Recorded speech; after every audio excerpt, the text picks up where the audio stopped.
which I try to encourage. Like, interrupt me today. This is a small group. So just interrupt me. Say, hey, hold on, Rick. Can you talk a little bit more about this? I have a question. Don't wait for me to pause and say, are there any questions? Because I will do that. I'm trained to do that. I'm not trained. I want you to interact, not just with me, but your question may be the same question that somebody else in the room has, right? So feel free to ask questions. My quick introduction of myself. My name's Rick Ayers. I've been with the CATT Lab, the Center for Advanced Transportation Technology Lab, for about 8 years now. Prior to the CATT Lab, I worked for Here Technologies. So you guys, some of the rich underlying probe speed data that you use here in the state of Georgia is from Here. I actually worked for that company for a couple of years.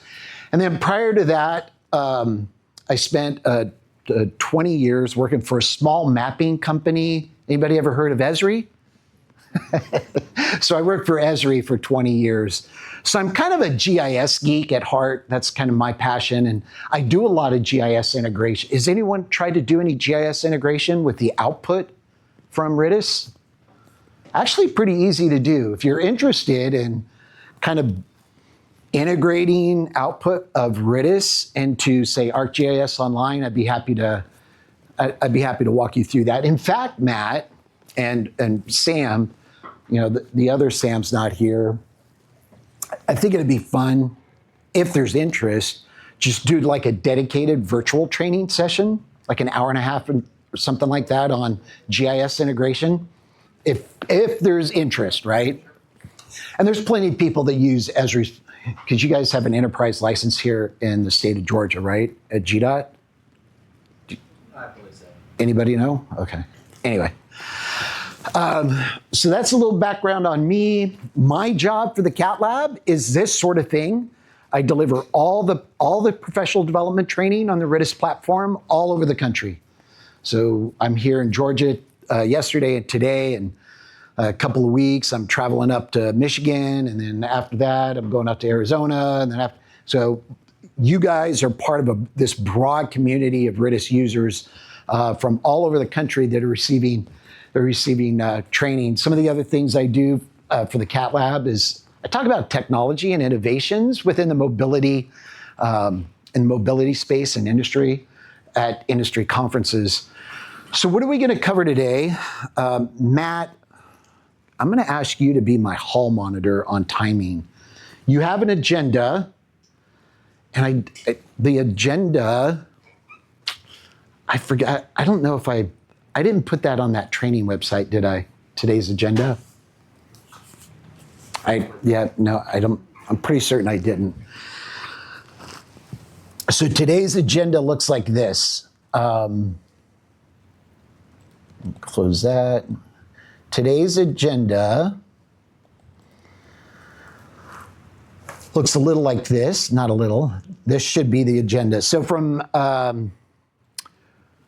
so at 10:30, we're going to take a break for 30 minutes. This morning, we're going to cover, there's two primary sets of capabilities within RITIS, which is kind of the interesting differentiating piece of RITIS. We're going to focus this morning on all the real-time situational awareness capabilities of what goes in from a real-time perspective. What's that data? What are those layers? What's that real-time content that goes into RITIS that's then stored and archived that you can then query? You know, the things that we're going to cover late this morning, early this afternoon, are all about querying that rich set of data that goes into RITIS. So as my hall monitor, Matt, I want you to keep me tight on this schedule, because I don't know if you could tell, but I tend to ramble a little bit. And I get excited about this stuff. All right. Most of you are users, a couple of newbies, but we are going to go throughout the day, we're going to go through and dive into how to set up queries, some point later this morning after the real-time situational awareness capabilities. And then I'm not sure how the afternoon's going to unfold, late afternoon, but you guys have access to some trip-based OD data. It's called TRIPS data. It's from INRIX. It's a different connected vehicle data provider.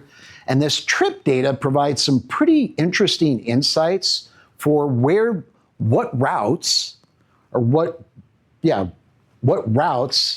vehicles took to get from one place to another based on your definition of, hey, I want to understand the pattern of trips in and out of this particular geofenced polygon, or through this geofenced polygon on this particular day or this particular time. So I crafted a scenario that helps with kind of you guys thinking about, from an ops perspective, thinking about how to perform after action analysis for special events in the Atlanta region. In this case, I ran some analysis on the Beyonce concert that was July 14th of last year. Actually, it was a 4-night event.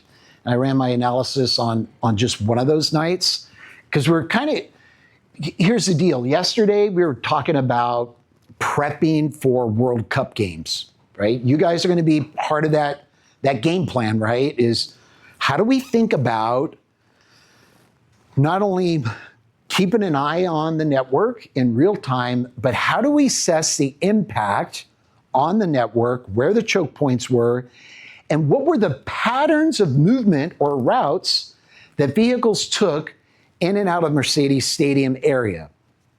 You have the data, you have the tools to ask those questions from surrogate events. And Beyonce concert is a surrogate event, right? It said that Beyonce concert is probably pretty close to volume, number of attendees, what you can expect at some of these 8 games, is that right? They are going to be here in Atlanta.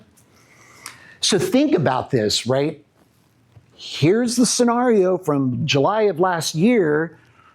I want to get my head around where those choke points were, where those routes are, what those routes were that were taken in and out of the stadium. Or Matt and I ran some analysis. We'll take a look at it late this afternoon, thinking about rideshare drop-offs. Okay, let me change my geofence, and then I'm going to ask the tools to just analyze where cars came into that polygon and then left that polygon, all within a time range of 5 to 9 o'clock.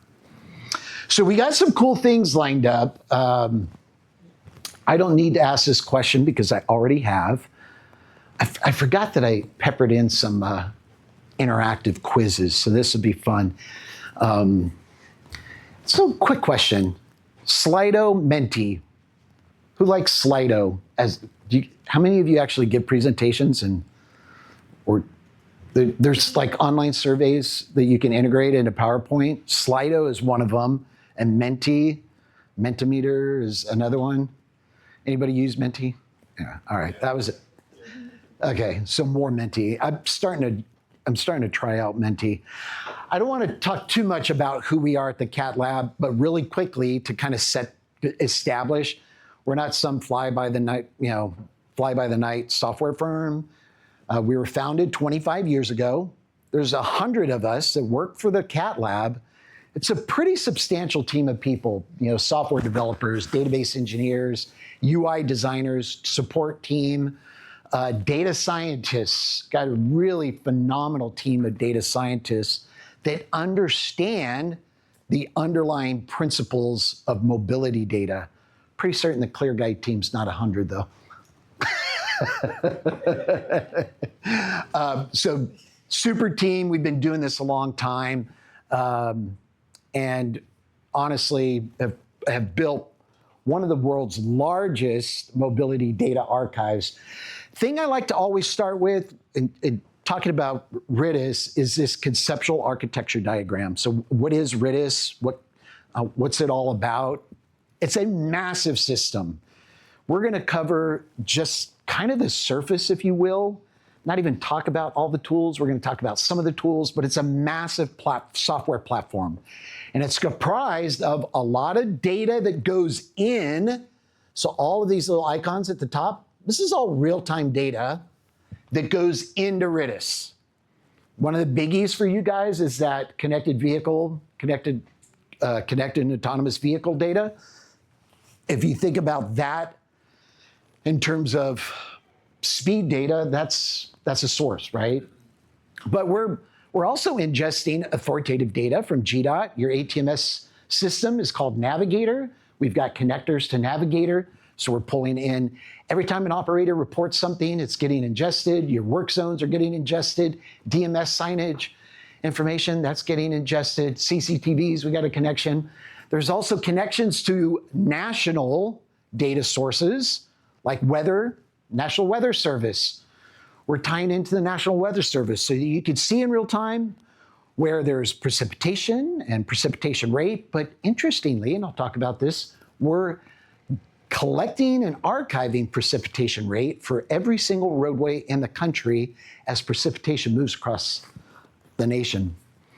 Crowdsourced data, see that icon on the far left? That's Waze. So we're pulling in crowdsourced Waze reported incidents for the entire country and archiving that. We'll talk about the event query tool later. All this rich event data that gets brought in, you can easily query it as well. If any of you do any custom development, like programmers? No? All right. Well, if you were a programmer, we have APIs for either the real-time or analytics part. What we try to do with RITIS, there's all this crazy amount of data that goes in. It's coming from all these different data sources. We fuse it, we normalize it, we archive it, and then down at the bottom of that conceptual architecture diagram, you see all these decision support tools and solutions that are designed to make it easy for you to query the data. That's the whole point is, I don't want to write a custom code. I don't want to, dump all this data into Tableau and spin these cubes and try to get something out of it that I need.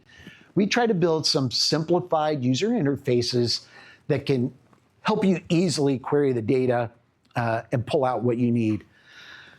I like showing this to just show you you're not alone. You guys are one of nearly every state in the country that's using RITIS. I mean, it's a pretty massive footprint, right? Nearly every state DOT in the country is using RITIS in some capacity or another. And in the Midwest, you know why they don't use it? They don't even use ClearGuide. You know what there's nobody out there. But kidding aside, there are several rural states, like Vermont's a pretty rural state, right? Anybody been to Vermont? Beautiful state. I mean, stunningly, it's absolutely gorgeous up there, but it's rural, right? And for years they said, well, why do we need RITIS and probe data? Because we don't have any congestion in Vermont.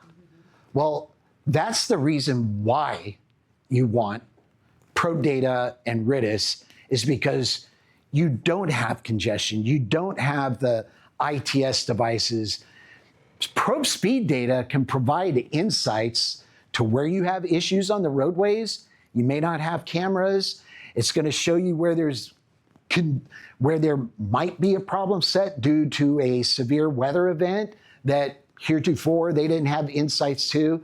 So from an operations and now planning perspective, they're seeing that the combination of probe speed data along with Waze reported events, because they don't have a real solid ATMS in Vermont, that it's providing some really terrific insights.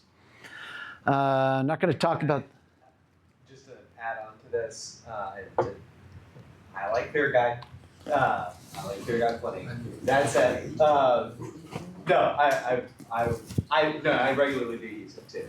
Because there are certain things that I like ClearGuide better than RITIS. That said,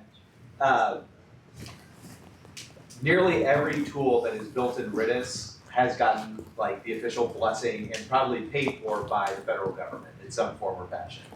Meaning, right, so like when you're looking at travel time reliability and the metrics and the formulas that went on behind the scenes to make that work, US DOT paid for that, which means that when you're doing reports up and down the line, it has gotten their blessing and they know that the math is good. The math is solid, yeah. And Rick will go into this later on, but there's some really awesome tools in here for emissions impacts and energy impacts. And that all got paid for by the Department of Energy and got their blessing.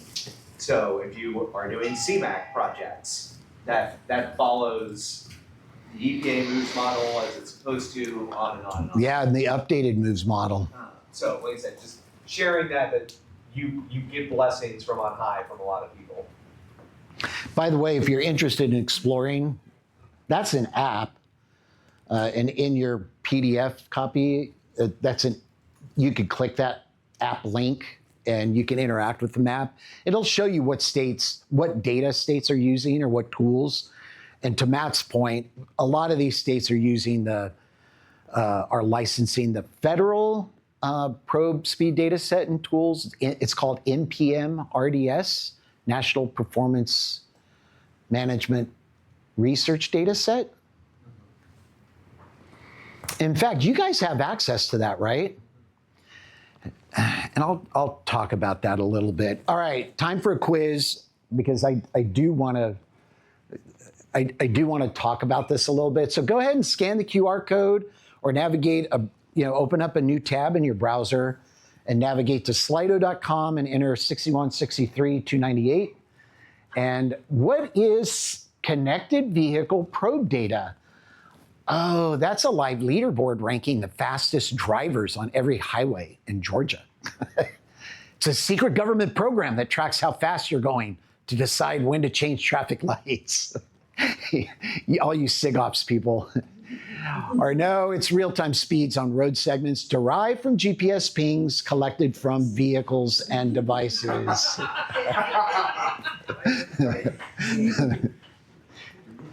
I like the fact that we have people with a sense of humor in here. I'm sure Matt is one of those yahoos that's answering the secret government program. All right, most of you have answered. So you're right. Connected vehicle probe data is derived from a number of different sources. So here Technologies, they have a boatload of companies that they partner with, and those companies give them anonymized real-time GPS pings off of their vehicles, like Mercedes, Volkswagen, Audi, Porsche is a big customer there. BMW for here is a big partner of theirs. So, because here's corporate is in Germany, so VW, Porsche, Audi, BMW, Mercedes, plus a bunch of other partners through LBS, location-based services partnerships that they have.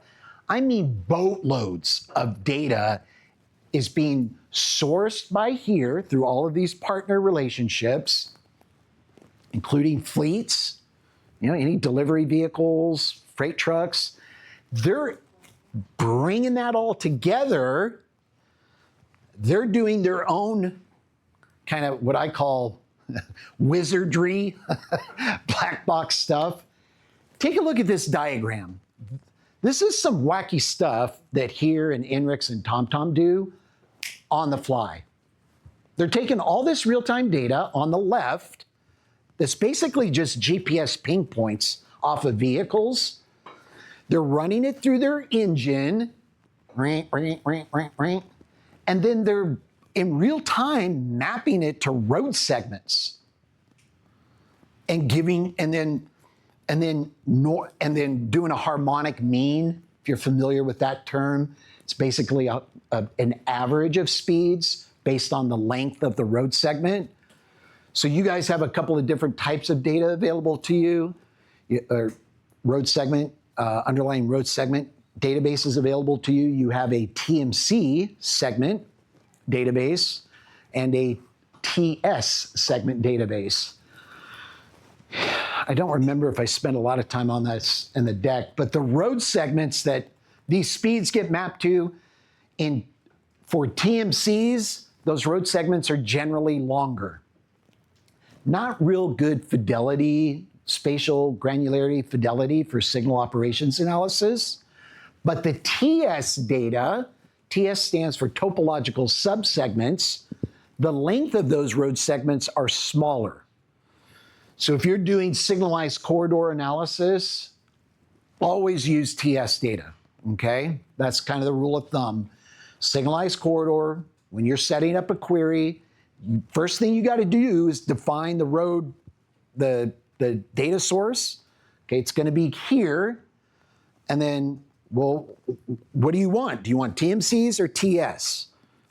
If you're doing signalized corridor analysis, you always want to use TS because it's going to give you that finer granularity. It's just meaning that they're doing their harmonic mean calculations to smaller segments of roadway, which is good for you guys. All right. For TSM&O operations, and you guys keeping a close eye on what's happening during the World Cup, you're going to need some. It's nice to know that you don't have to have a navigator login to actually see what's going on. You can set up RITIS. I'm going to show you a few things. You can set up RITIS traffic map to be your own ATMS. Like, you configure the layers you want. You could create your own CCTV video wall, and you could filter out the events and incidents that you want on your map and not what everybody else sees. The real-time situational capabilities of RITIS, it's called traffic map, and we'll dive into traffic map. It's yours.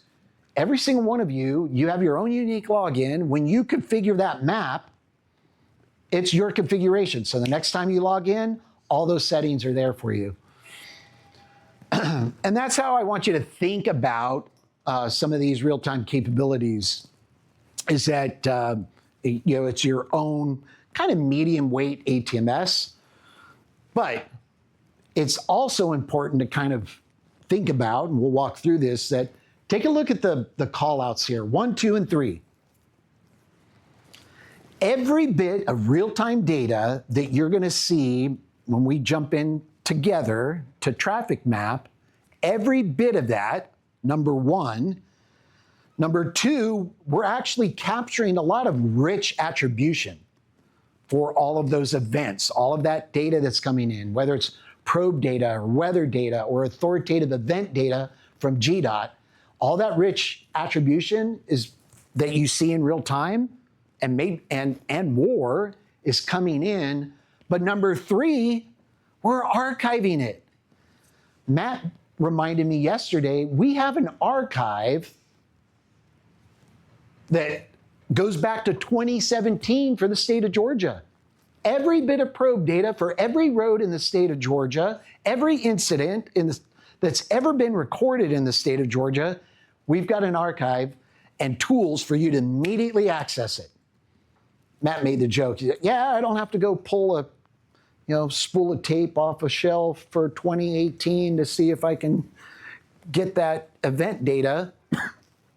It's there. The tools are there, the archive's there.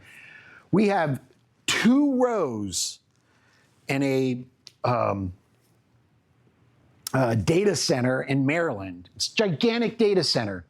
It's probably got 50 rows of racks in it. 2 of those rows are dedicated to RITIS. I mean, it's a massive, massive infrastructure. We've got a whole team of IT people maintaining all this crap. It's nuts. The other kind of cool thing about RITIS, traffic map, RITIS in general, though, is that it's this common operational view across not just your organization, but for agency partners. You guys are going to be working closely with ARC and others in support of World Cup. They all have access to the same view. So if you're thinking about collaboration and cooperation and coordination, this common operational picture that we're going to walk through together, it's available and is probably used extensively through many of your agency partners. If you're working with an agency partner and they go, "What's RITIS?" You go, "Oh, well, just sign up, request an account. You have access to an account. If you got any questions, send an email to support@ritis.org." I mean, it's a pretty straightforward process. If you're working with a partner or consultant, like AECom, we've got a tremendous presence here yesterday and today. These guys already have what's called a data use agreement in place to use the data,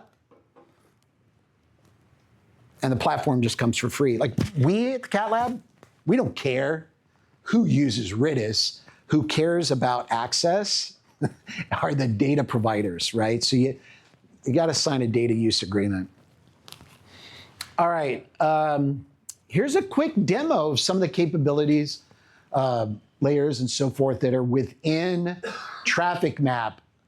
We're going to work with Traffic Map Beta today, real-time traffic. Everything is interactive on the map, such that if you turn on a layer, you want to ask questions about that particular layer, whether it's speed data, weather alerts, national weather alerts, as you saw, weather radar, and road weather data. I'm going to talk about road weather data in a little bit. We map all sorts of stuff for different agencies. This is evacuation support information, freeway incident traffic management plans as well. If you have the data, we'll map it. These are emergency frequency and communications. Those are fun. I'll demo that to you really quickly. Transit data. So most of transit networks in most urban areas have been kind of mapped out. In some cities and urban areas, we're connecting, like in this example, to real-time transit bus, trolley, train location information. Real-time CCTV feeds throughout many of the states that are users of RITIS. You've got streaming video plus some still images. DMS message signs, dynamic, real-time, all of that's being archived as well.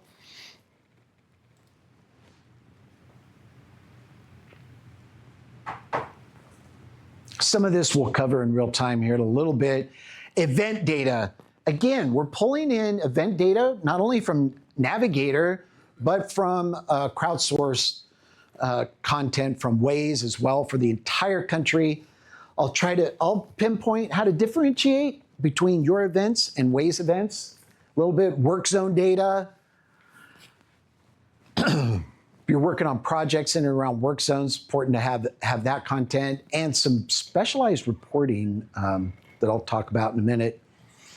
This is something that in this demo, you guys don't have access to, but it's part of my demo. This is dash cam imagery off of freight trucks. It's a specialized data source. It's actually pretty damn cool.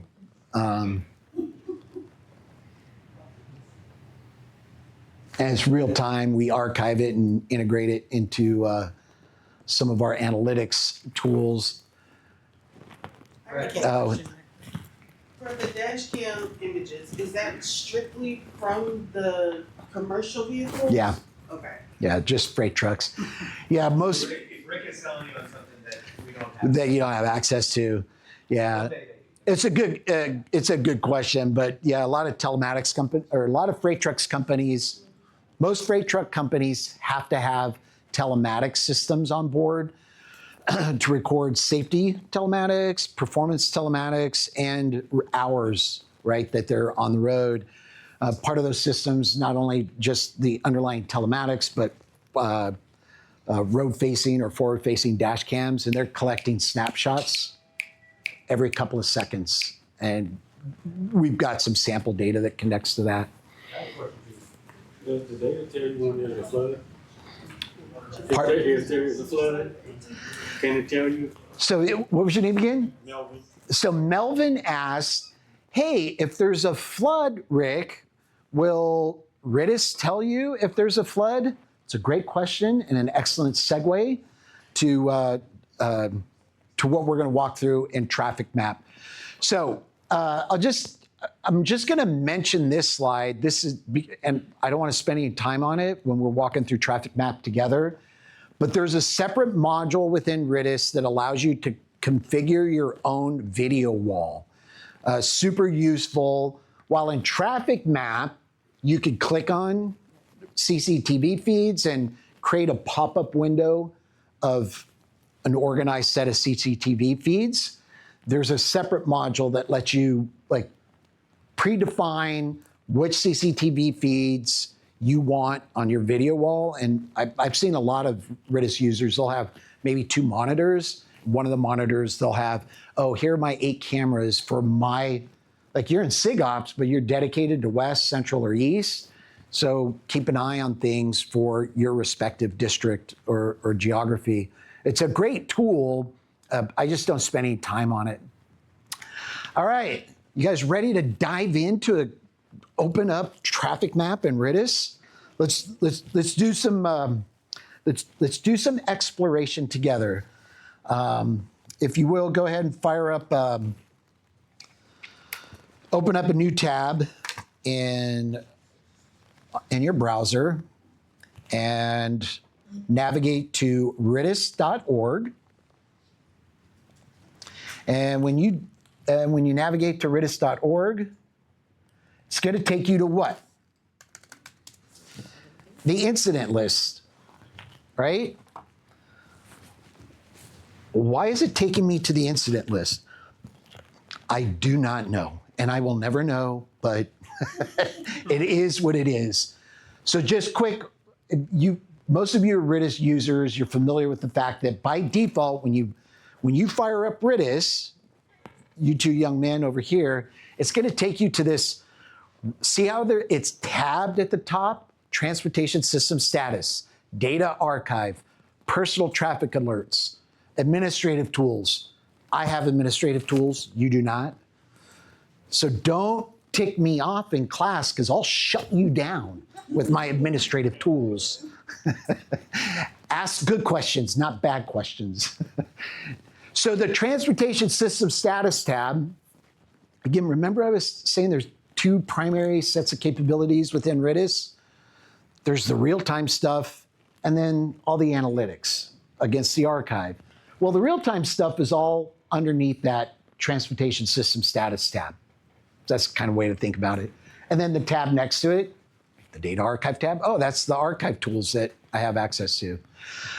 All right, I'm going to walk you through a couple of things that I think would be useful for just configuring RITIS if you've not configured traffic map in the past or just RITIS in general. In the upper right-hand corner, there's a settings button.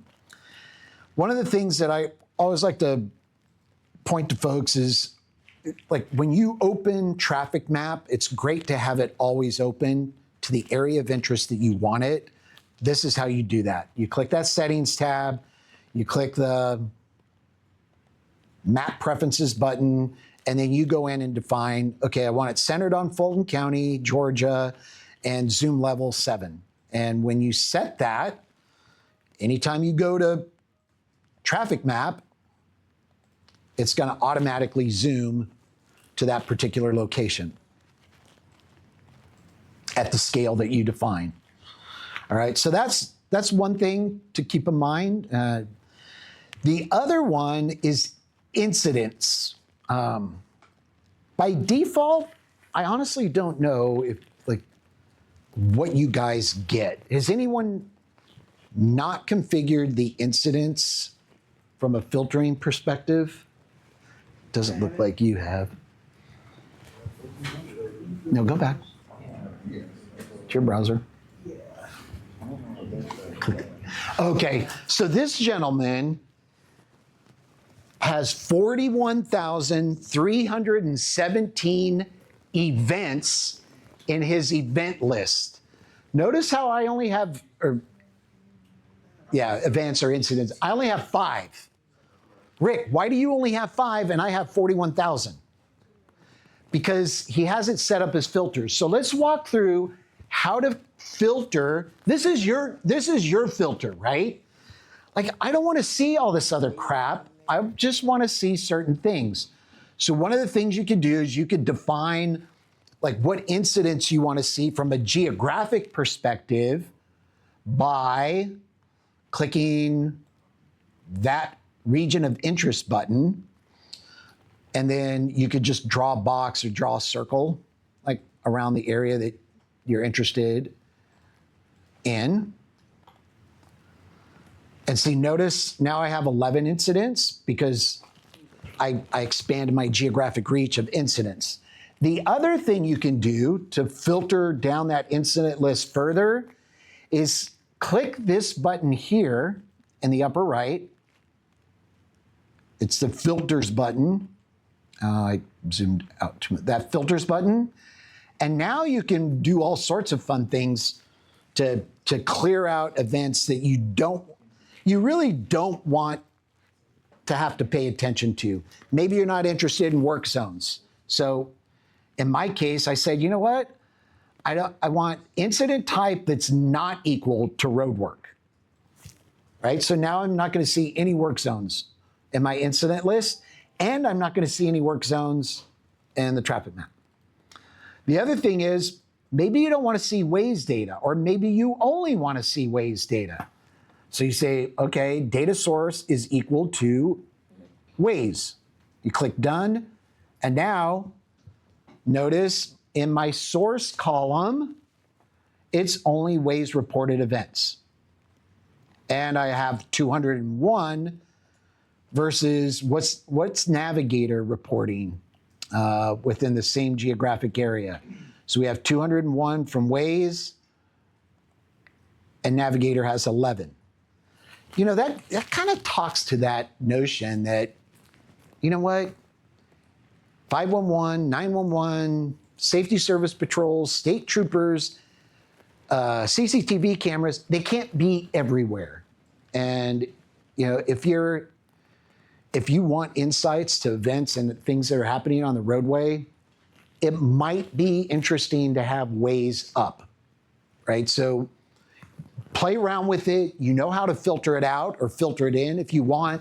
But once you've done that and you go over to traffic map, that's what you're going to get. All right, so go ahead and click the link to the traffic map beta, and let's explore traffic map a little bit together. In the upper right-hand corner, the first thing I want to point out is that if you're in a dark room, there's a dark mode and a light mode toggle that you can enable. It's kind of useful. I'm kind of a dark mode kind of guy. I like the dark mode. In the lower left corner, there's two different base maps. You got a road base map. I'll turn it back to light. A road base map that is just a light gray road map, or you have a satellite image, satellite aerial image. It's all coming from OpenStreetMap. So you have a couple of different base maps to choose from, depending on what you're interested in seeing as your base map. There is a expandable legend. So if you want to, like, what does that symbol represent on the map? Just click that legend and it'll tell you what the different symbols mean. Okay. Now then, the important stuff. I'm going to zoom my browser back out so I'm not so zoomed in. Let's explore the different layers that you have available to you through Traffic Map Beta. Is this static, what I'm seeing?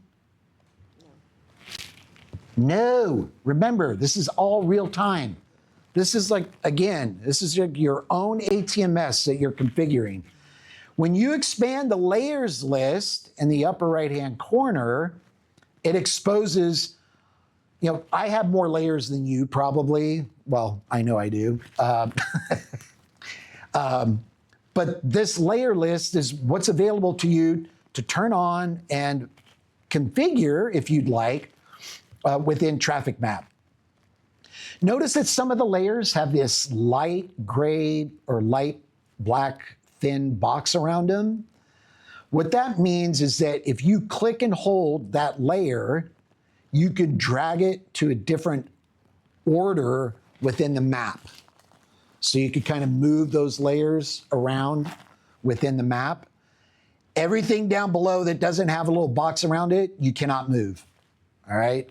Because it's basically a tiled cached vector map that you cannot order.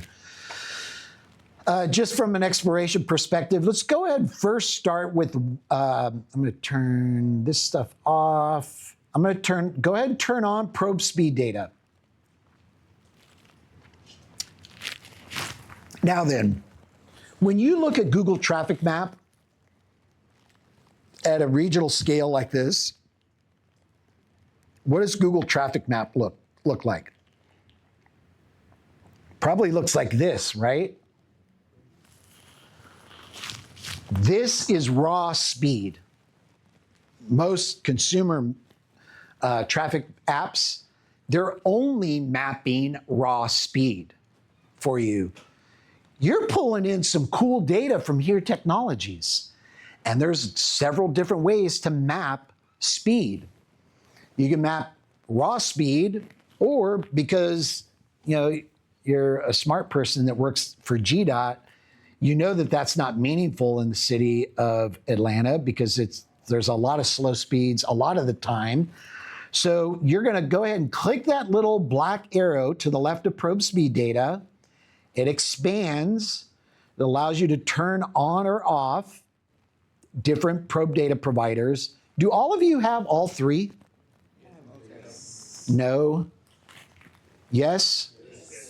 Okay. Which one do you have? Just here? Here and Hendrix. Okay, here and okay, those are important. Yeah, those are the important ones.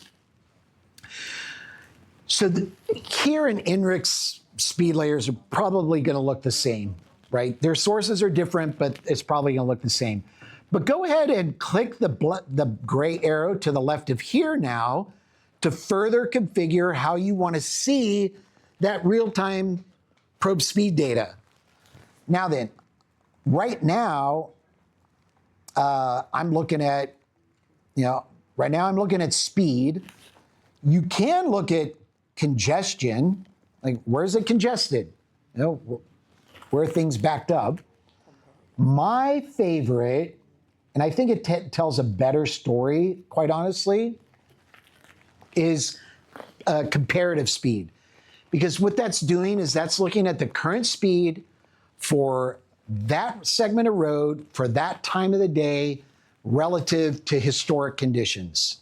So it's kind of like visually, it's a better indicator of where there's general issues relative to historic norms for this time of the day, this day of the week, this week of the year. And then if you want to declutter the map even further, notice how there's this little radio button, only lowest values. Click that on, and now you have, just the lowest, just the outliers, basically. Huh. I'm not sure why the greens are popping up there.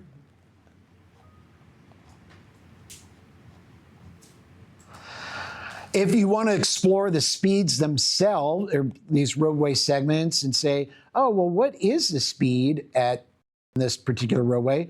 Just zoom in, double click on the roadway segment.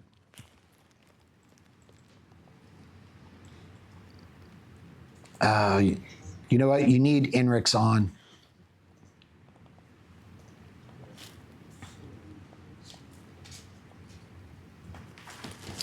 And when you double click on a roadway segment, you get a real-time speed profile for that segment of roadway. That's kind of a cool feature, right? Like you can interrogate individual roadway segments to get the speed and how it's changed over the last several hours. That's what that speed profile does. And we're capturing and archiving all of that for you. And it's showing you trends. You can zoom to the segment. Maybe you wanted to do some analysis on that particular roadway segment. I guess you could copy that ID. and then throw that into probe data analytics. All right, so Melvin, we're going to get back to your question. Like, you thought I forgot about you, didn't you? All right, so I'm going to reconfigure this back. I'm going to zoom out a little bit. Go ahead and turn on the weather radar, which is right below probe speed data. Go ahead and zoom out until you find some weather. This is the weather radar is from National Weather Service, NextRad Weather. There's some thunderstorms here in Louisiana. Go ahead and zoom over to Louisiana, if you will. For the moment, turn off probe speed. Okay. Now turn on the road weather data layer, which is just above probe speed. Do you see anything turn on? You just have weather. Yeah, weather and probe. Weather We have radar. road weather stations. You guys don't have the road weather data layer? God bless America. Yeah, we have road weather stations, that's it. Weather radar. Weather radar, All right. road weather stations.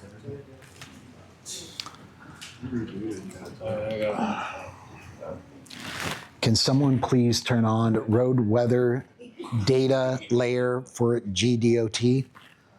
Period. Immediately, please.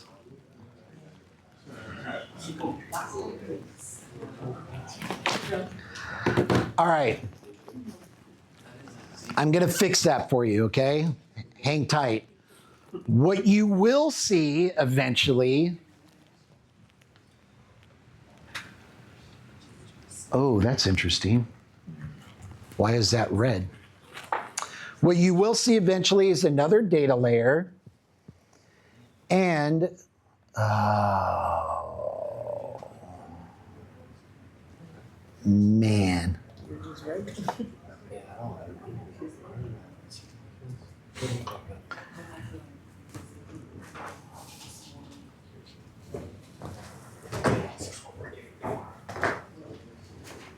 There we go. All right. Something wonky was going on. I think it was my internet connection. I'm running off MiFi, but all right. We see weather. This is coming from the National Weather Service, Melvin, right? So NextRad weather radar, where it's red, it's raining like a son of a gun. Where it's yellow, it's raining pretty hard. Where it's green, maybe it's just drizzling or whatever. Every single pixel in the NextRad weather radar service is collecting precipitation rate. So what we've done, and this is kind of a differentiator from a clear guide perspective. I don't think anyone's doing this. We've been doing it for a couple of years. As the weather radar NextRad is passing over the nation, every 2 minutes we are conflating the precipitation rate to every single roadway segment that is underneath that rainfall. So if imagine spatially, here's all the rainfall onto a roadway. If it's raining at 0.25 inches this 2 minutes, we're gonna calculate for that 2 minutes for that roadway segment that it's getting 0.25 inches. If the center of the thunderstorm moves over that same segment 2 minutes later, and it's raining at 1.5 inches per minute, boom, it's going to capture that. So we are in real time. We are calculating precipitation rate for every single road segment in the country, which is absolutely nuts. So when you turn on that layer, in theory, well, you saw it a minute ago. When you turn that layer on, it's just a visual representation of where we've captured precipitation. and the color coding on the road segments generally corresponds to the precipitation rate. Why is that important? Well, when we dive into the analytics stuff later today, later this morning, and early this afternoon, there are several tools that are taking that precipitation rate and capturing it on the analytics side. It's crazy cool. Like the congestion scan captures precipitation rate.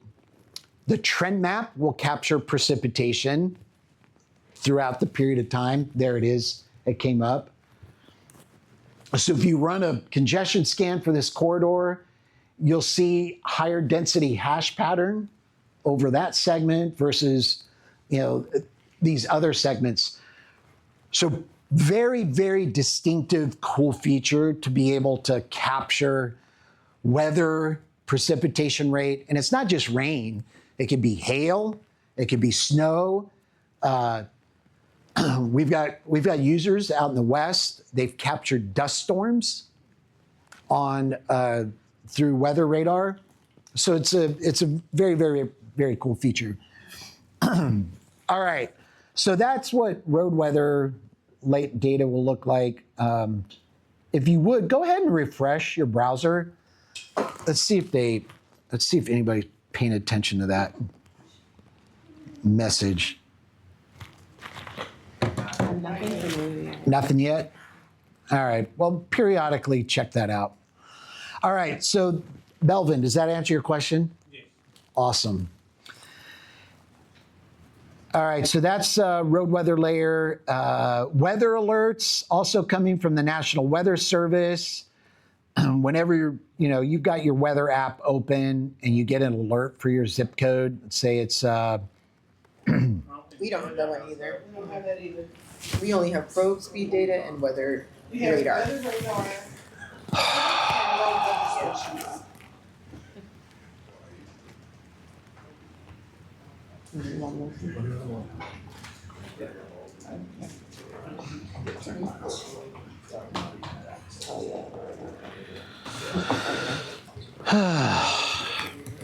Well, I'm glad we're doing this. We're finding things that should be turned on that aren't turned on. All right. As we move up, I'm kind of curious. Turn on the. Okay, before I get into it, how many of you are concerned at all with public transit in context to your work here in the room? One, two of you? All right. I'm going to pass over that. Sorry. Know that you have access to some degree to public transit. We do care for these big events, right? What's that? We do care for these kind of events. Day to day, it might, yeah, normal day, maybe not. World Cup, yes. It, So, like, very weak would be helpful. it does not, well, here, hold on a minute. Do you guys have the public transportation layer? Yes. And yeah. There is no data for extra event. Hey Rick, email me a screenshot of You have it. right now. I had it, it shows up looking for Atlanta.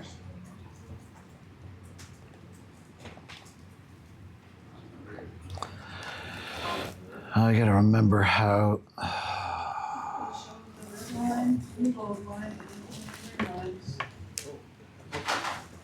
And all the bus routes.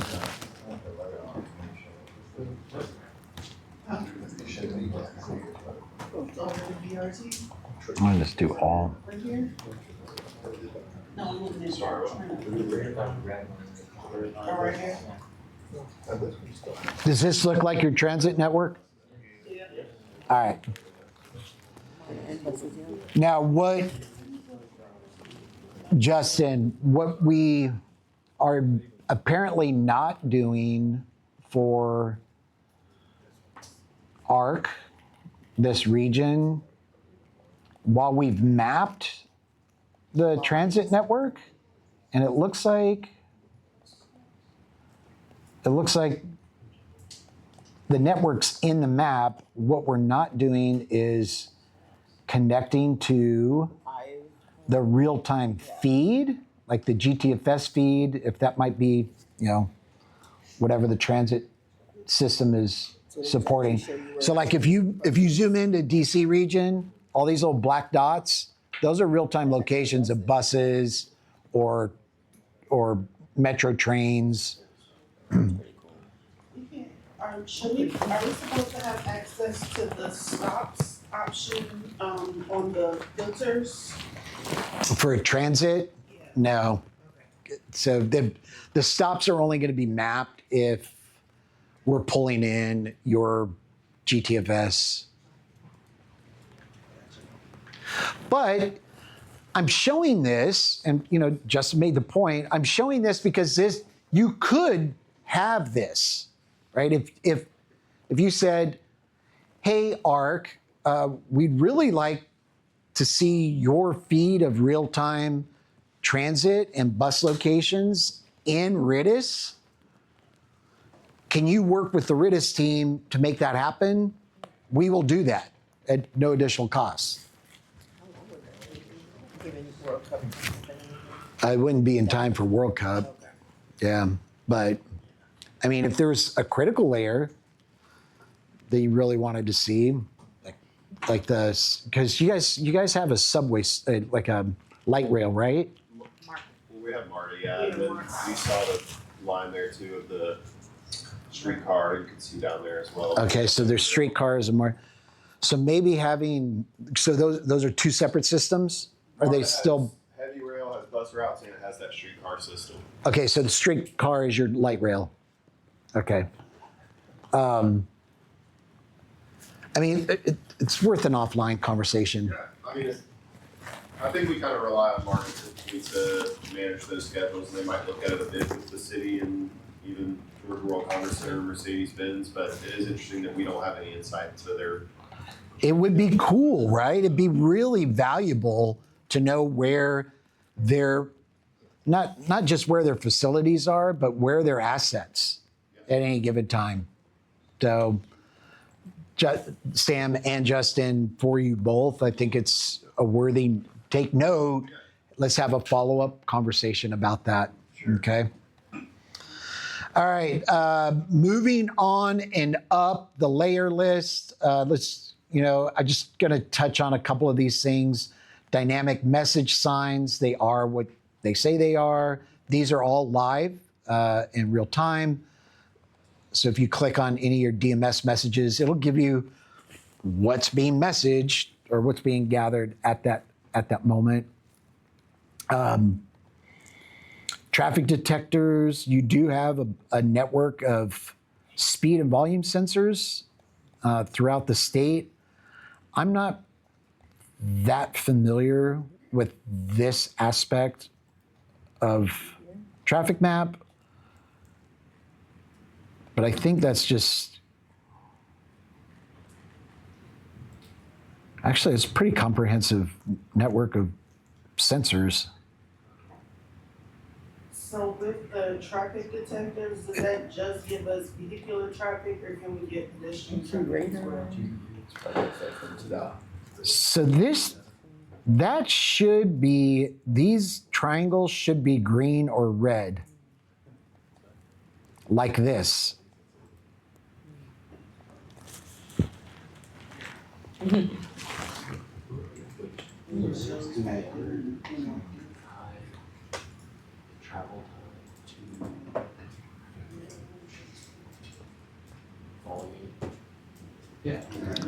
Has anyone used this layer before in the state? I know it has worked in the past. Yeah.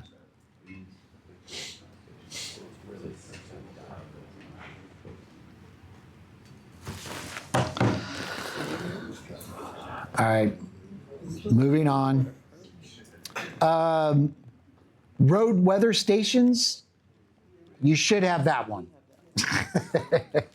This is Federal Highway Administration's road weather national network.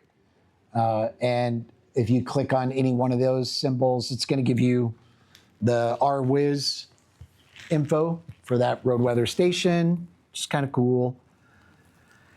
And then the last layer I want to explore with you is the incidents. So I'm going to turn everything else off.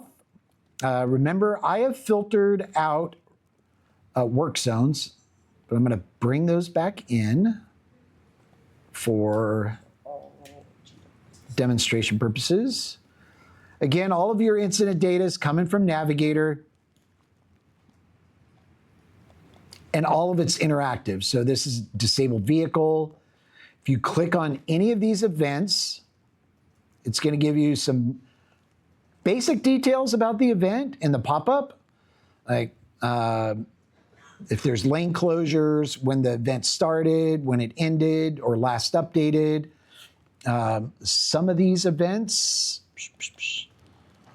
are a little richer in detail. Icy conditions, what? That can't be right. It's never icy in Georgia. No, I'm teasing. What are these stars? What is that? Special event reported by GDOT. Work zones, you can explore those. There is a separate, I'm not going to spend any time on it. If you're interested in spending any time on work zones, there's a work zone performance monitoring app. It's called WZPMA. I encourage you, if you're at all interested in work zones, check out WZPMA. All of your work zones are organized by county within the WZPMA app, and consequently, you can explore individual work zones within a county and get a detailed profile of those individual work zones. And is it pulling in any of the like TIR construction information from Navigator? That's a good question. What was your question? If it's pulling in any like TIR information from Navigator, so you can see like when it's scheduled or if they called in or anything like that. Well, probably not that level of detail. So let's go into Fulton County. That's the county we're in, right? Fulton, Jiminy Christmas. You guys got some. That's Franklin. 17,000 work zones. Oh my God. All right, so let's open this one up. This one's got a bit of a queue building. Should be interesting.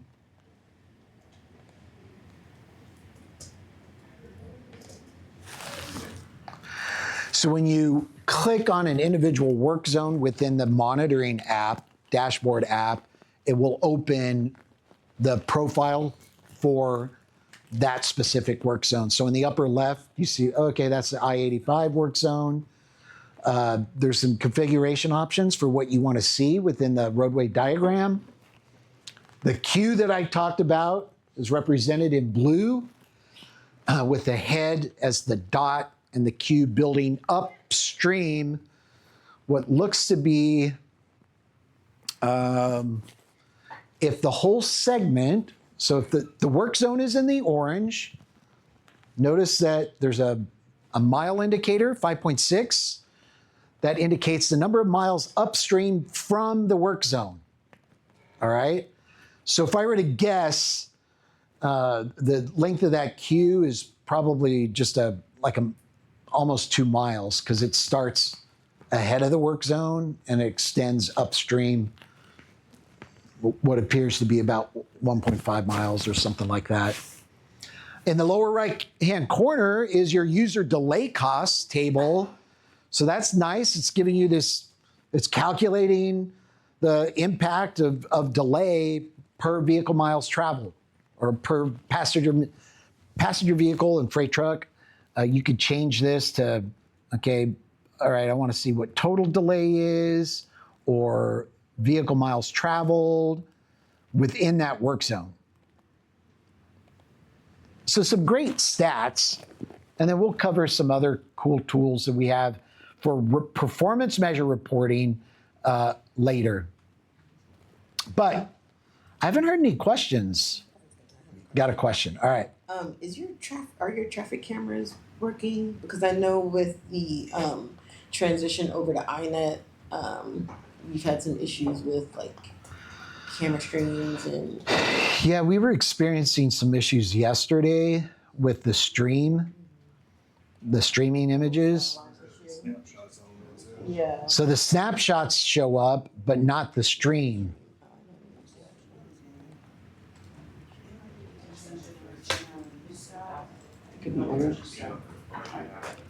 And I think that's an issue across the state. Because when they moved over to the iNet, I guess Skyline involved, yeah.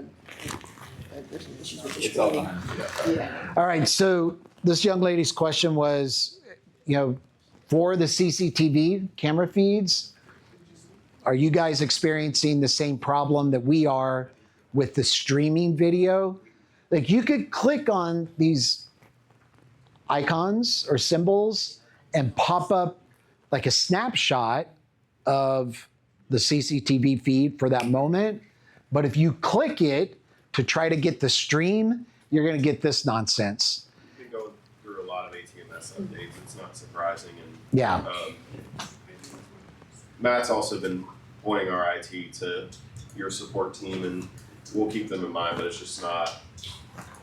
Unfortunately, getting this ready for World Cup is probably not our priority at the moment, but No. it's noted and we're going to keep pressing. It's a broader issue that will get resolved eventually, but for now, know that you at least have a snapshot, but the live stream, that'll be up and running So every camera soon. can have a snapshot option? Generally. Like I said, it's real, what the services we're paying for here, we're really trying to. This should be fully functional as Navigator is. There's no reason it shouldn't be. So if I don't know, in a few months it's still not active, that's just on us not providing RITIS the data they need, the connections they need. So you can reach out directly to me if you want to remind me about it. Thank you, Justin. This feature is better. Yeah, we do, and we want it working for you, right? All right. Any other questions about traffic map beta? Why is there 2 traffic maps? Why am I focusing on traffic map beta instead of traffic map? We've re-engineered some of the mapping engines on the back end, and we're using more vector tiles, if that makes sense. So it's a little bit more performant than the old traffic map. So we're just migrating features and functionality over to traffic map beta. And eventually, traffic map will go away. The name traffic map beta will not have beta at the end of it. There'll just be one traffic map. Okay? All right. Any questions before we take a break? No? There's one more piece, sort of real time, sort of archive-ish. Go over to Data Archive really quickly.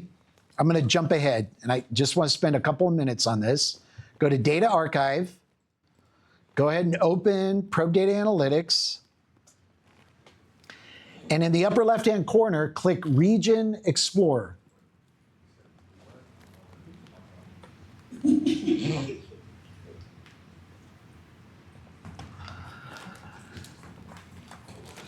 Now, so go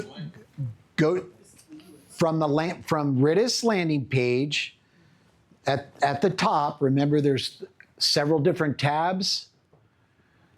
Go to Data Archive, and then click Probe Data Analytics. Once you have Probe Data Analytics open, click Region Explorer. Okay, you got it, you got it, you got it, you got it. All right, you all got it. What is Region Explorer? This kind of looks like traffic map, Rick. Oh, but it's not. Very, very cool very distinctive sets of capabilities in this real-time map that provides historic context. Anybody know what that blue mess is all over Atlanta? A bunch of blue dots, blue lines. Bottlenecks. They are queues. Where can you go on any map to actually see where there are choke points on your network in real time? Region Explorer is a real-time view of not just traffic, congestion, and speeds, but it's also a real-time view of where your choke points are and where your bottlenecks and queues are located. As you zoom in, notice what happens to the list of queues or bottlenecks on the left. They shrink. So it's all map-based. Yes, question. Is there, so mine, I think, is showing something different. Because it's, Data. as you zoom in and zoom out, you're going to get, wherever you are, you're going to get a different list of bottlenecks and a different list of events that are within that map extent. Okay, so I'm getting like, I'm seeing all the bottlenecks, and it looks like it might be like the construction icon. Yeah. Instead of the dots. Yeah, that's what I'm. Yeah, that's fine. You just got to, so there's no bottlenecks where you zoomed into. Okay. Then they have in-rigs. You may have to check. Oh, there we go. I mean, here. So, all right, so that's in the upper right-hand corner under display options. Click that button. You guys need to have here turned on. So that was the problem. Look at that. Technical support right here. Yeah. Now we're cooking with gas.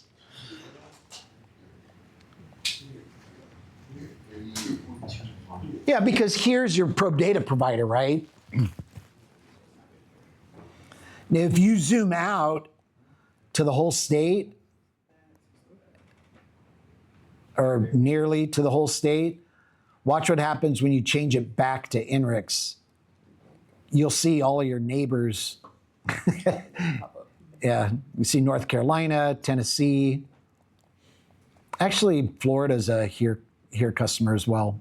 But all right, really quickly, lots of controls for what you show in the table, on the map, and the different speed layers to have in the background for Region Explorer.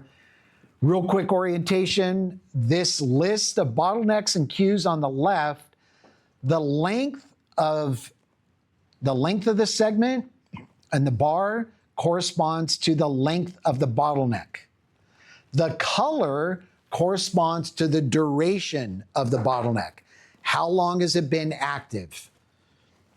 Okay, so if it's light green or whatever this color is, it's not been around very long, like 45 minutes to an hour, something like that. You also have filter capabilities. So in the lower left corner of the map frame, click filters, click bottleneck length. And maybe you don't want to see all the bottlenecks. Maybe you just want to see the bottlenecks that are greater than a mile in length. That kind of cleans the map display up a little bit. And no surprise, wherever we're seeing congestion, we also see some very short bottlenecks. Why is that one? Huh. That's weird.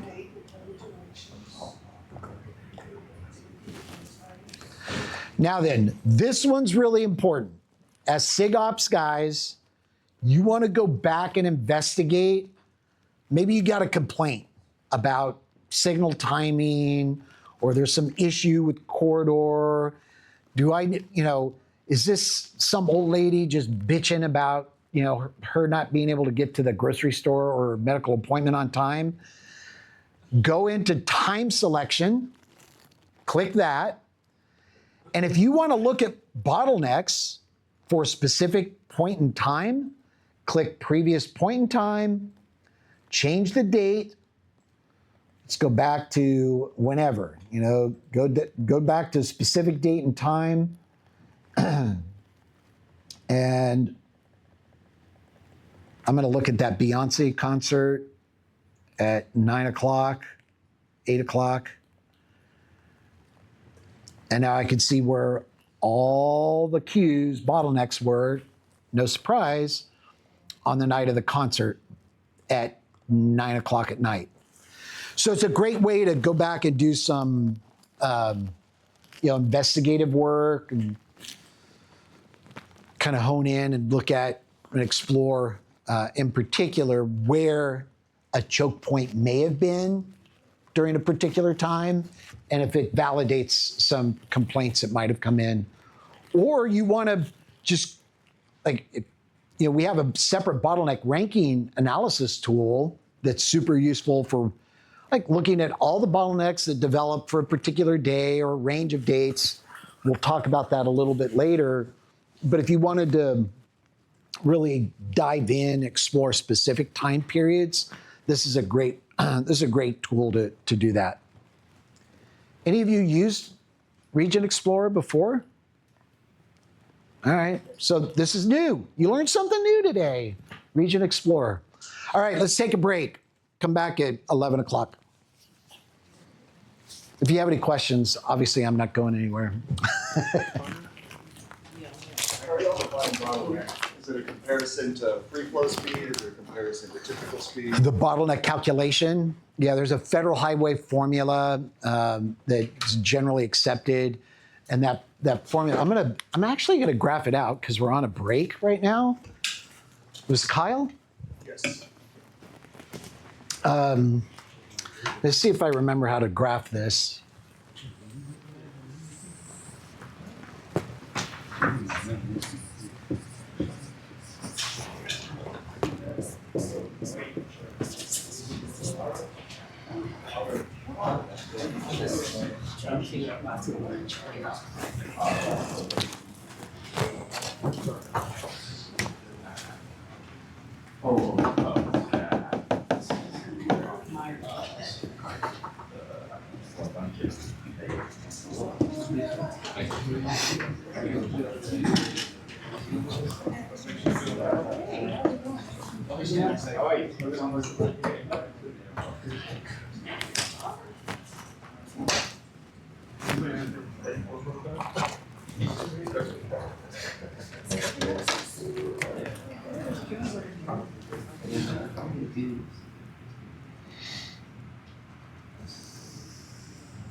It'll be a long suffering.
All right, Kyle, does this graph represents the trigger definitions for when a segment of roadway falls into a bottleneck or queued state.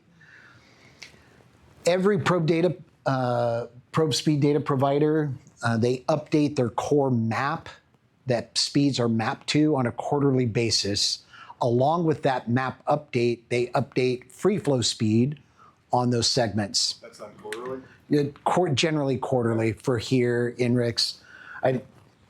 You'd have to ask Matt to get the details about here technologies, but generally speaking, it's quarterly.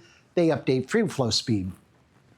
So we have whether it's rolling quarterly or rolling annual based on, quarterly, I don't know the details, but generally it's a pretty fresh representation of what free flow speed is.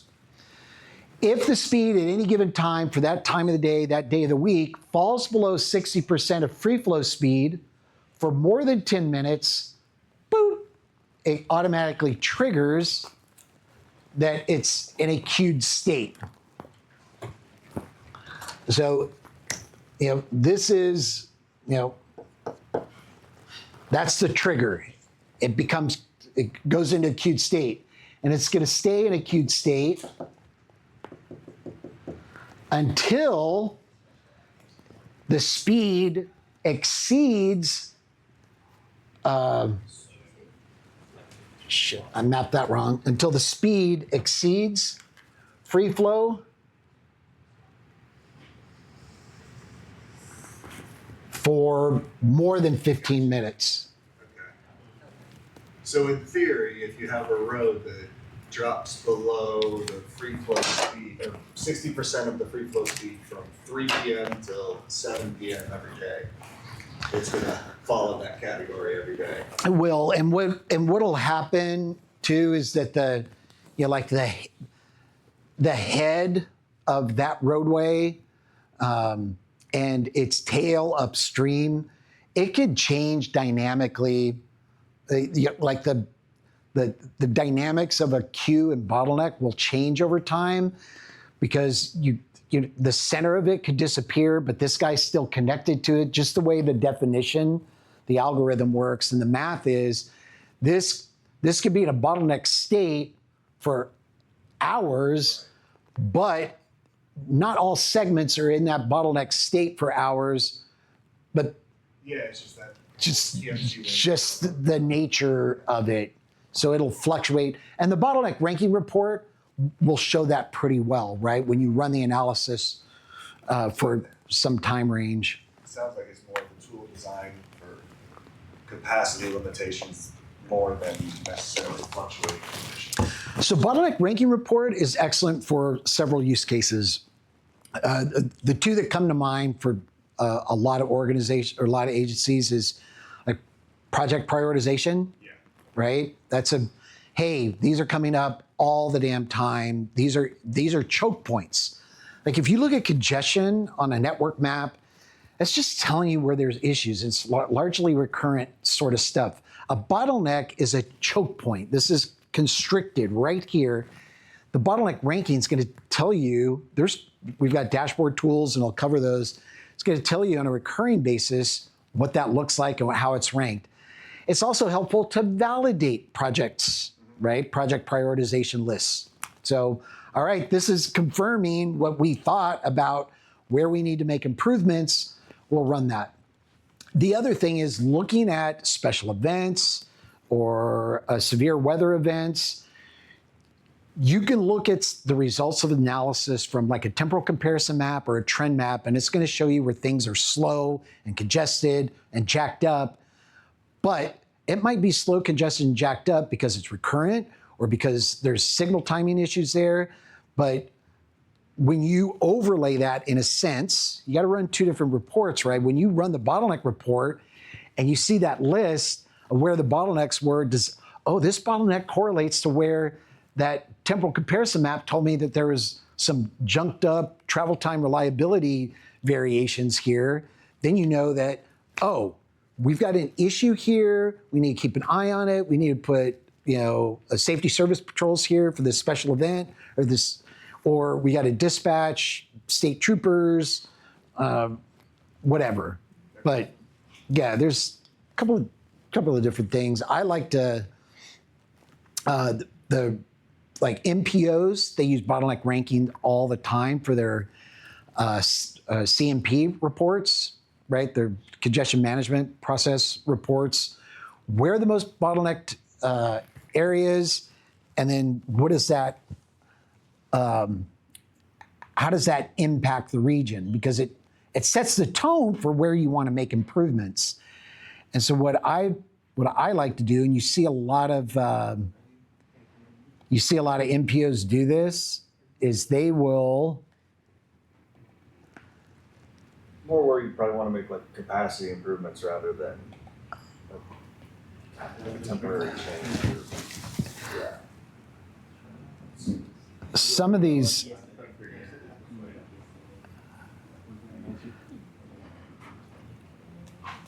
Good to know that's how it's doing it. Yes. It's temporal comparison.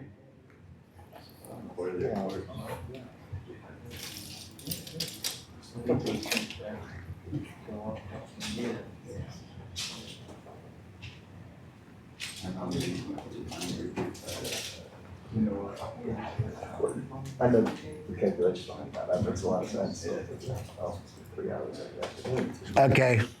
So here's an example of how you might, like MPOs will take bottleneck ranking reports and they'll use it to embed it into executive kind of map-based apps. So this is just a bottleneck report. You just export that data out, and you can, provide additional context that you're not going to get perhaps with just out of the box with probe data analytics. So there's a little bit more information that's exposed in these pop-ups based on some additional analysis. And it's just I think it's a clean way to show where the primary bottlenecks or queues or troubled areas or choke points are for a given region. That's all coming out of just one bottleneck report. No, that all makes sense. Thank you. Mm-hmm. Yeah, I'd mentioned to you guys, I'm a GIS geek. I love taking some of these reports. I do a lot of training and demos for MPOs, and they all use ArcGIS. So this is a temporal comparison map. It's not a temporal comparison map. I ran some temporal comparison analysis. Sometimes you want to do corridor-based reports. How's my corridor performing in the first quarter of 2026 as compared to the same quarter in 2025? We've got a tool that does the math. It's called the temporal comparison map tool. You run the map or run the analysis, it generates a delta map, and then I just take the delta and then dump it into a map or map app, and provide these cool little pop-ups. Oh, travel time index increased by 36% from 23 to 24. It's 3D, it's fully navigable. We do a fine job with our data visualizations, right? But when you can quickly export the results and then suck it into ArcGIS Online, it makes it super compelling, I think. I got another question. You mentioned the background calculations are getting updated roughly every quarter. For free flow. Okay. So we ran into challenges like this. We found it's not very best practice to compare like May of 2026 to May of 2025 because there's been enough changes and we're not really comparing apples to apples usually. Really? What we try to do is if we make a change, we compare like 3 weeks of April to 2 weeks of May. It's a more reflective. I'm talking about like for signal retiming, that sort of thing. So why do you think the year-over-year monthly analysis? I was wondering, that's kind of what I was getting at is, do you think those background calculations of free flow speed and everything else are impacting that? It's been recalculated a few times since the 2 different before and after periods. if it's for the same corridor, you'd think there'd be some relative consistency. Have you tried multiple years? Now, instead of just year over year, just do multiple years? Well, you got data that goes back to 2017. Well, I know, and this is going back to like 2019 or 2020, there was massive recalculations. So there was like a point where we could not compare the two before and afters. It was like everything shifted at December of 19 or whatever it was. Yeah, there. You know what? It's reminding me there are some fundamental updates. There have been some fundamental updates to how here in NRICS calculates speeds also, right? That might be more what it is. And that could be a contributing factor. Like NRICS right now, they're getting ready to roll out I think by the end of this year, a newly refreshed algorithm for calculating speed that's more representative to what's actually happening on the road, with So when the less change gets reflected. with less error. And then but that's why they make a huge push to communicate to all their users that they're making that change, because they're going to see a difference when they do those year over year comparisons. Okay. It's more accurate now, Right. but when doing the type of analysis that we do with these tools, going, oh, well, that's wonky. Why is it right Like there? live analysis and all of that, but if I'm trying to compare one year to another year, it starts to get challenging. Yeah, you've already made the right jump though by increasing the time period, because you average out those speeds, right? So by expanding the time range, you're expanding the average. That's kind of the trick with all this data, right? It's not actual speeds. You're just getting an average, harmonic average for everything. Even when you interact with the segments in traffic map, like with the real-time traffic map, if you double click on a road segment and get a speed, but shoot, there could be, 5 cars going 70 and, 4 cars going 60. So the speed's going to be the mean, right? You don't. I think we need 85 percentile. What's that? 85 percentile, that is what they use. Mhm. Okay. Also, another question. Let me get rid of this.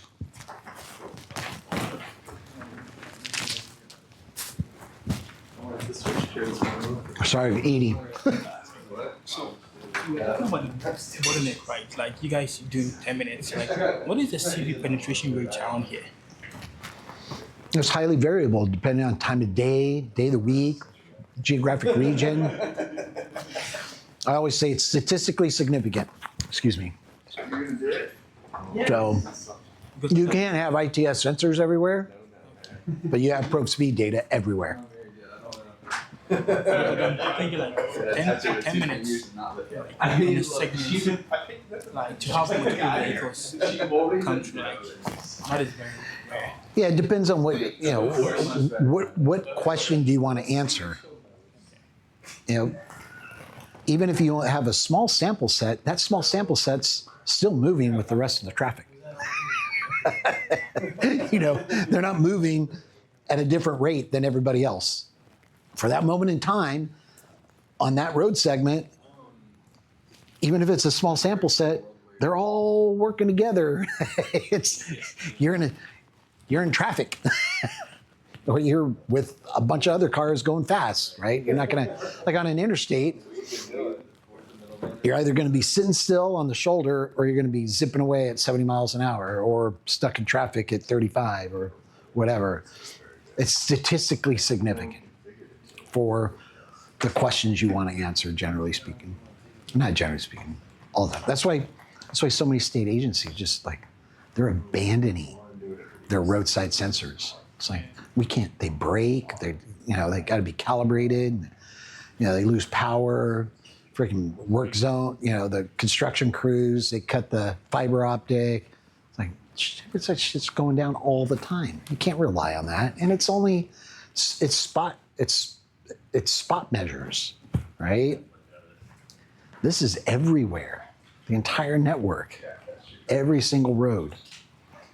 Which is cool. It's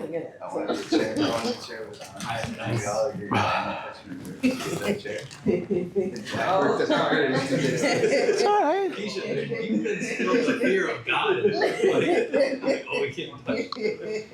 It is a comment, you know, like. Is it? Yeah. That's Yeah, that's what I'm saying. What do you mean it's a crime? It's right. Move on. Right, that's what I told him too. I was like, And you can do some boot camp. Yeah. Are you ready? I don't know. Are you I ready? think you need to. My fiance's not like those one. She's nice.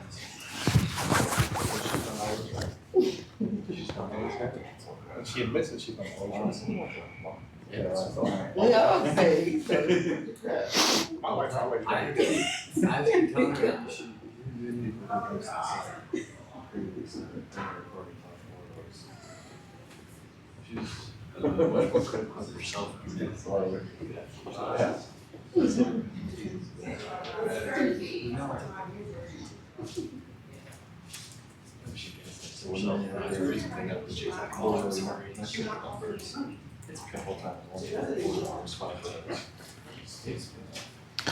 Hey, Matt, sorry. Hey, Ray. Do you know if Navigator reports lane level information with incidents? I think it does now. However, I don't know if the data, if the public-facing data. So, let me back up. Navigator has always had that functionality. However, the data feed that we had historically did not appropriately align with how it could be ingested for RITIS. And was it an API or was it like an XML thing or export and in? So the way that we have our data set I did the up, math. I was like, if I spend GDOT has their data $40 set on up. strawberries, but that's enough strawberries for the whole year. As I I'm not mad understand about it, And I only got one more jar of jam left. They have a real database over here. Yeah, And then their firewall, and then they have a mirror copy over here. That gets pushed every 1 minute, I think. okay. And that's what we tap into? Everybody else is allowed to come Okay. in. But in theory, the attribution for lane closures should be in there. It should be, stressing the word should.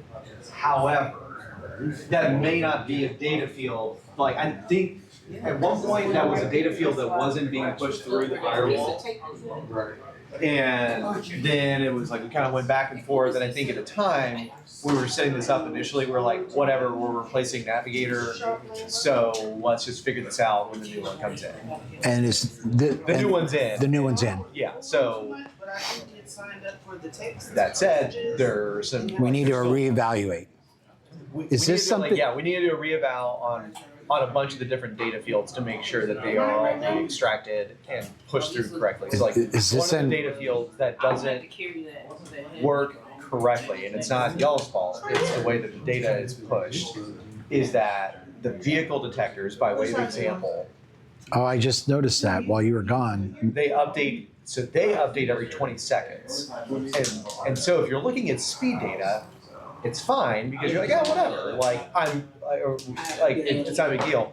However, in reality, what happens is that when it gets pushed through for the public face, it's overriding the first 20 seconds, the second 20 seconds, and only the third 20 seconds. And so your volumes are approximately a third Of what it could be. Where the screen got cracked. Okay. And so it's one of those things of like, I like using that tool because I find it easier to read. However, it doesn't, like if you're trying to pull volume data, it's not gonna be correct. All right. Again, historically, that may have changed with the new database updates. But that's where I say I think it requires a reeval on that front. just to make sure, and also be like, hey, These are some action items I think we need to follow up on. agreed. So, Yeah, they're like, I mean, that like the system just went live in like May, and it's just okay. and it's one of those things that like, there are still items that they are trying to clean up with the rollout. But this is a low priority item. With their updated and refreshed ATMS platform in place, this is something we need to reassess and investigate with the customer, period. Yeah, so I think like it's there's features and functionality that is still not working as it should, and so that's where like those things are taking priority, understandably so. Okay. All right. Let's get rolling again. I see.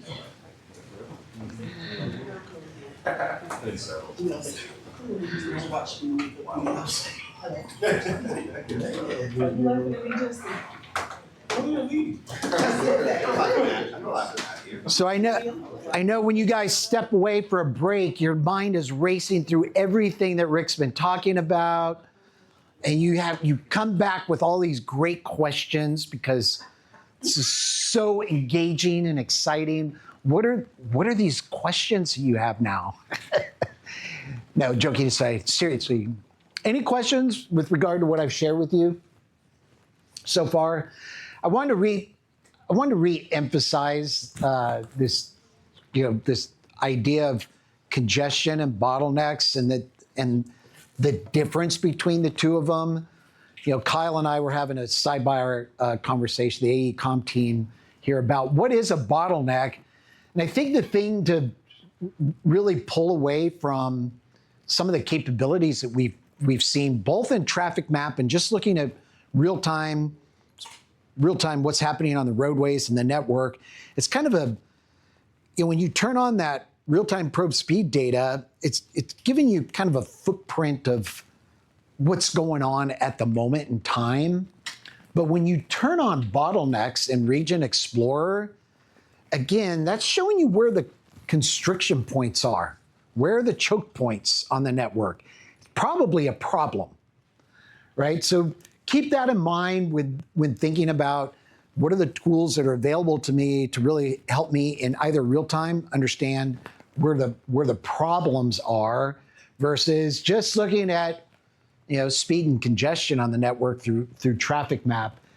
There are times when you're going to want to look at Region Explorer, or you want to go back in time using the bottleneck ranking report and ask, well, what were the top 100 or the top 10 bottlenecks for this area for the first quarter of 2026? Real quickly, what is a bottleneck? What is a queue? There is a definition, and it's important. The definition is relative to the speed of the segment at that moment in time, that day of the week, that week of the year, when it's being calculated. So it's like it is a firm kind of concrete explanation or calculation of, yeah, this is a problem and this is a choke point. And it gets defined when that segment for that moment in time, that day of the week, that week of the year, in which free flow speed, which is defined by here for that segment, for that time, and is refreshed regularly, when free flow speed falls below, when the speed falls below 60% of the free flow speed for more than 10 minutes, it becomes, at that point, that's 10-minute time span, it becomes queued or bottleneck state. It'll stay in a bottleneck state until the speed on that segment exceeds 60% of free flow for more than 15 minutes. So the segment's going to be in a queued bottleneck state throughout this duration until there, given that graph. I'm a really good graph maker, aren't I? I took a class in that, making graphs. So that's how you define a bottleneck. That's the math to a bottleneck. Any questions about that? Pretty unique, right? Bottlenecks, queues, where do I find them? Or how do I find them? How are they useful? We already looked at Region Explorer. How many of you think you might be interested in setting up an alert for a corridor if its speed falls below a certain threshold or goes above a certain threshold? Is that anything of interest? Maybe? Okay, I'll demo that really quickly. So Matt, remind me, you guys do not have incident alerts, you just have speed alerts? I do, but I had to break the plan just to get that. That might be something for some other folks to check. When you open RITIS, do you guys have a personal alerts, traffic alerts tab? Yes. You do. And when you click on that, do you have both speed and incident? You do. Subscribe to the incident, subscribe to the speed, yeah. All right. Let's do a quick demo. We're gonna set up a speed alert. So go ahead and open RITIS, fire up another tab, go to, I'm gonna close a few of these.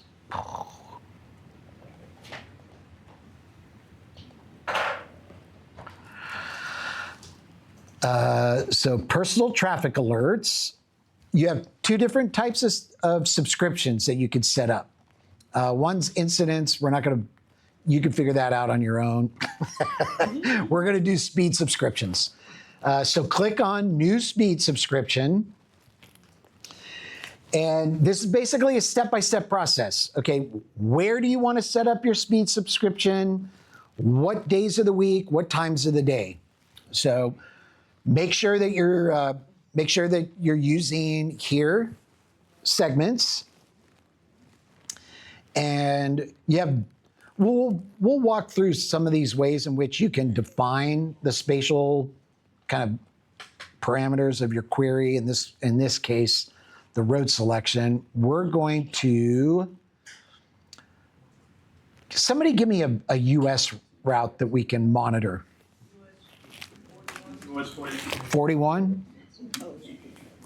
All right, so I just typed in US 41. There's 99, that's a big road, gee, many Christmas.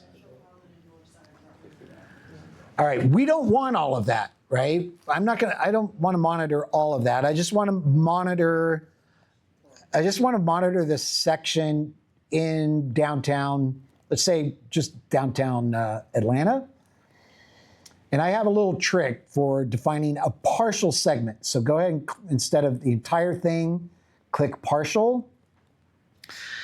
And the way these drop-down lists work, it's kind of wonky. Come on in, guys. Rick, can you go back a step? Yep. So you type in US 41 and search. Sam, you got space? Somebody could sit here. And I think we have one spot right here next to Matt. So first you got to search for the road segment, right? Did you get that far? Yes. All right. Back to the search and it's got like 52 roads now. How did you, I guess, filter it down? So, all right. We're going to talk more about this in a little bit, but when you search by road name, which we're doing right now, as opposed to some of these other methods, I'm going to walk you through all of these methods. But when you search by road name, the way we set up and design the underlying database is for optimized queries for probe speed data. And it doesn't make any sense to, in context to like a consumer mapping app, like you're looking for, well, where's US 41? And, naming conventions aren't the same in this database as they are in consumer mapping apps. Because US 41 may have a bunch of names, right? Keep in mind that your US routes, your state routes, and interstates are going to have standard naming conventions that are aligned with the National Highway System, NHS. So you may think Martin Luther King Boulevard, and that may or may not align with US 41, whatever, I don't know. Martin Luther King Boulevard probably aligns with a state route or a US route at some point. I don't know. Anyway, my point is use the standard naming conventions. And when you do a search, it's going to find multiple hits. The most likely hits are going to be the segments of road that you're interested in, okay? And so just take the first one. So click that first set, and it's going to bring in US 41 in different parts of the state. All of those others in that list that you saw? So the part that I missed, I didn't realize in that top left, we had to select the Georgia drop down to kind of pair it. So I was getting it for the whole US. Oh, all right. So that's not set to Georgia by default? All right. So our friend over here discovered that she, by default, apparently you guys, if you've not used this before, is set to all regions. Make sure you go to Georgia before you look for US 41 or anything for that matter in Probe Data Analytics. So I'm gonna just show you really quickly how to. We'll kind of cover this again, but if you don't want all of this to be part of your speed alert, click the partial button. All right. Then zoom. This is my personal trick. I don't know, Matt, maybe you've got different ways, but I zoom into the area that I want to keep an eye on, and I hover my mouse over the road segment to get what's the intersection on, I'm going to do the northbound side. It's US 19, Georgia 9, 14th Street. This drop-down list is what lets you shrink and cut off the road segments. So I'll come in here and it goes from south to north, south on the left drop down, north on the right.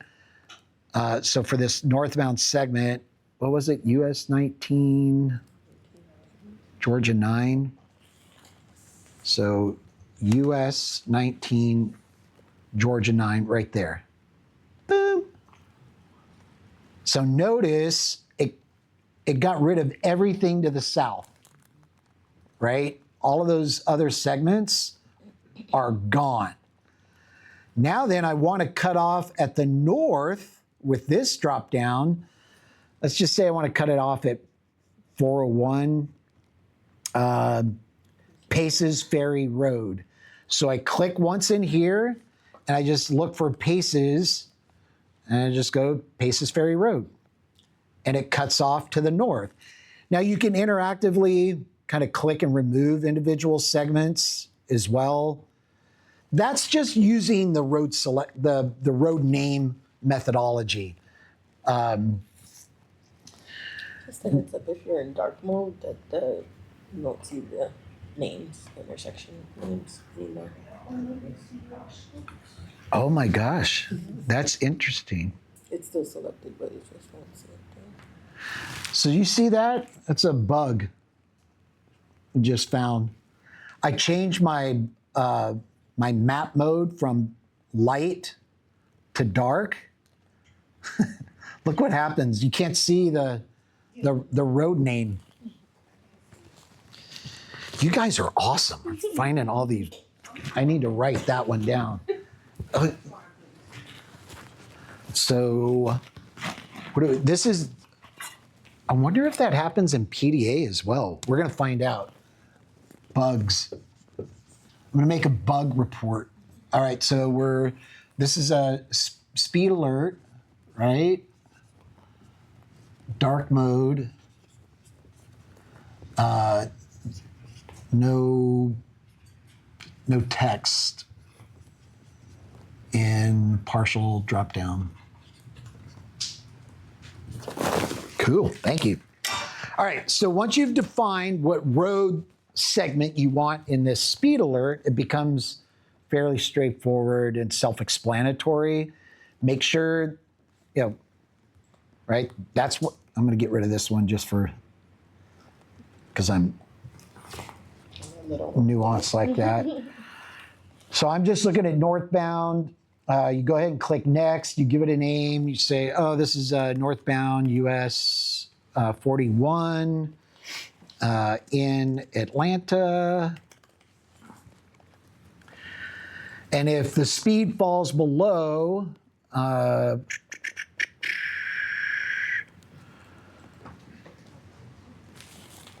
let's say 40%, like I'm just like concerned with congestion, like severe congestion, bottleneck, like travel time is, reliability is just absolutely awful. You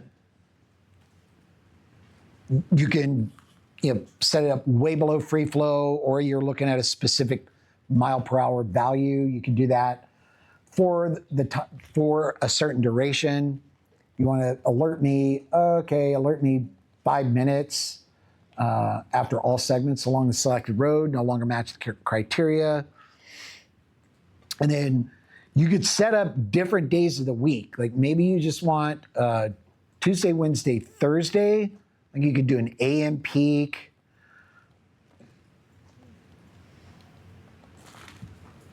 And then Tuesday, Wednesday, Thursday, okay, I want to do a PM peak monitoring of that segment from, let's say, 4:30 to PM peak goes to what, like 11:30 here?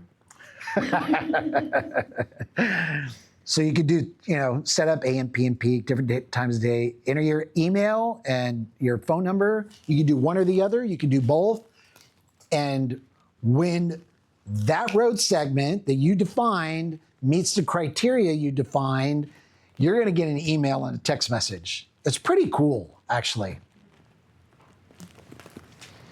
So that's speed alerts, and you'll figure out incident alerts. It's essentially the same process. In incident alerts, you actually have to define the route. But it's basically the same. All right, let's talk about dashboards for a minute. So we've been, again, two primary sets of capabilities within RITIS: real-time situational awareness, the analytics, all the real-time stuff is going into RITIS. It's being archived, and then you've got some cool tools that we'll explore in a little bit in terms of how to query that.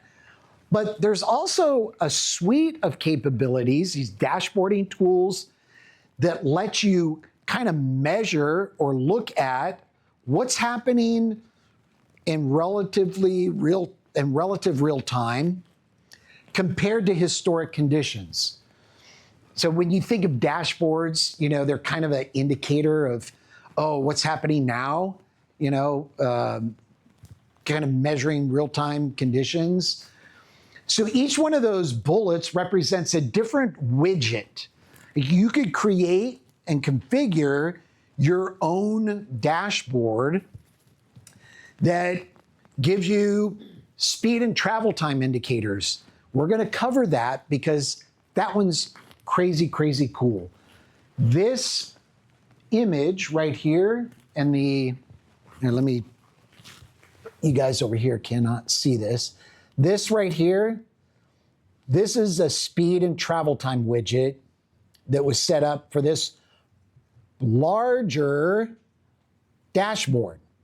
these are all different widgets for this one comprehensive dashboard. Each one of those different bullets represents a different type of widget that you can add to a dashboard. Bottlenecks, like, there's a ranked bottleneck comparison widget. That one's super cool. You define the geography or the roads that you want to create this ranked bottleneck report for us. So like Kyle, we were talking about bottlenecks. This is kind of an interesting spin in that you can focus geographically on where you want to keep an eye on top bottlenecks or top choke points within a specific area, and it'll rank it. It'll rank all the corridors over the last 12 months or 14 months or 24 months, and it'll put it into a ranked table. User delay cost, obvious what that does. Event clearance times, event counts, and map 21. All of these are different widgets that you can add to your and configure to your own dashboard. So let's why are we doing that? Kind of measuring real time against historic conditions. This is the event count widget. This one actually works for you guys because we're capturing and collecting your events, and they're all classified by event type. So let's go ahead and let's just jump out, go in, and let's create your first dashboard with a couple of widgets in it. So where do you think you're going to find dashboards? It's not totally obvious.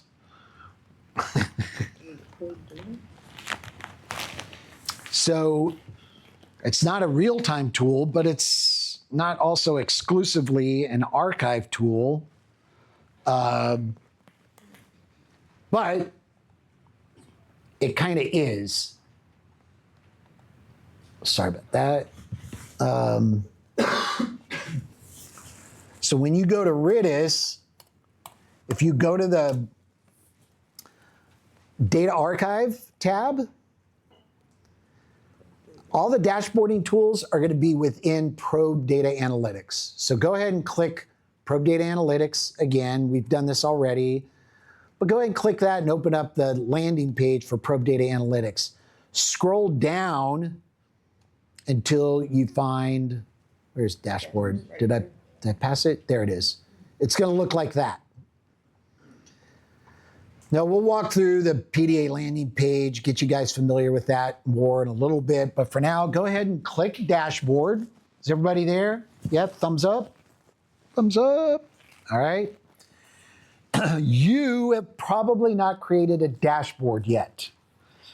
So it's probably going to prompt you, create a dashboard, right? Is that the first thing? If you hadn't created a dashboard, does it prompt you to create a new dashboard? Oh, you got to click a green button. Yeah, so click the green button. Let's just call your dashboard whatever you want. It's your dashboard. All right, so give it a name. I gave my dashboard the name GDOT Spring 2026 Dash. I could go in and edit that and call it, I don't like dash. I actually want it to be dashboard. All right, so rename it. All right, you've got a blank canvas.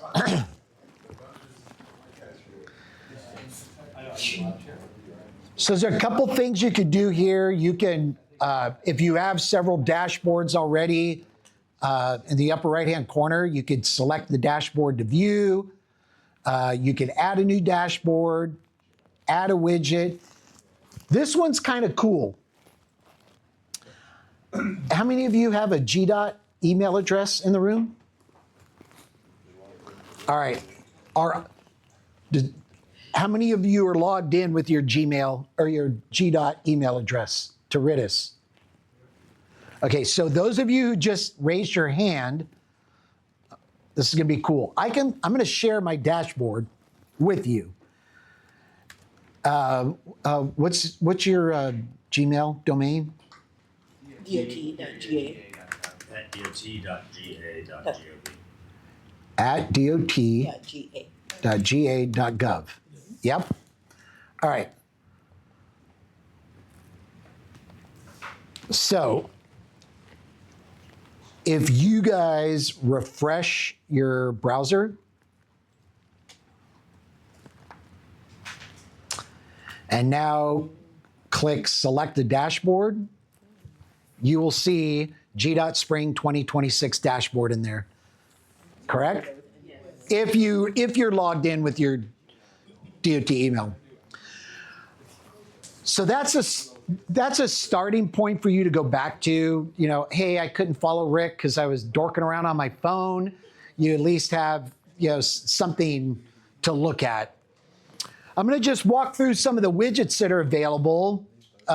Again, we're going to cover this one in more detail. The speed and travel time, super important, particularly for SIGOPS, because it allows you with incredible fidelity to keep an eye on the real-time conditions of corridors and perhaps give you a visual indicator of when there's a problem before you get an indication from any other source. Maybe it'd be 511, 911, or other like, you know, phone calls from the public. Ranked bottleneck table and ranked bottleneck comparison, both of those are essentially the same. I included a ranked bottleneck comparison. All of these widgets are designed for you to define the road segments that you want to monitor. And then it gives you, you know, these cool little insights about like what's going on. So I'm gonna just draw a box around downtown Atlanta. Say, I don't care, all roads, all classes. It's gonna select all the roads. I'm gonna add those. And for this rate bottleneck table, I'm gonna have it give me the state, the length, the duration, display the 10 longest. I can change that. Maybe I want the 15 longest bottlenecks. And then I'm gonna call it ranked bottleneck table, and then add that widget. It's gonna add it to the bottom of my dashboard. So it's preparing that now. Oh, actually it's prepared it already. Quick question. So when you're selecting your roadway segments, the only way to really, so like in Georgia, we're divided into different districts. We don't have an option to like say like District 3. We would have to like do a polygon around the whole district. Are your districts generally coincident with county boundaries? Yes. In PDA, not the dashboard tools, in PDA, you'll have that kind of geographic fidelity. You could choose roads within counties or roads within zip codes. So there are some geographic spatial query functions that are exposed there. Interestingly, I'm not sure why it's not exposed here. Is there a way to make county groups? Yeah, you do it. You decide which counties you want as part of that query. Can I say, okay, so like, let's say I want these 30 counties as one group. Can I just say that as a group to use in different queries? Absolutely, and we're gonna cover that. It was great. Her question was, I'm gonna run analysis on the same roads that are within my jurisdiction of interest on a regular basis. Do I have the ability to save those? Yes, you do, and I'll cover that when we jump into probe data analytics, but it's a great question. So anyway, I don't want to spend too much time on, you know, the various different widgets. What I do want to spend time on, though, is the speed and travel time widget. And if you guys on this side of the room can direct your attention visually over here for just a minute, remember that I was I talked a little bit at the beginning of class about TMC segments and the other one is TS segments from here. So here has two fundamental spatial road databases. One of them's TMC, traffic message channel. That's kind of an old nomenclature for, when older cars, the original nav systems, they had the CD in the trunk that helped them kind of with navigation. The real-time traffic was coming in over the air through literally a transmission, a frequency channel, and it would communicate via a single ID which roads would be green and which roads were yellow and which roads were red. So this is kind of an old nomenclature that's internationally accepted. TMC segments on roadways are generally very long. They could be like in your rural areas, you could have TMC segments that could be 5 miles in length. Crazy long. In urban areas, they're going to be smaller, but unlike TMC segments, the same, like let's say this is exit 22 and this is exit 23 on I-75. A TS database, the same stretch of roadway, it's going to have, it could have 5, 10, 15 little bitty spatial road segments that it's capturing the speed for. So think about, your work in SIGOPS. Like, if you want insights on a corridor and how it's performing and where there might be problems between, for a 5-mile stretch of the corridor, do you think a single TMC segment's going to give you the insights that you need? No. So you need the TS data, all right? That being said, unfortunately, in these dashboards, you're limited to TMC data.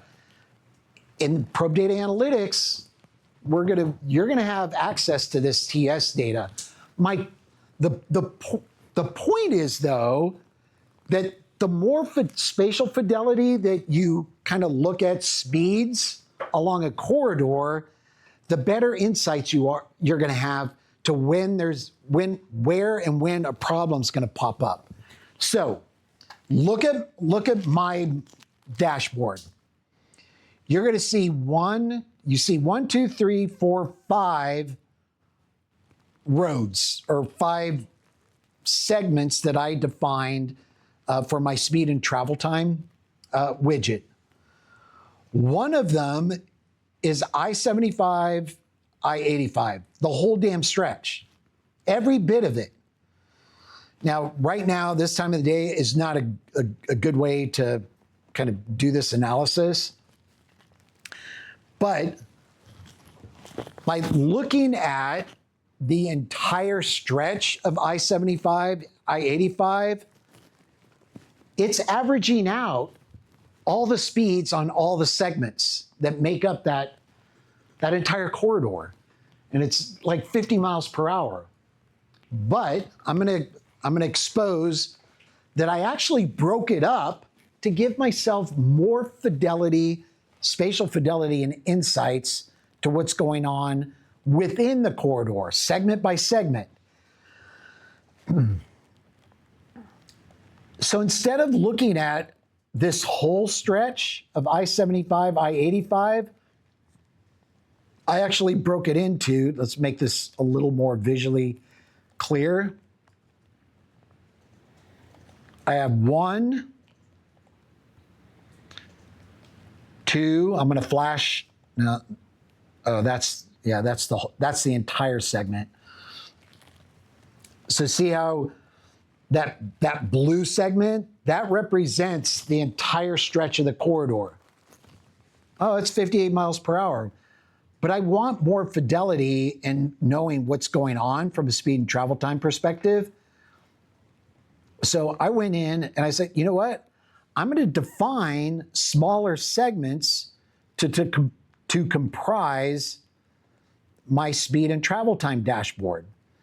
So I said, it's more meaningful for me to know what the speed from here to here is and here to here in between these signals, right? Or in between these intersections, as opposed to knowing the speed for that whole segment. Well, I probably should have cut it down.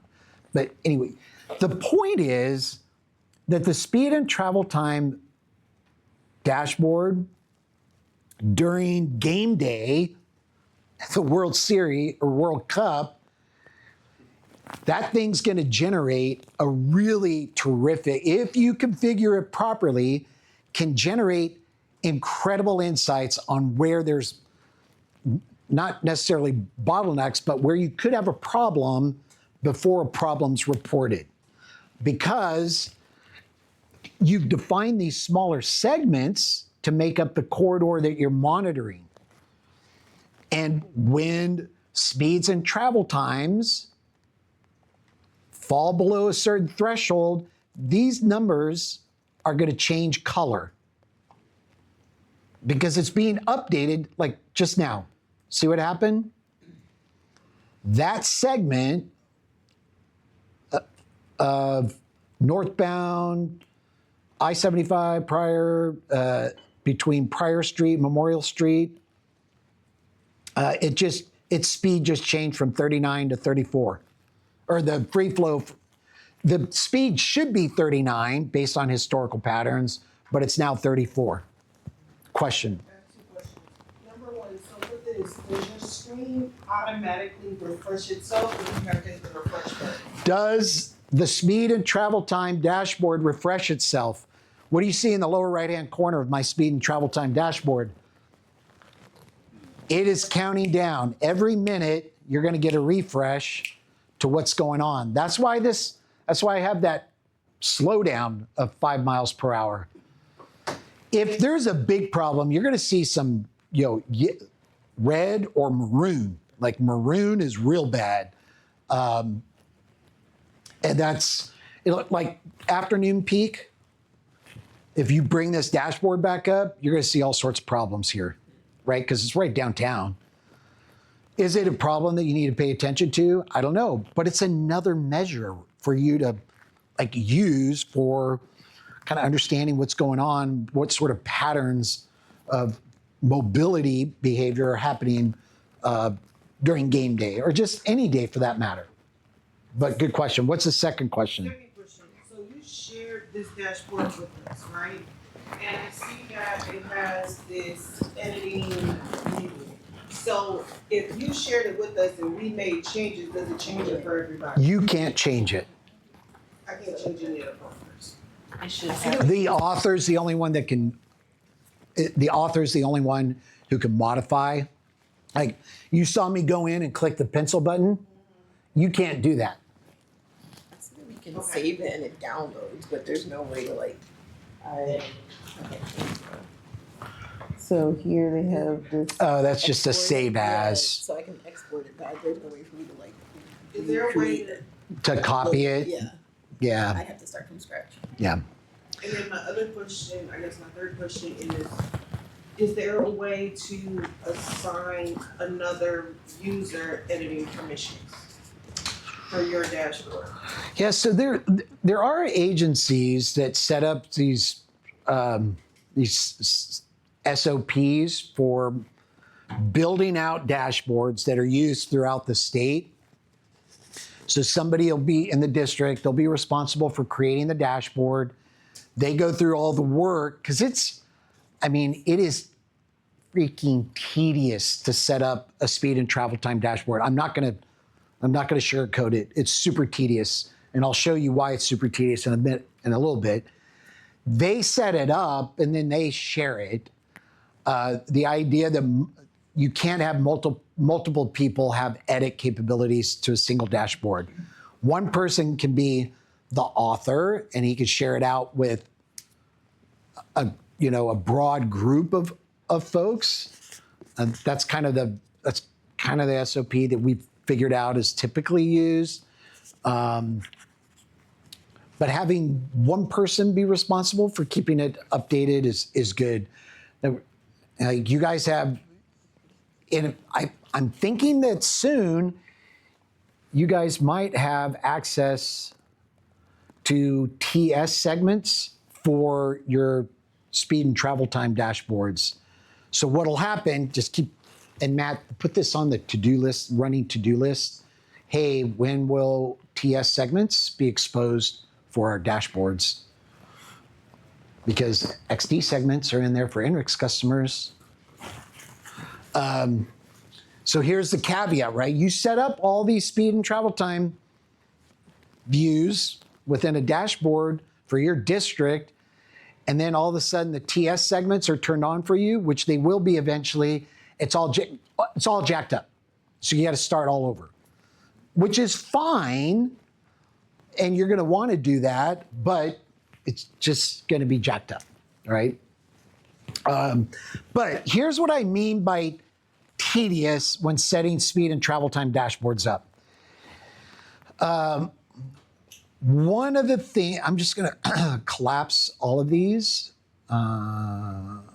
so I'm not distracting from.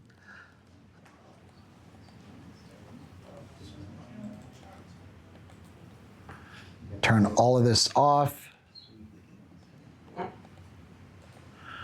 All right.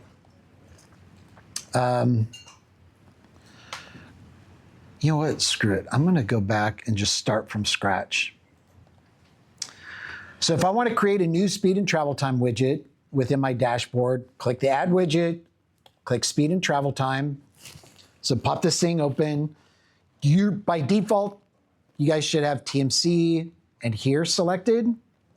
If not, make sure you got here and TMC. Notice you've got no other way to identify what roads that you want in your speed and travel time widget other than by the silly road name only method.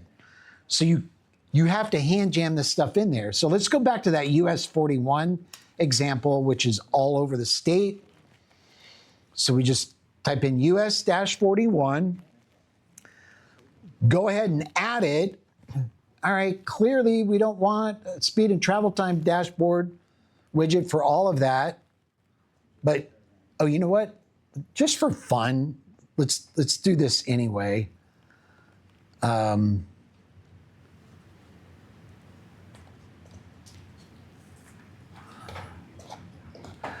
By the way, all of these widgets can be, you could click and drag them and move them to different locations within your dashboard, in theory.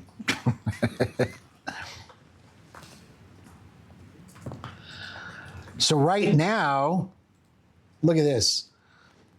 All of US 41 for the whole state of Georgia, average speed, harmonic mean is for northbound, it's 40 miles per hour, and for southbound, it's 39. And it's going to take you 3 hours and 47 minutes to go northbound and 3 hours and 51 minutes to go southbound. Well, that's not what, as SIGOPS folks, you want real-time insights relative to historic conditions on the nuances along the corridor. What's happening between signals, right? So we're going, no, that's not what I want. I'm going to come back in here. I'm going to get rid of southbound. Let's just focus on northbound. And go to the partial button. Remember we did that with the speed alert?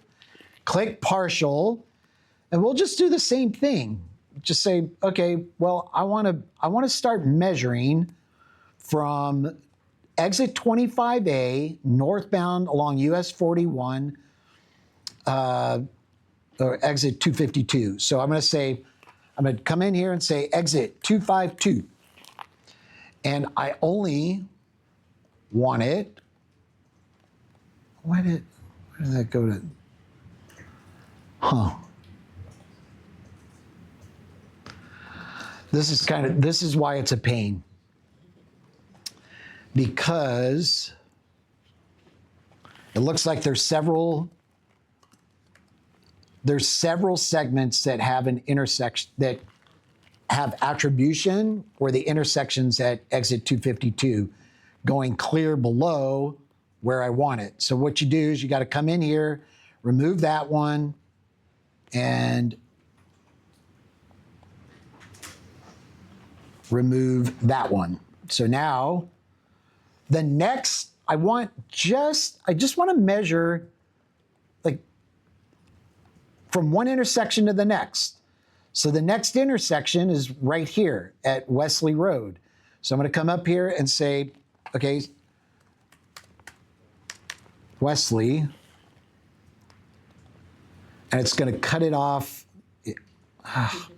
Man. Oh, you know what? I should just say, yeah, just go to Wesley Road, but then remove that individual road. Now then, okay, I'm monitoring that one segment of roadway. Great. But I want to monitor the whole corridor. So now you got to go in, add US 41 to then add the next segment of the corridor. And then you got to piece it together manually. Painful as it might be, tedious as it may be, it is the single best way to get a visual alert to where problems are on corridors that are important. So you got to go in here, type in again US 41, get rid of the southbound segment, look at the northbound segment, partial, say, oh yeah, I want to go from Wesley Road now. I keep wanting to spell it differently than it is. So now I'm going, sometimes I like to turn this one visibly off so I have context. Okay, yep, that's where I want it to start from the south. And I want it to go, well, the TMC segment basically takes it to Wesley Road. So I need to just cut it off at Wesley Road. So now I've got one more segment. So I'm going to do one more segment just to demonstrate how this works. US 41. Add both directions. Get rid of southbound. Partial northbound. Go from Wesley southbound, or the southern end. But actually not Wesley. I guess the next one, Collier? No. North side? Yeah. And then let's just say I want it to go all the way to this road, which is Mooresville Mill Road. So come in here and say Moores Mill Road, and it cuts it off at Moores Mill. Change that to orange. When you're doing interstate-based speed and travel time widgets, super useful as well, because you can get go from exit to exit when you get these alerts. So now that I've set this up, I now have 3 segments or multiple kind of sections. I could change the name in here if you're interested, like, because it's just pulling out of here's database these road names. You can say, oh, the south end and the midsection and, north, whatever. And then when you save the widget, go to the bottom. Where'd it go? There it is. So now I have a lot more fidelity, and I'm getting, oh, these small little segments are, now showing me at 22 miles per hour, 27, 27. There's no change in travel time really. But do you get the idea? When you're setting this up, it could be really useful for corridor monitoring, because you'll get this, we've got state agencies where they built out for key corridors all over the district. They've built out these speed and travel time dashboards, and they've got it on like 3 of their monitors in their TMC, because they can look at the speed and travel time dashboard. They'll see a maroon color for a specific segment. Why didn't it change? Did I not hit commit? It should have changed name. Anyway, you'll see a maroon for a certain segment of roadway on a key corridor, and go, oh, hey, turn the CCT camera over here. Or, hey, do we have a safety service patrol? Can they take a look at this? That's been, the travel time differential's like enormous. Something's going on there. And that's kind of like the Region Explorer with bottlenecks and queues. That's giving you a spatial indicator, but when you could pinpoint and target it through your own configuration, very, very insightful, very useful. Okay, so you can spend a lot of time creating your segments and making them in a group. Is there a way to just share those predetermined segments with another group? Yeah, all of these segments that go into definition for these is, and I'll cover this in a little bit. Oh, that's interesting. Notice that button at the bottom, show segment IDs. These are the 1, 2, 3, 4, 5 TMC segments and their unique ID. I was talking about GIS integration earlier. This is how I do the GIS integration. You get a shape file or a GeoJSON file, and every single segment has a unique ID, and you just do a join to bring in the performance measures from Probe Data Analytics. So those are all unique IDs, and you can repurpose them however you want in RITIS. But yeah, I'm not sure why didn't that take? That's why I didn't hit enter. South, Central, and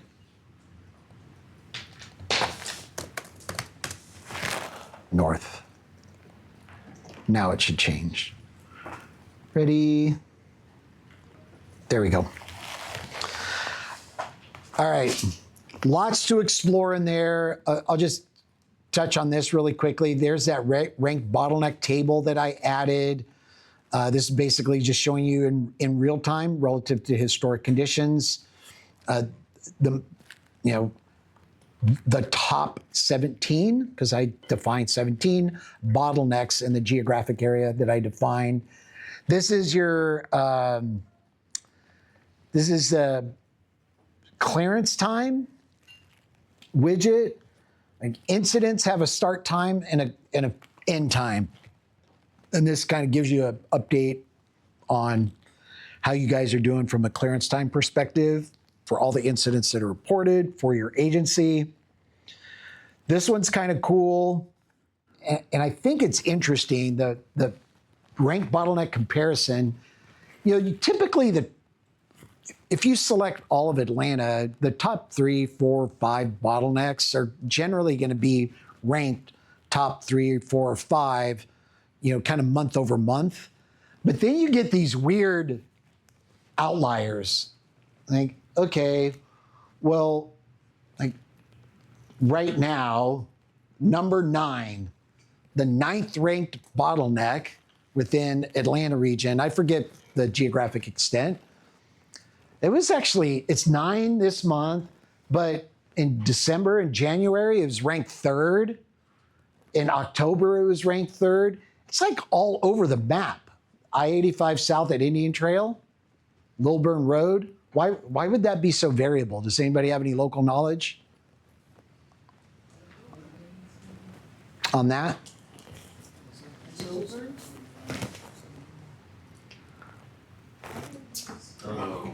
I mean, I don't know.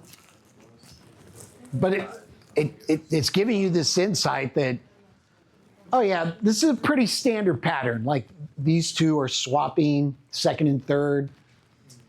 You know, this one's highly variable. Maybe there's a work zone or something on there that's been active for a few months, and that's what threw it to number 3. Like this number 9, 9th rank. Maybe they had a active work zone from October through January on I-85 northbound at Indian Trail, Little Burn Road. Is that possible? Maybe. I don't know. But it's a nice snapshot. So those are the dashboards. I encourage you, again, keep in mind with dashboards, it's like this cool kind of combo of real-time awareness in context to historic conditions. So you're getting this nice snapshot of, combo of real-time traffic map and, some analytics, this archive of rich data that we got going back for years. But now you could, bring this stuff up and use it to provide some decision making. Any questions about the dashboard, widgets, tools, so forth? Is our break at noon straight up, or was it? Okay. All right, I'm going to show you one more tool before we break. Oh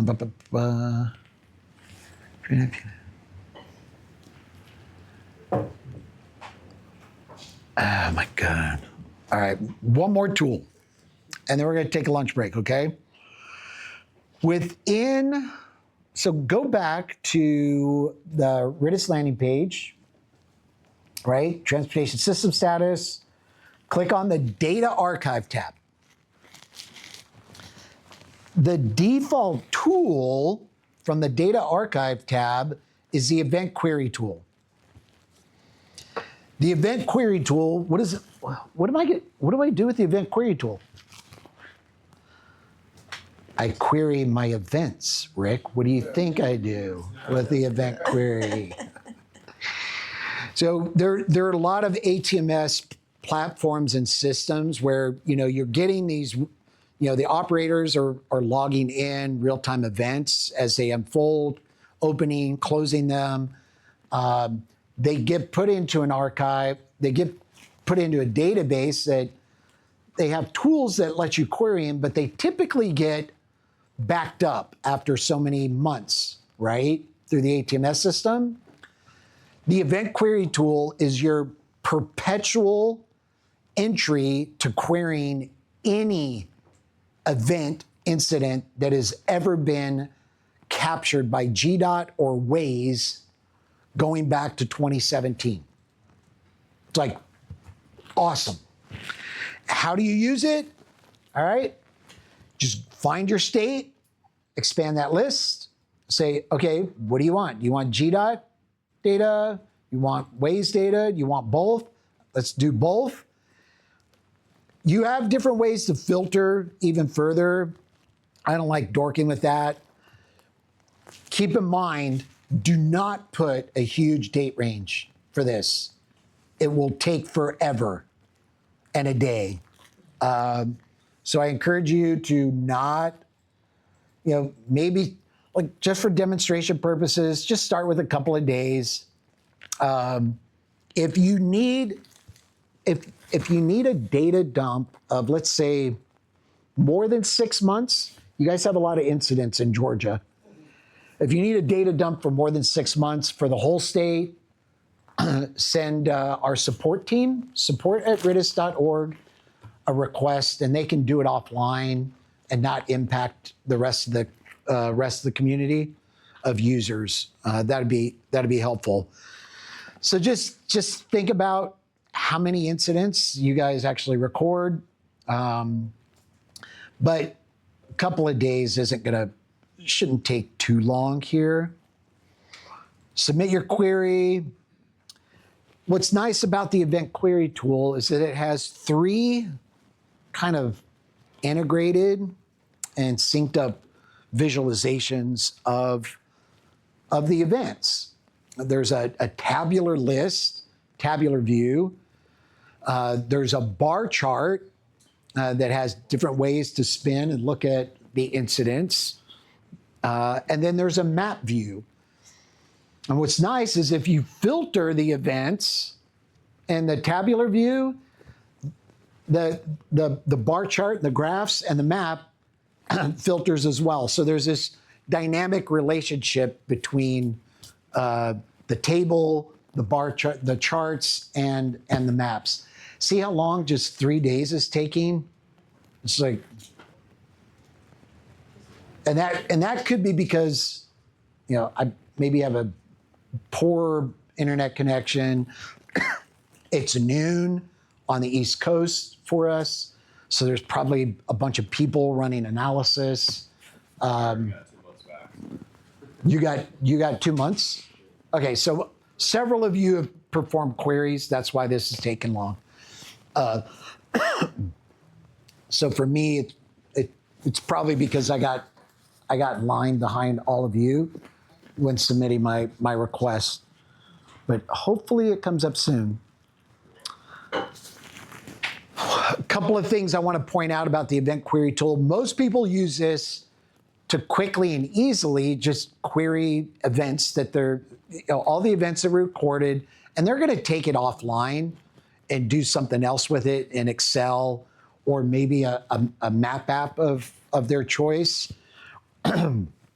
Maybe you want to do some safety related analysis. This isn't safety analytics, but it's a safety, you can use it for some basic safety analysis. It's frustrating.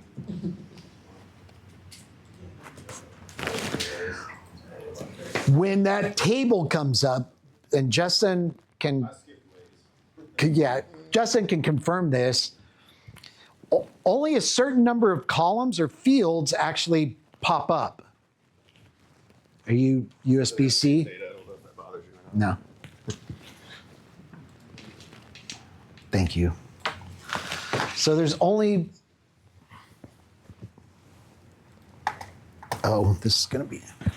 there's only a certain number of fields that show up by default.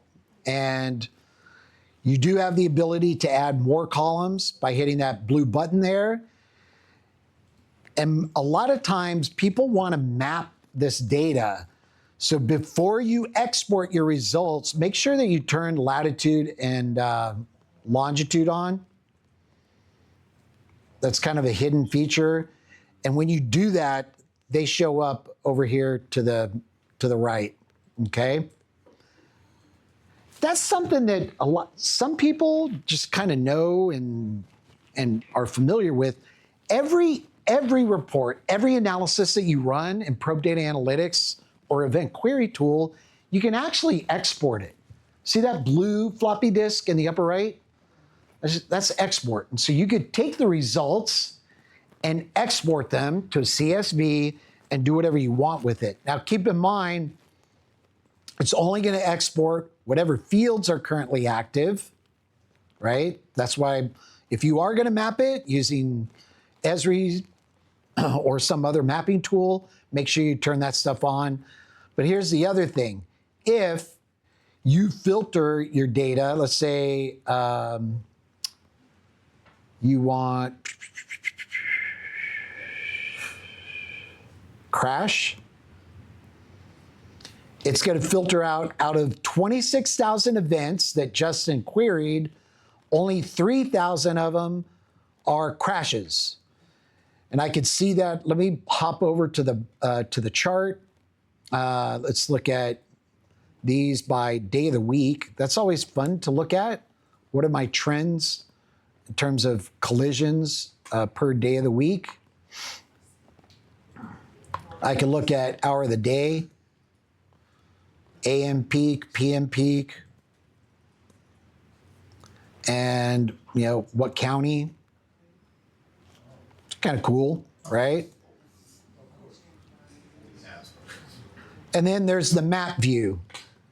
Now the map view is only going to show me 3,000 events. So if I go over here and I say, all right, I only want location. Let's say I only want the crashes on I-75. It's going to filter out. I now only have 615. If I go to my map, it's just going to be the crashes on I-75. And when I hit export, is it going to export all of my original records or just the 615? Just the 615. All right. So if you're dorking around with your filters and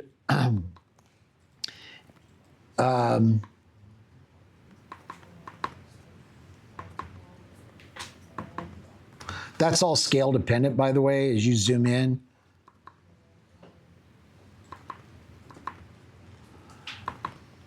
Sorry, Justin, I'm not sure how to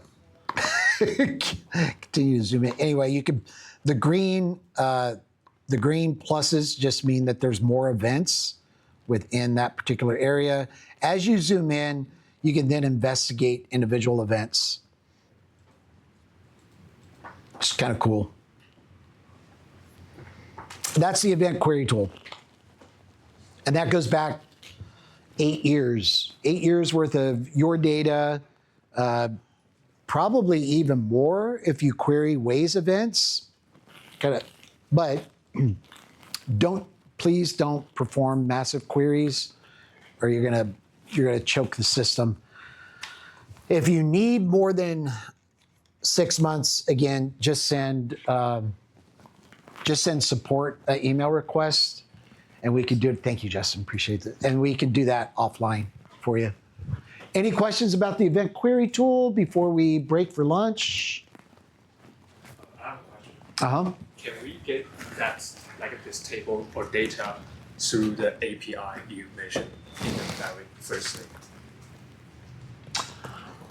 Or like, what's the API? I would presume so. I mean, you can, so the question was, hey, can we get these events through an API? We have 2 API libraries, one for real-time content and one for the analytics. You can plot incidents on a trend map and congestion scan. So that implies that the API would expose your ability to query incidents. I don't know if you could query them independently. That's why most users, if they just want incidents, tell us what you want for whatever time period through support@ritis.org, and we'll do an extract for you. Yeah. But you can also submit a request to, hey, can I pull events as part of leveraging the API? I don't know. So it's a good question. Any other questions before we break for lunch? Okay, let's reconvene 105. Let's a little bit deeper into probe data analytics, which is, this morning we've been talking largely about all of that real-time situational awareness capabilities within the RITIS platform. We did talk about Region Explorer and dashboards, which is that kind of combo fusion of real-time relative to historic conditions stuff.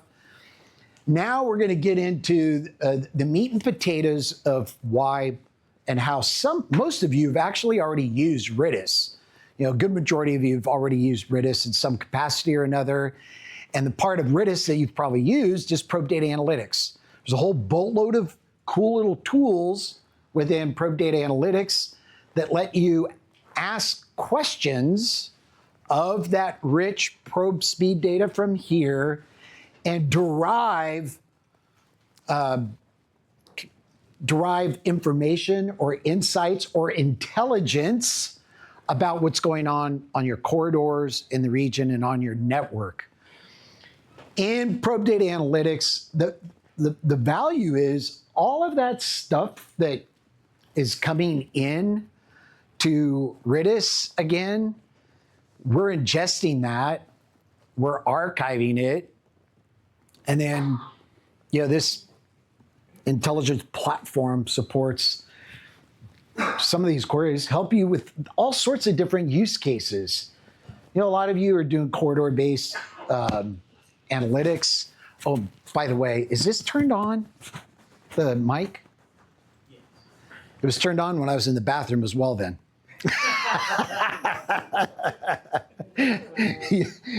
So when I was washing my hands, you might have to do some cutting.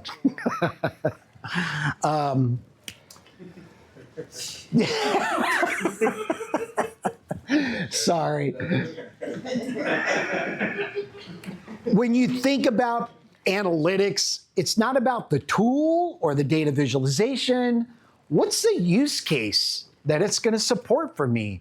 And there's a whole boatload of different use cases and how, subject matter experts like you are using these tools on a daily basis all over the country. Project prioritization, Kyle and the group here from AECOM, we were talking, okay, the bottleneck ranking report. We call it the bottleneck ranking report, but what are the use cases for bottleneck ranking report? Oh, you know what?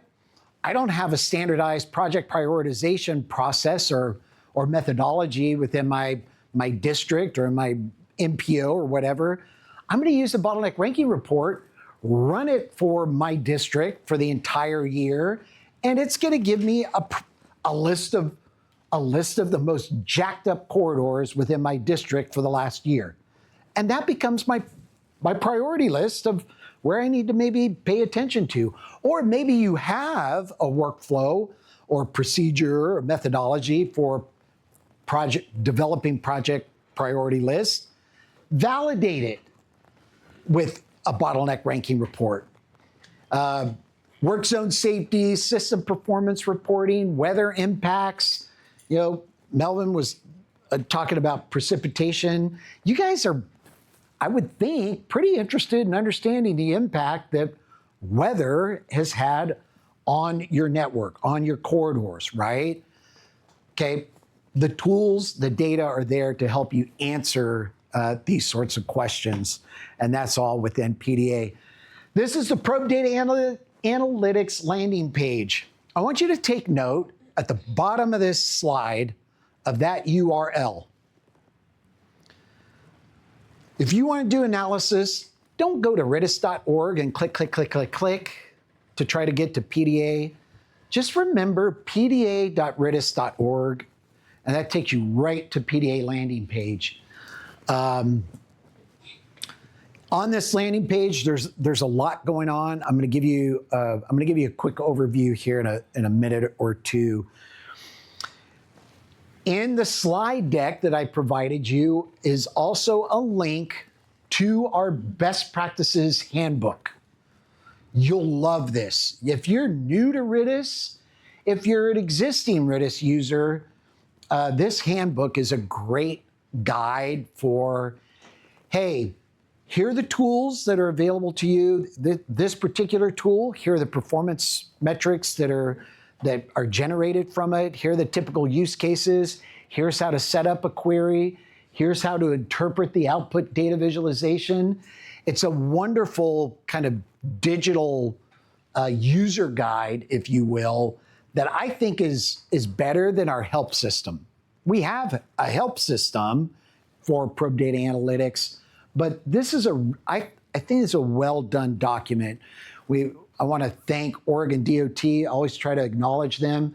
It's the beauty of the RITIS community is that it's like a pooled fund kind of relationship where you're part of the family, and if you decide that you want to take on and own a part of the platform, like building out, like Oregon DOT, they paid for and funded independently the development of this handbook. And then they gave it over to the RITIS user community, and we basically, cleansed it up so that it was not Oregon DOT branded, so that everyone has access to it. So thank you, Oregon DOT. GDOT does this for certain tools. They'll pay, you guys will pay for a specific feature to support your operations, your use cases, and your planning needs in the agency. And that gets propagated and is available to everyone. So it's a really cool shared pooled fund sort of kind of deployment, business and deployment model. This is something else that I want to bring to your attention. This is something I developed out of a combination between that handbook and a matrix of performance measures per tool for Probe Data Analytics. I've called it the PDA Tool Metrics Explorer. If you go back to open up the training website, go.umd.edu, I'm going to point you to this right now. In the upper right-hand corner, you'll see a link to the PDA Tools Metric Explorer.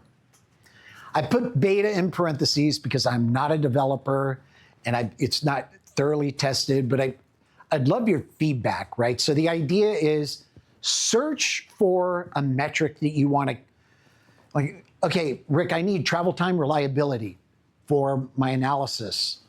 Okay, TTR, type in TTR. What tools will generate travel time reliability for me? You type it in and it'll filter out the tools that have travel time reliability.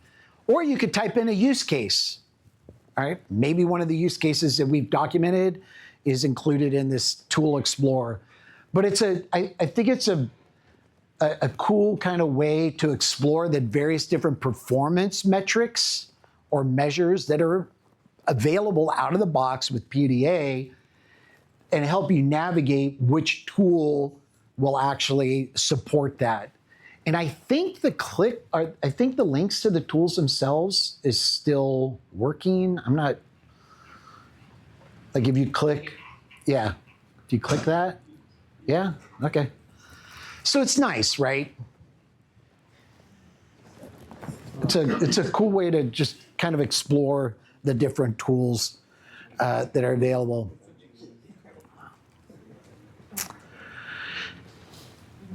A lot of times we have, and I'm gonna touch on this in a little bit. While we give you an easy way to query probe data using the various different tools and analysis, keep in mind that sometimes your leadership and the general public, or maybe legislators, whoever it might be, they want specific types of executive level reports. And something to remember is that PDA helps you generate the data, the intelligence, and the knowledge about what happened for a particular time or relative to other dates and times. But sometimes you need to pull it all together, all these different reports, and you need to synthesize it and aggregate it into a single integrated executive report. Now, I'm going to talk about this later, but we have a bunch of report templates that are curated from a host of different agencies all over the country. Hey, this is how we report on special events. This is what our report template looks like. And then, like in this case, all you're doing, it's kind of interesting, is you're running one report for trend map, 2 reports for user delay cost, and the third report is for performance summaries. So all of these graphics and visuals and information, it's all configurable, but to get this detail, you run 3 separate reports and you just dump the metrics and data visualizations into the report. So this is it's just a couple of examples of how Probe Data Analytics out of the box, really cool performance measures that it delivers and really cool data visualizations, but you can create all sorts of beautiful visualizations or beautiful executive level reports using some of our report templates. So let's dive into Probe Data Analytics, doing some query, just like the basics of setting up a query within Probe Data Analytics. We're going to do that. We're going to focus on the trend map right now. Although in the analysis, all the reports that I provided in our training resources, they were for a congestion scan. They were for a trend map. No. Actually, these are just examples of different sort of tools and reports that come out. The analysis that I ran, and we're going to review in more detail, was a performance chart, user delay cost, a trend map to help with that, help build out that MLB use case report.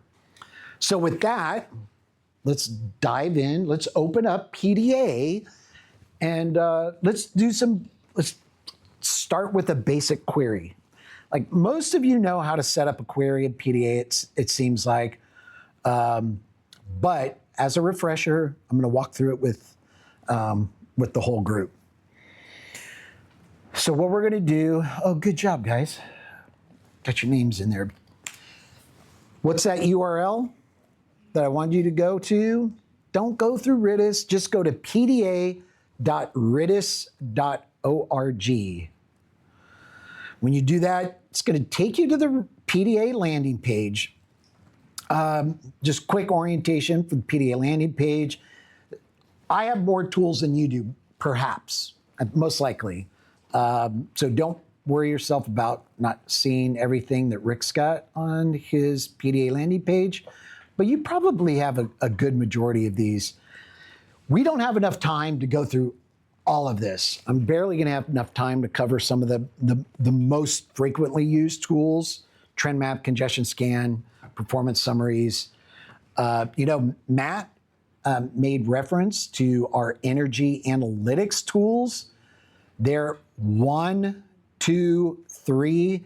If you're doing any sort of emissions-related analysis, you have a boatload of tools to help you understand emissions at the corridor level, at the road segment level.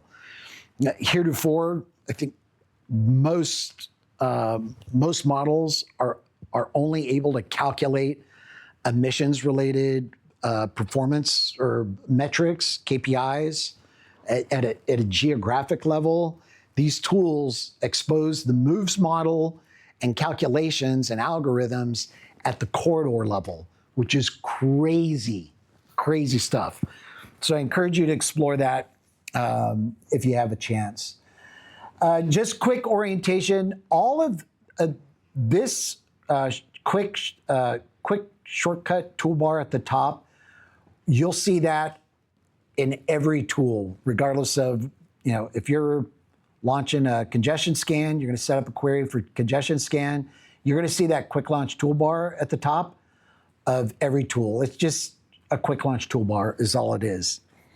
In addition, in the upper right-hand corner, this kind of standard quick links, quick links to our templates page, which I'll cover later. These are these templates that I was talking about, curated templates for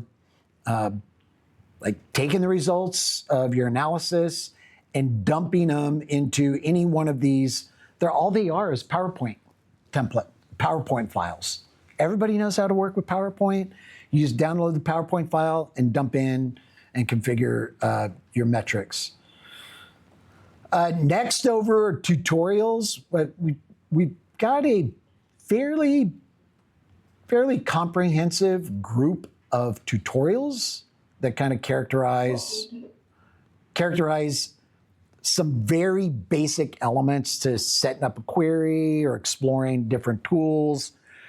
So that's a resource for you if you're interested in checking that out. The help system is pretty good.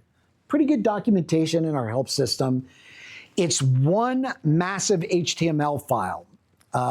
There is some general organization to it in terms of general kind of data topics, NPM, RDS, map 21. So if you go into these individual categories, you say, hey, I want to better understand here data, and I forget who was asking me, like the frequency at which free flow speed is calculated or updated.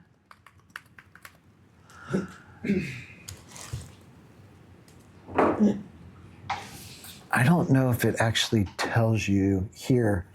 Reference speed, the calculated free flow speed, mean speed, railway segments, miles per hour, the actual is calculated upon the 85th, which segments, okay, they don't give you the cadence in which they're updating that. So it's not based on speed limit, it's based on 85th percentile. For here it is.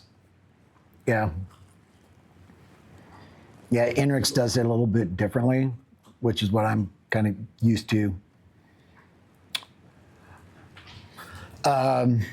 If you want to explore an individual tool within the help system, just go down to the tools section, go, oh, what does the corridor speed bins tool do? Oh, well, the corridor speed bins takes all observed speeds and puts them into bins. I actually like, I'm not going to demo the corridor speed bins tool today, but I encourage you to check it out. Most of the tools in Pro Data Analytics, what is it giving you with regard to speed or other performance measures like travel time or percent congestion or comparative speed or planning time in? Those values are derived from, are they derived from exact observed? No, it's all averaged values.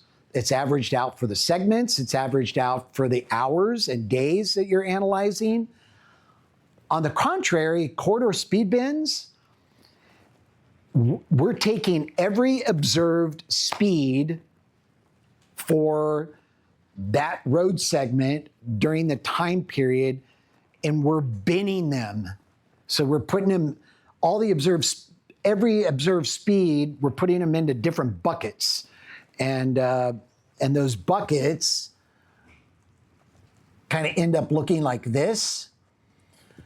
So there's different measures here, but speed's typically the one that most people are looking at because they're interested in looking at, well, how much of all the observed speeds during the period analyzed were 60 miles per hour or greater, or in this, like this purple color, less than 10 miles per hour on I-95 for this 23-mile stretch. Do any of you deal with excessive speed at all? No, because you're in the urban area. Although I do think it's a problem in certain corridors. This is a cool tool where it's designed out of the box to try to characterize persistent congestion and, highlight where slow speeds or problem areas are along your corridor. But you can flip the thing around and change the color schemes to find excessive speeds, which is a really, really important function for some agencies. But anyway, explore the help system. I think I mentioned that it's one big HTML document. Why is that important? Because there's no search feature in the help documentation. So if you want to find something, you have to use the browser search. So Control F and say, I want to find travel time. I want to do something on travel time. And it'll go, there's 150 references to travel time. And you go through it, right? It's kind of clunky, which is why I built the Explorer, the metric Explorer, because it's a little, in terms of figuring out performance measures versus the connection to tools. The next area, or the other link in the upper right-hand corner is to your history. If you click My History, that's going to open up.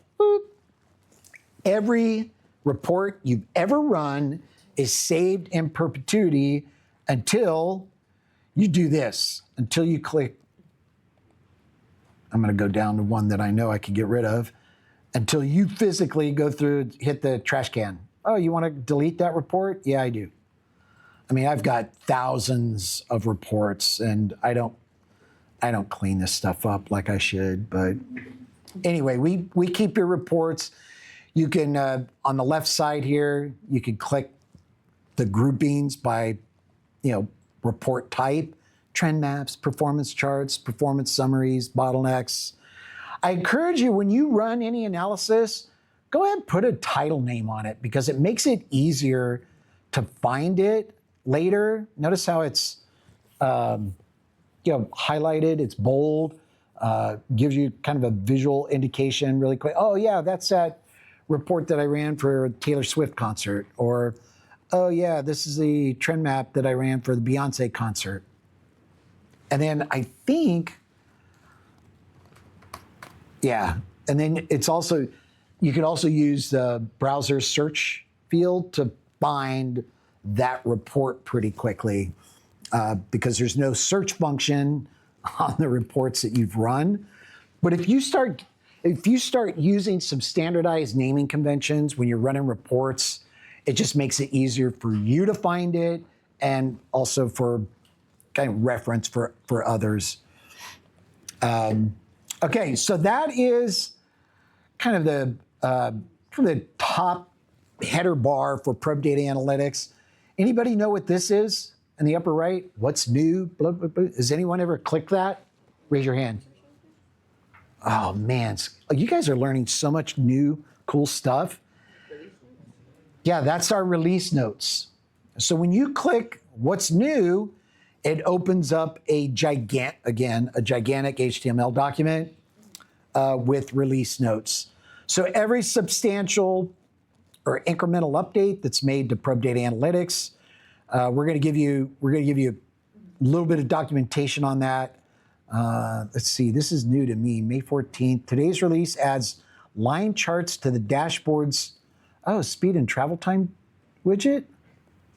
Displays the readings for each selected corridor over the course of the current day. How do you access that? Oh man, I closed my dashboards. Okay, now I want to look. Now I want to see that. Line bar charts, speed and travel time.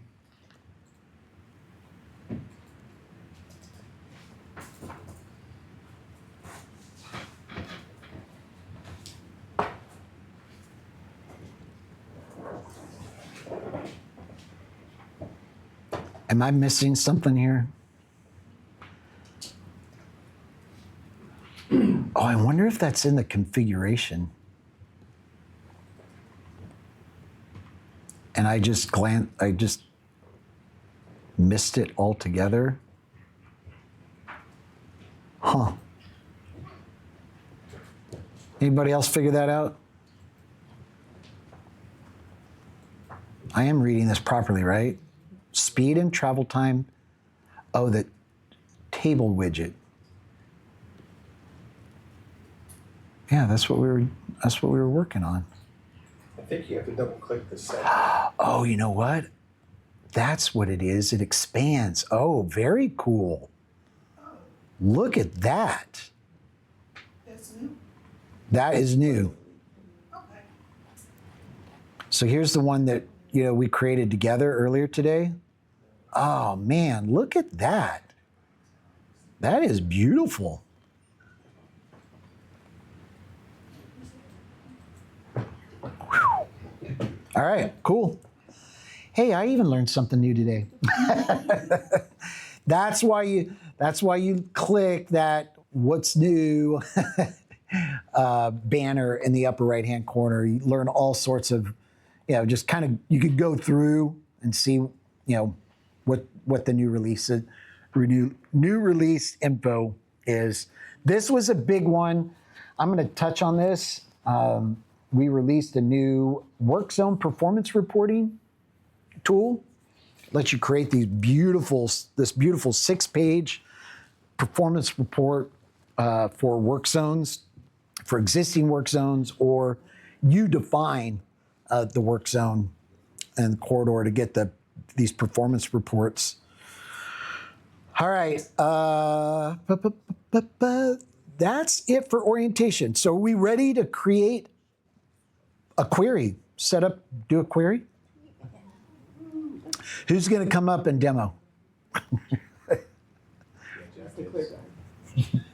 Yeah, I'll do it. You'll do it? The clear guy user. And if he can go through it, anybody can, right? No, I'm just teasing. All right, so I'm gonna walk through how to set up a query in Probe Data Analytics. The thing to keep in mind with Probe Data Analytics, every single tool, there are two primary parameters for every query.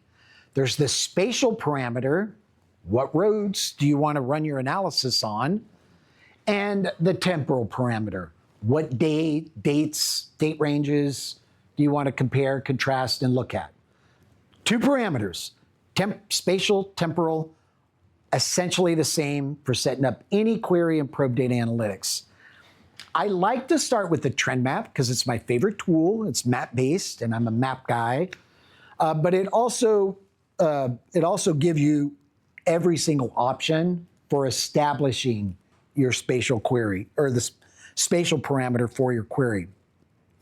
So let's do this together. Go ahead and open PDA, start a trend map or open trend map query. Make sure that you are in the United States and not the United Kingdom.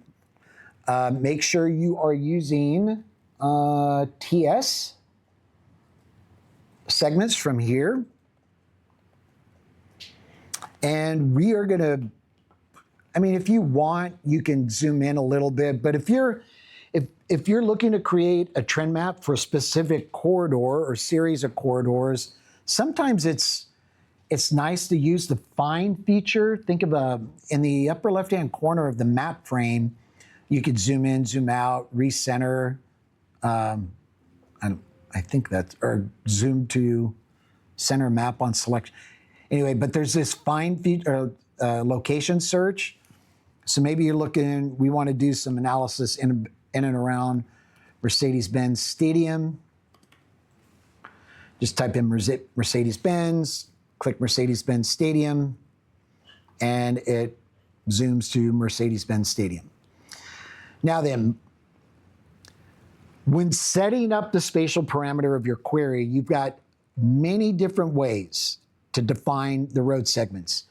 You can combine the methods, like you can search by name, you can search by geographic region.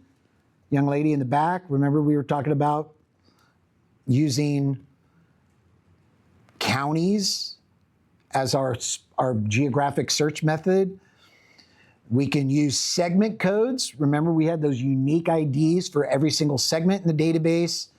We can use these map selection tools, and we can, I'll talk about this, we can use a saved segment set that we've done all the work once before, we saved it, and we can use it over and over again, all right? But I'm gonna start with road segment. We've largely walked through how to use the road name method, right? You just type in, oh, I want I-75, and it lists all the options for I-75. You click, I always click the first one because it captures all of them. You might have to go through the list to get some missing pieces, but when using the road name option, it's gonna bring in both directions, right? So you can bring in one direction at a time if you want, and then you remember how we did the partial, right? If you just want a piece of it, you go over to partial. If the road's running north-south, this drop-down list goes from the south up to the north. So if you want to cut things off, let's say my cheat trick is exit 205. I want it to go from exit 205 up to exit 212. So I'm going to just come in here, exit 205. Boom, it cuts off everything to the south. And then, what did I say? I'll just say exit 216. Just look for 216. And then it cuts everything to the north. So that's using road name. It's kind of clunky, but it's if you know the corridor or corridors that you want to search, it might become easy for you to use. So let's set that aside. Now, if we want to use some standardized geographies to select our roads, let me collapse this, turn it visibly off for right now. Yeah. Can you zoom in back to the corridor? It looks like the southernmost portion, and I've had that issue where it's kind of like, let's say if you have northbound and southbound, there's like an overlap, at least on my end. Yeah, for this one, it looked like you only had northbound selected. Oh, okay. If you go Yeah, I actually deleted the southbound when I. Yeah, if you select southbound too, like the check mark on southbound. Yeah, you'll. Why does it do that? It's just the way in which the naming convention is associated with that road segment. So to deal with that, just single click over the road segment that you don't want and remove it. Yeah, is that faster way? Because sometimes you have such a long corridor, you have to manually. Yeah, it's a pain when you're using road name. All right, so let's not use road name. Let's do it a different way. Let's say, okay, this is I-75, right? So if we want to, I'm going to put this back in because I hate that pop-up. If we want I-75 for just that area, I'm going to skip over to the map selection tools. I don't need to put a region in because I'm going to digitize on screen. Under road classes, this is like an functional classification, but not. Think of it though as a pseudo functional classification code. So one is interstates. And then what you're going to do is use one of these tools to draw a polygon, a square, or a circle to select the interstates that you want to run your analysis on. So I'm going to use a polygon. You come in here and you digitize a polygon. Finish your polygon, and it's going to select those roads. Now notice it's magenta. That's because it's just cached in your browser right now. Because you may not, oh, it overlapped a little bit down here. I don't want these two segments. So you could come in and using these tools, you say, oh, I don't want those segments. So to pull those segments out of your analysis, and go, oh man, I didn't get that segment, so I want that one out as well. Oh, oh yeah, I don't want that one either. You're dealing with TS segments, right? So there's a lot of spatial fidelity with that approach. And then once you've selected those, once you've determined that those are the road segments you want in your analysis, click Add Segments, and they'll be added, just like that. Okay? If you want a broad range of, maybe you want a whole group of roads, come in here and, hell, grab all of them. But, oh, let's go out, grab all these roads. You just draw a rectangle around them. I don't care. I just want a regional kind of analysis or a trend map for all the roads within that rectangle. Let's go out and grab them. That's a lot of TS segments that I just freaking drew a box around. All right. Now then, why do I not see them? It's finished. it found 71,699 TS segments. A browser's cache can only handle so much. So we limit what we throw to the browser from a cached visualization perspective to 7,000 segments. Now then, when you hit add, it's going to add all 71,000 to your analysis. You're just not going to see it when setting up the query. So any more than 7,000 segments that you have selected using this method or other methods, they're just not going to show up in the browser. Yes. So if somebody is not part of my org domain and I wanted to share the corridor I built and did the show segment ID and copied it, does that mean they won't be able to replicate the same thing? Yeah, they would, but there's a better method to do that. And I'll share that with you in a minute. So I am not going to execute that. I'm going to come in here just for demonstration purposes and do that. Put a circle within there. Yeah, I'm not sure. Clear that out. I'll just. All right, I'll just add those. So this is a nonsensical sort of method for selecting roads. Let's go back to region. So if we want to use standardized geographies to define what roads that we analyze on a regular basis, we could come in here and say, you know what? I want, in Georgia, I want Fulton County. What's a neighboring county? Oh, you know what? I don't want Fulton because that's going to be big. Is there a small county that you guys could think of in Georgia? Like rural? Raven. That great, G? R. Raven. Yes. Raven? Wayne County. Oh, Raven. Oh, Raven. I'm sorry. R-A-B. It's Raven. Raven, yeah, but under equipment. And then do you know a county next to it? Stevens. Stephen? All right, so let's go up to Stevens. All right, so those are two counties that are adjacent to one another that are fairly rural. And you could define what classes you want. Maybe you want, you know, let's just say all of them. Let's see what happens here. My guess is that if they're rural, yeah.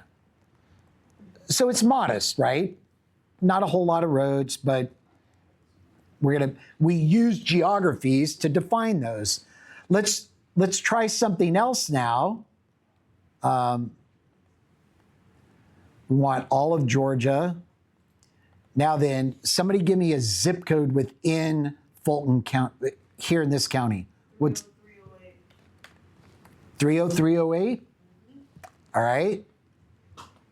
All classes. So we can select by geography, two different geographies, standardized geographies, county or zip code. So this is our zip code, and we've added that. So look at this. We got all these roads, and we're gonna run this nonsense spatial kind of PDA analysis on. If we had some segment codes, to your point, we could dump those in here and add them. But we've covered how to set up the spatial parameter using road name, geographic region, or map. Now then, I have all of these roads using all these different methods that I've set up. Rick, I want to run this and I want to use these roads over and over and over again. How do I do that? All right. Down in the lower right, in that grouping of roads, click Save as Segment Set. Type in the name of the segment set of all of those roads, GDOT nonsense. click this button. This is how you get to share this segment set with everybody in GDOT. Allow users within my agency to use this segment set. You hit save. Now then, boop. I'm going to remove all of that. Now you guys refresh your browser and you can open Trim Map, go to saved, the Save tab,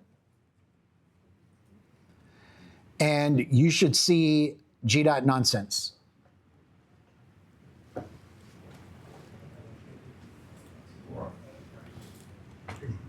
To come up, if you're signed in with your GDOT email address, or no, wait, oh no, it's not going to. That's not going to work for you. Yeah, I'm sorry. I'm thinking I'm working with your same. But how come it did for the? Oh, because before you shared it with the ad. Yeah, so that was dashboards. If you were to save your segment set, it would be saved as at dot.ga.gov. If you click that option to share with the rest of the community, everybody else is going to be able to see that. Now, I'm only seeing stuff that's shared with me or my own, but that's how you share it, okay? And make it available to others. But they can't edit it at all. No.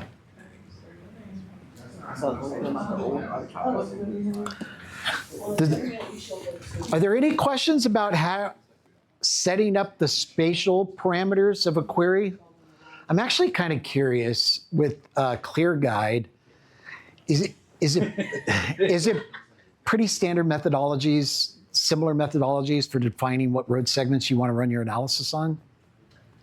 Yes, with the drawing tool, for sure. And honestly, the reason I use it is because it automatically does these TS segments.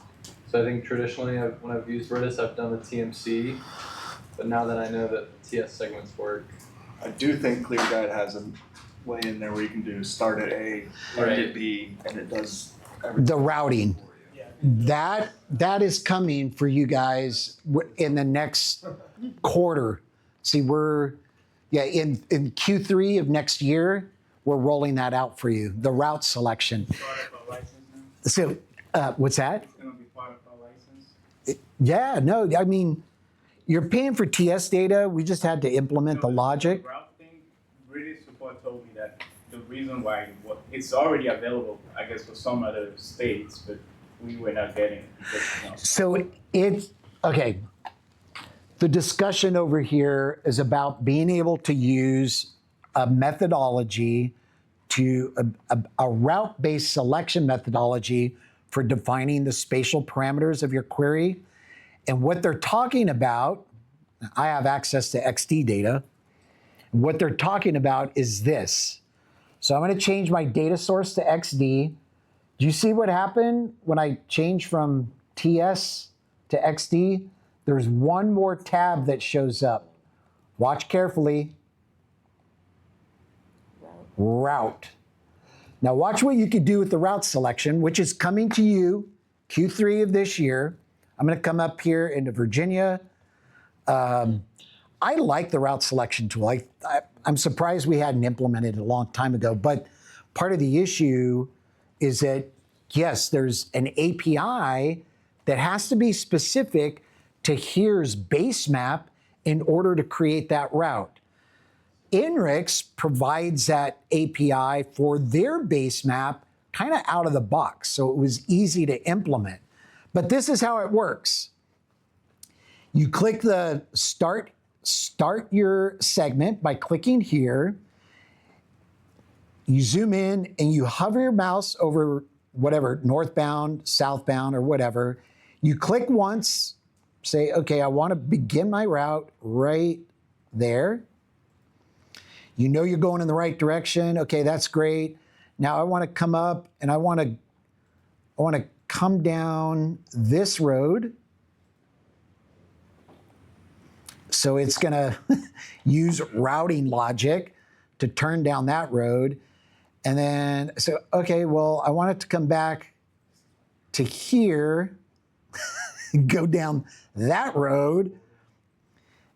Now, this is super useful. Why? Like, why would you want to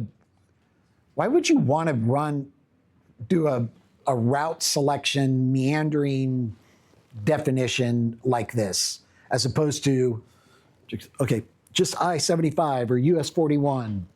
Compare the travel time on 3 parallel routes. Or, like when you're in an urban area like Atlanta, people are commuting using a whole boatload of different corridors. They're not sticking to US 41 or Georgia 400 or whatever, right? They're taking a meandering route to get to work and away from work. And if you want to run performance measure analysis on these commuting pattern routes and corridors, that's how you do it. So you've added this route, maybe this is the route you want to take. So that's going in one direction. And ideally you can add the reverse direction, and it adds that. And now you can run your trend map. But typically, when you're using the route-based selection, it's for the congestion scan.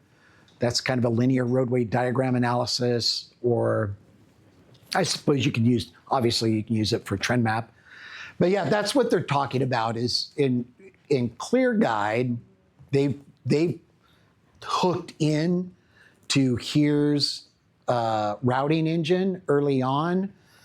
And we're late to the game to hook into that routing engine because there's licensing fees associated with that. We had to work through that, but hang tight, it's coming. Route selection methodology is coming. All right, so next, I'm going to go ahead and delete this, add in my nonsense roads. Oh no, I got to go back to TS. It's actually nice that I don't have a whole boatload of saved segment sets. See how easy that was? So that's the thing. It can be a pain in the rear to set up the spatial parameters for the corridors that you want to analyze. Just remember to save your segment sets, save that spatial setup so you can do it again, because you're likely going to want to do it again, run analysis again on the same road segments. Now that you've set the spatial parameter for your query, everything else is pretty self-explanatory. I think this is kind of an interesting feature that not a lot of folks kind of focus or kind of tune in on, is that, let's say I want to do an analysis on all Tuesdays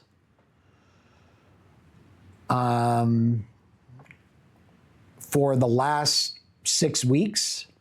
You come in here and say, okay, well, that's the range from April 7th to May 28th, but I just want to look at Tuesdays.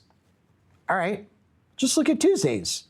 And then, well, maybe I want to look at all the Tuesdays for, the first half of the year. So I come up here and go January through April, and create a single time period for each range, 4 months, just Tuesdays. Now I'm looking at every Tuesday. This doesn't make much sense, but anyway, you do things like that, or say, hey, I want to average out all of the Tuesdays for the first half of the year.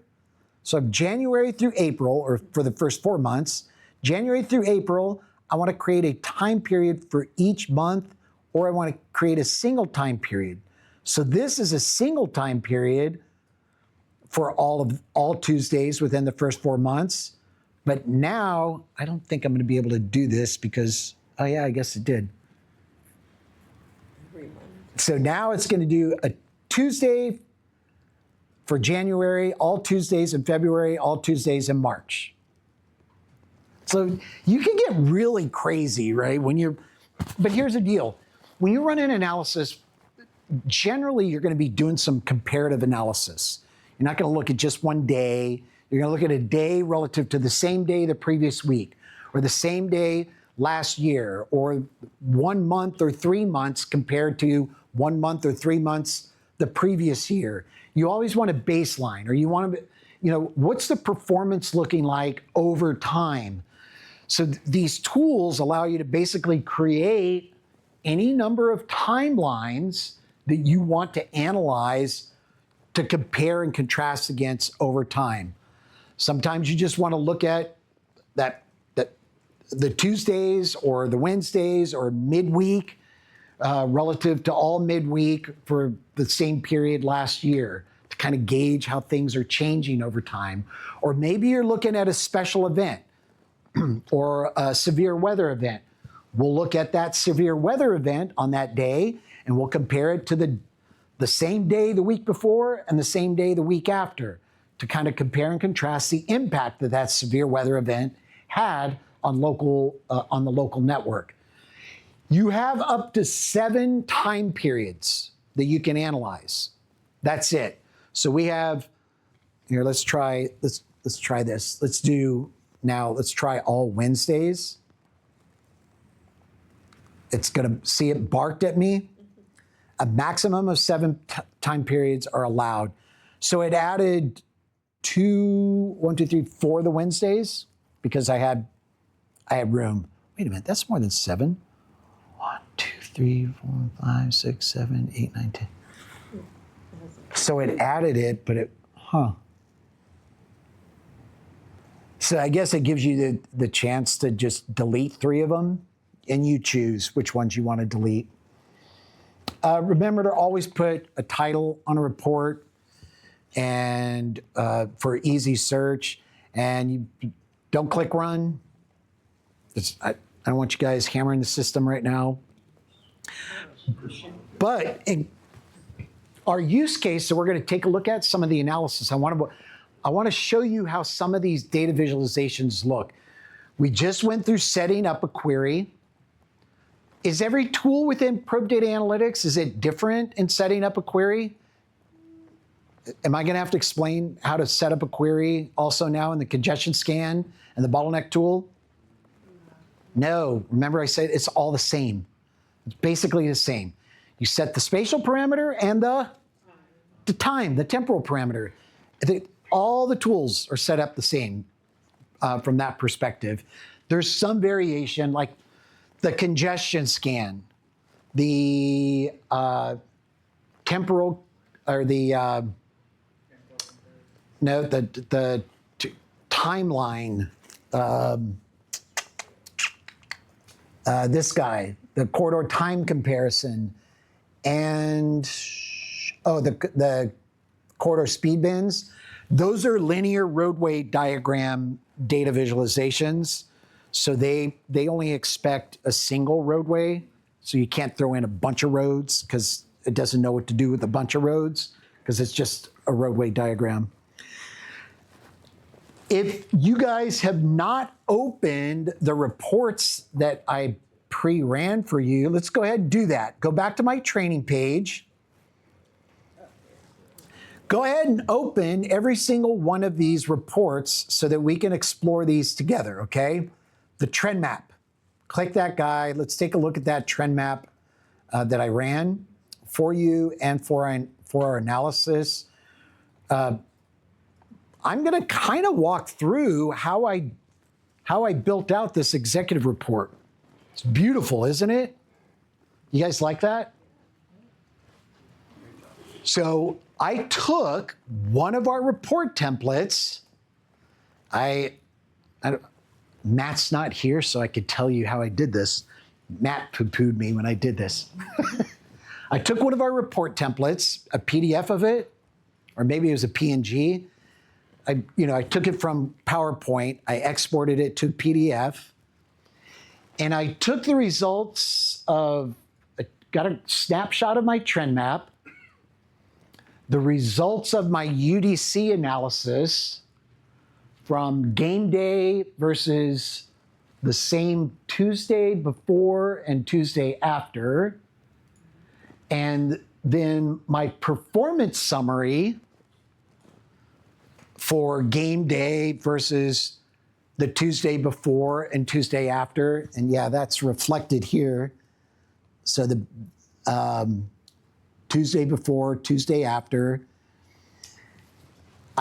So that's one report in the bottom right, 2 reports for the user delay cost, because you have to do it for, well, maybe I did just 1 report. Anyway, there's like 3 or 4 reports in PDA that I ran.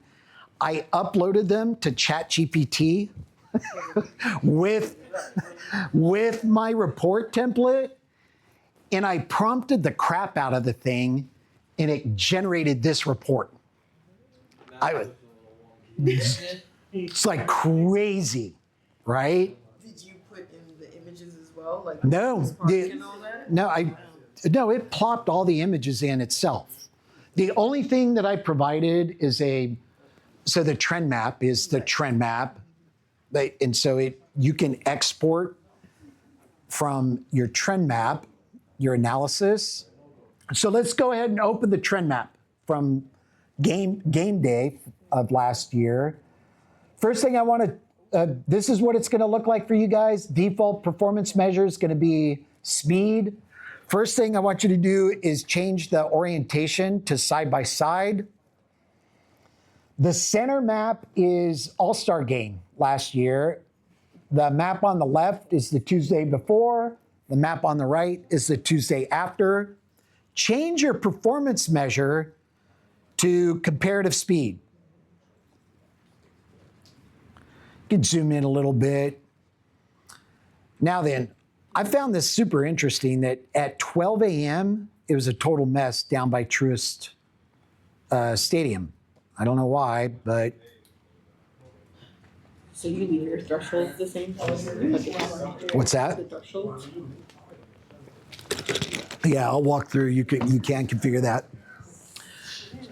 So by default, it's gonna map the values of performance measure, or KPI is going to be speed, but you have all sorts of different ways to look at this.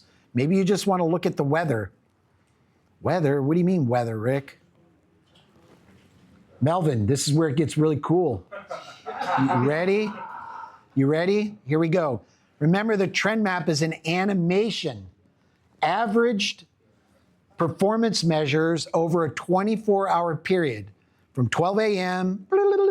all the way to 12 p.m. I don't know if there's any weather that occurred, but we're gonna find out really quick. Hey, teach them. Weather radar would show up. I apologize because I didn't look to see if there's going to be any weather here, but it looks like there is no weather. But any of these performance measures give you kind of the indication of what was going on across the network at any moment in time. You can animate this. I love the animation.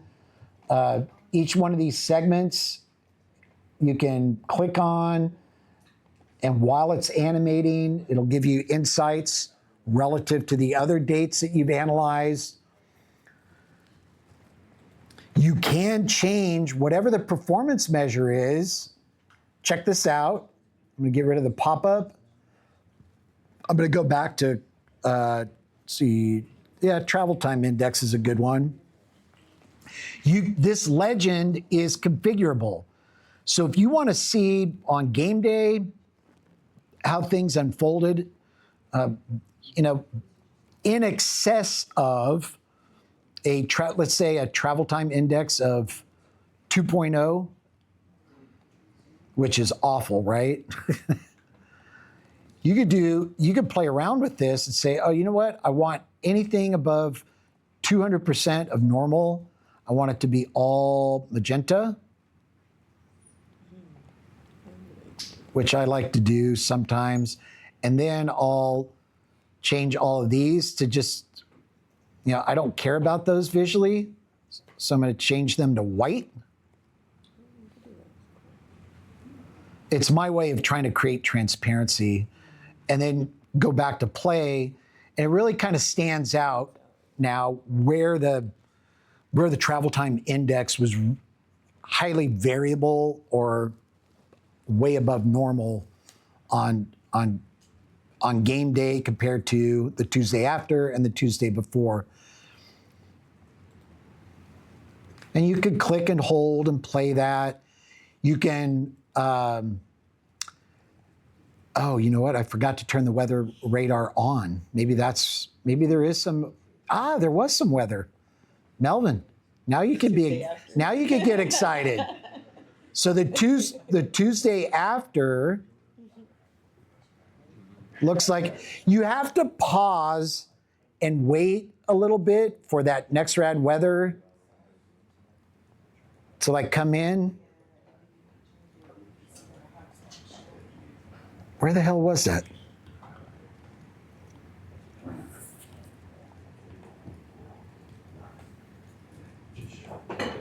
There. Oh, there's some weather. Oh, and game day, there's some weather as well.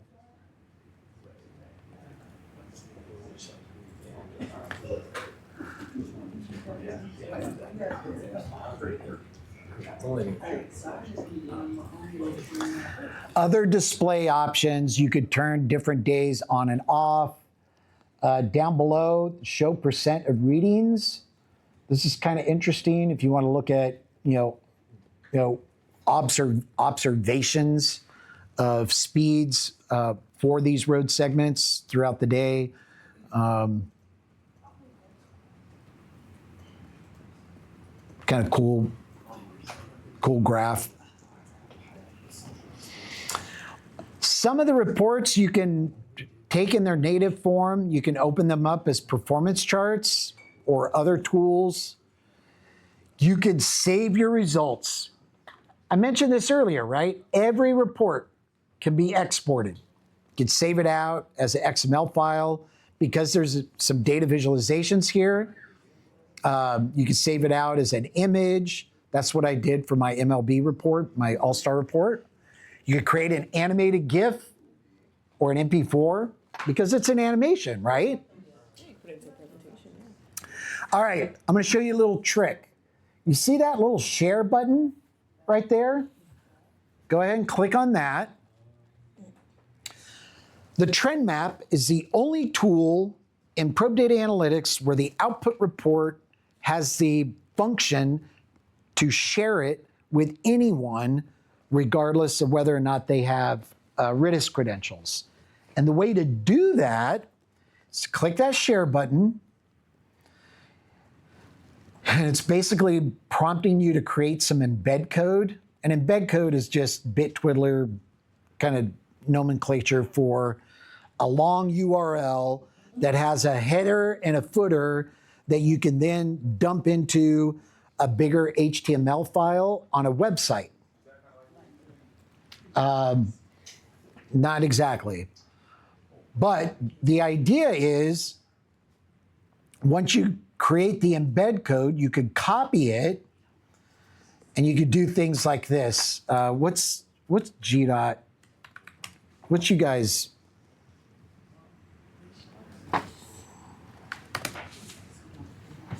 What's you guys' website? Just like their homepage? Yeah. Yeah, I think GDOT.dot. Is it g.dot.gov?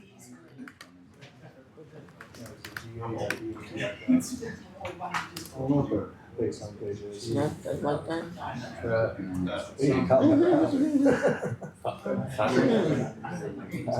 This one's on the network.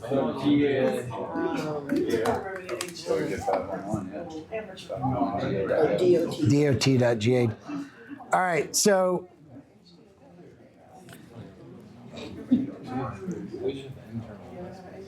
Right, that's like a You could take that embed code if you're so inclined, and you could come down here and say, oh, you know what? I'm going to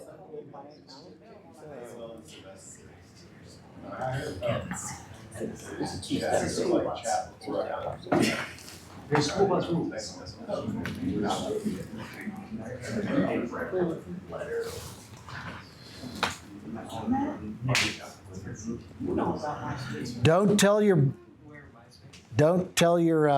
webmaster that I just junked up your website, but I just embedded that web code into GDOT's website, and look, it kind of looks like the trend map is loading, right? That's because it is.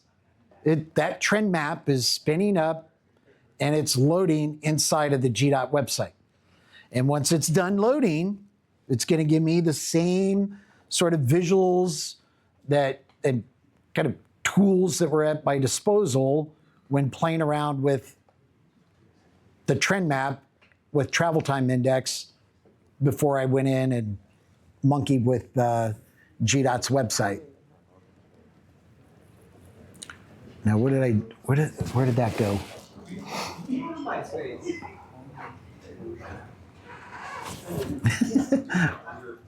I was like, I don't know it, but like, I had a license for it. Now then, here's another trick. You guys ready?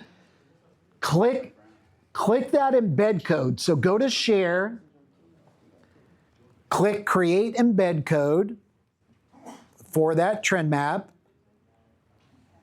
Share, create embed code. After it spins, copy the embed code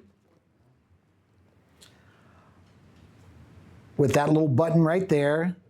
Open a new tab.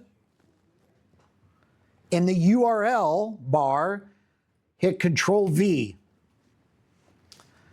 All right. Watch carefully. At the end of my URL, get rid of everything up to the double quote at the end.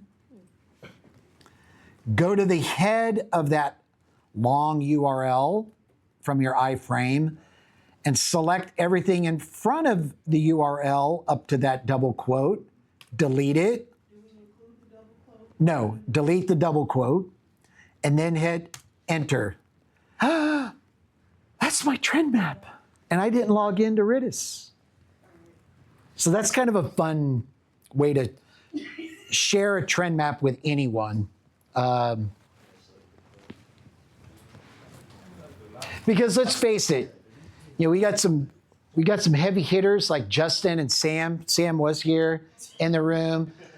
They're senior leadership. They know how to use the tools, but some senior leaders aren't as savvy as Justin and Sam. And you might want to just tell them a story about what happened around the ball game. And you just send them that URL and go, hit the play button, Justin, and it'll tell you the story. He doesn't mean I'm over 65. So that's kind of a fun, kind of hidden. Actually, I haven't done this before. Yeah, it preserves the configured, the modified legend that I created. I'm not sure why it's still doing the readings here, but. And then in the meantime, on GDOT's website, I've got my trend map that's been embedded. Man, webmaster's gonna be pissed at me. No, I'm just teasing. That's just cached. It's a fun thing to do, though. All right, so that's a trend map. We've walked through how to set up basically a basic query for probe data analytics for any of the tools. You've got those spatial and temporal parameters. Once that's set, you run your analysis and you have access to all these different data visualizations. We're gonna, where are we in the agenda? Oh, skipped our break, but break was 2 to 2:30. Break just ended. And then trip analytics, 2:30 to 3:45. Yeah. Break 30 minutes over, my bad. All right. Right, where is it? I was thinking of meeting for you, Pete. Thinking of meeting for GDOT. God forbid. All right. This is what we're going to do. I want to, again, lots of different tools within probe data analytics. Many of you have explored most of these, but we explored the trend map in some detail, how to set up a query, how to explore and interpret and use the data visualization. I think the trend map is super useful for doing any sort of before and after action analysis, whether it's a collision, severe weather event. In this case, we're talking about the MLB game, or All-Star game, that does have some clear patterns of, event impact. I'm going to reset this so it's.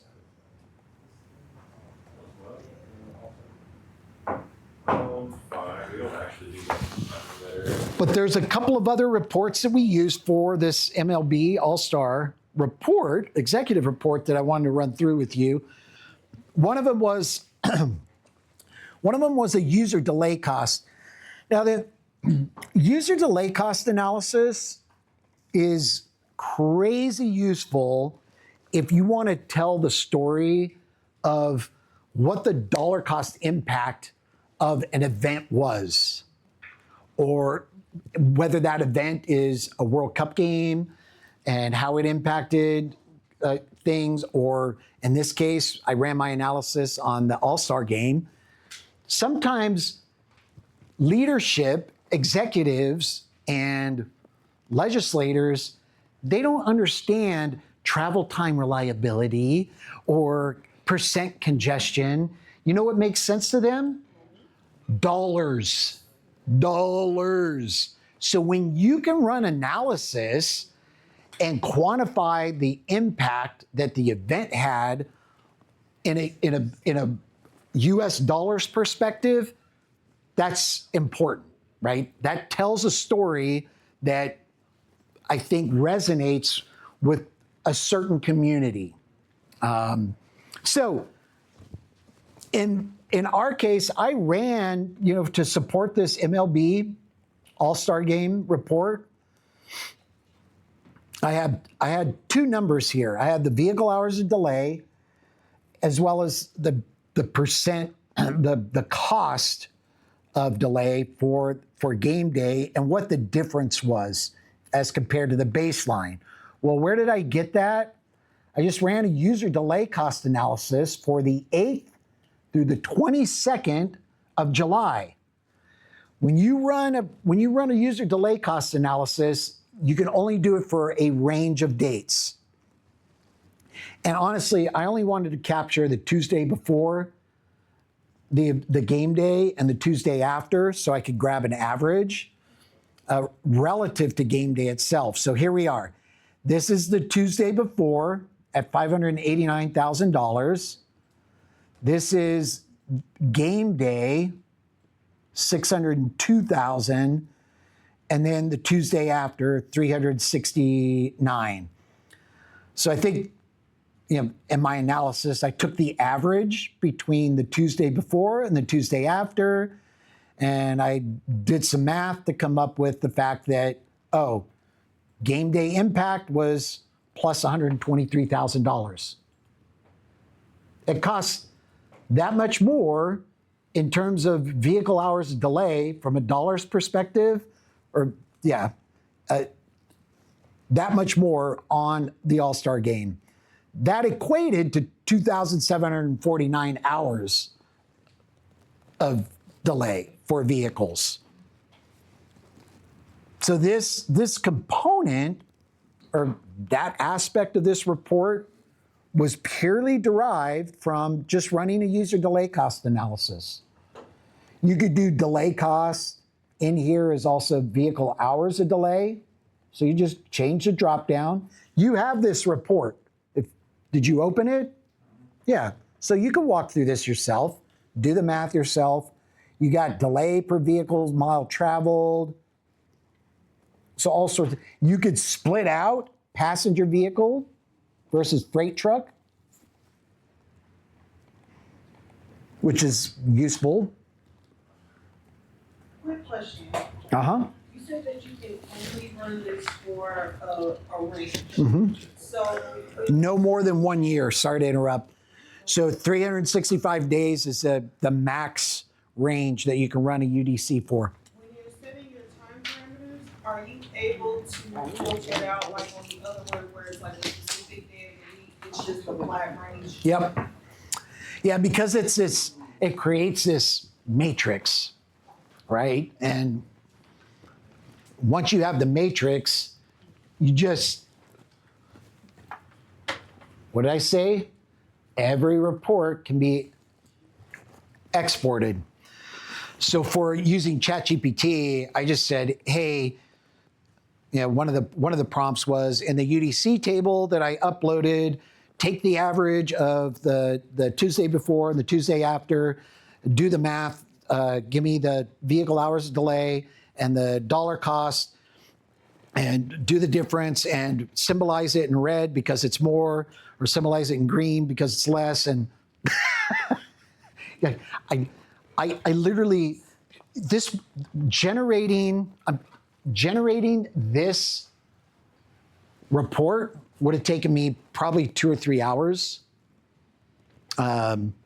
Just doing it manually, like up to a couple of months ago, I'd have to open every single report. I'd have to manually do the math with Excel and then dump the values into the report template. I mean, the report templates are great, but I'm sharing with you, there's some cool things you can do out there if you're interested.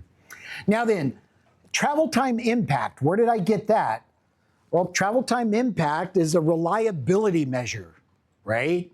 The performance summary tool allows you to generate pretty basic summary level characteristics or performance measures for the roads that you're interested in analyzing. So in the trend map, remember I selected the roads around Truist Park. I just used the same roadway segments. There's 458 TMC segments. I ran it for the 8th, the 15th, and the 22nd. You see each of those tabs at the top?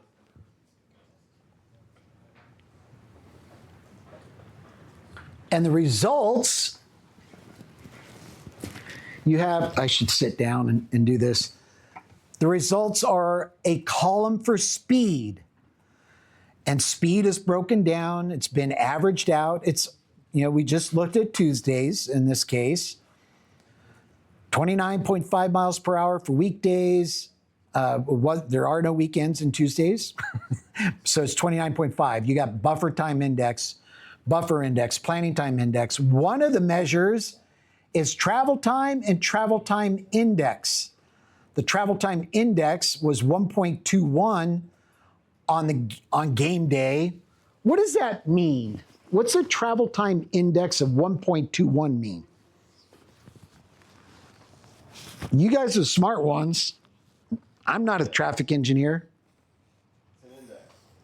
Relative. What it means is that it's 21% longer period of time to navigate all those roads in my analysis than normal. So 1.21 travel time index means it's like 100. It's like 21% greater than the norm.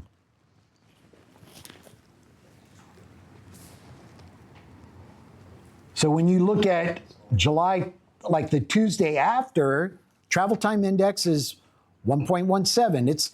There's recurrent traffic in that area, but on game day, it went up, right? It went up by, see, now that's planning time, travel time Travel time index, where are we? So let me just kind of see if I can get that. Okay, 1.46, 1.45, game day 1.53.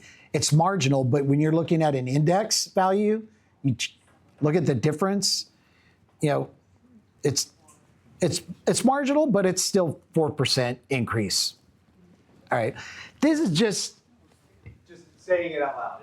It is as compared to your 50th percentile, right? So your average travel time. So like if you are, it normally takes you 10 minutes, it took you 12 minutes to get there, then that's 1.2, right? So the idea is that this is really helpful when you're looking at interstates plus arterials plus a neighborhood street, that all the speed limits are entirely different.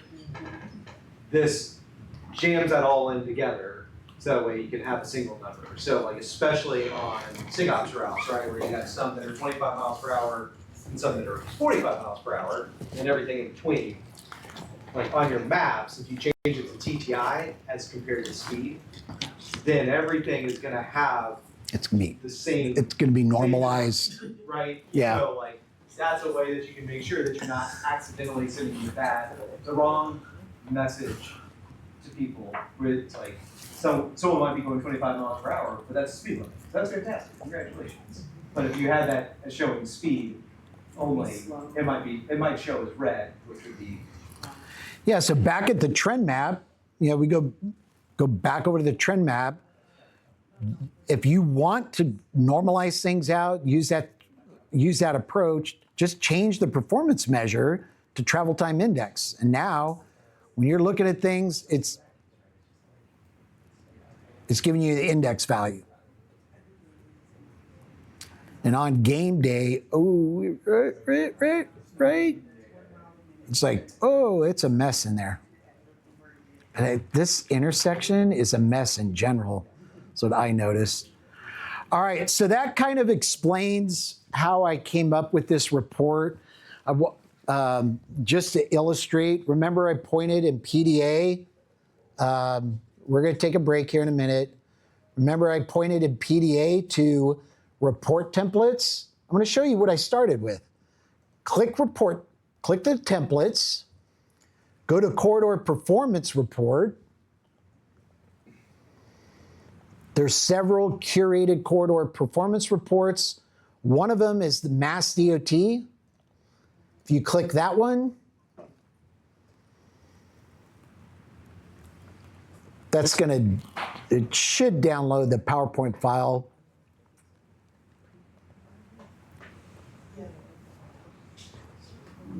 Maybe I didn't use that one, sorry.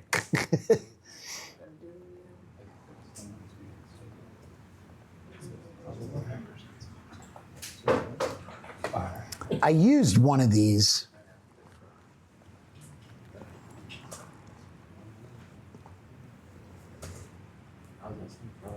And I just used it as I just used it as a template. And I said, okay, this is the one I want to use as my template, and just dump in the values accordingly. There's all sorts of cool different templates that you can use. So I encourage you, if you have to do regular reporting, go in, explore what templates are available. Notice that we have templates for all sorts of different use cases, whether it's corridor performance reports, whether it's work zones. Come on. Project assessment reports, top bottleneck reports. These are fun. You guys don't do any of this, but there's a whole boatload of different holiday travel guides. So if you have a media group, you guys are authors to several regular holiday. Yeah. Yeah, GDOT helped build those things. Yeah, so you contributed to several of these. And so state agencies all over the country, I'm trying to get Texas DOT right now. There's a woman out of Texas DOT that, every holiday, man, she's cranking through and doing the holiday forecasting with some of these templates. And she's done some cool stuff, but she posts all of her holiday travel guides to TxDOT's social media sites. And she gets really good followership and feedback when she's posting those. Her next activity is to actually measure what she predicted, you know, because your prediction is based off your surrogate from the year before, right? And so you kind of use that as your guide for what you integrate into the report. So let's open up one of these, 4th of July. 4th of July is coming up. And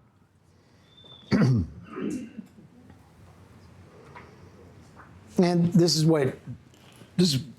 actually a PDF, but we have the PowerPoint template for this one. And all of these measures are derived from performing some analysis in PDA. Like, all right, well, for Atlanta interstates, right? What are you going to do? You'll probably run a performance summary, right? Or maybe a performance chart. And you select all the interstates around Atlanta. And you go, well, on Friday it's going to look like this. Congestion's going to start at this time, and limit travel time or limit travel on, during this range. And then on Saturday it's going to look like this. Whatever, right? You're running analysis, but then you're creating these easy to read, easy to consume reports. Would you mind going back to the templates page? And scroll down just a bit further. To what? Whose? Keep going down. Just keep going down. So for everybody in the room, and for our interns in the room, these are built for you.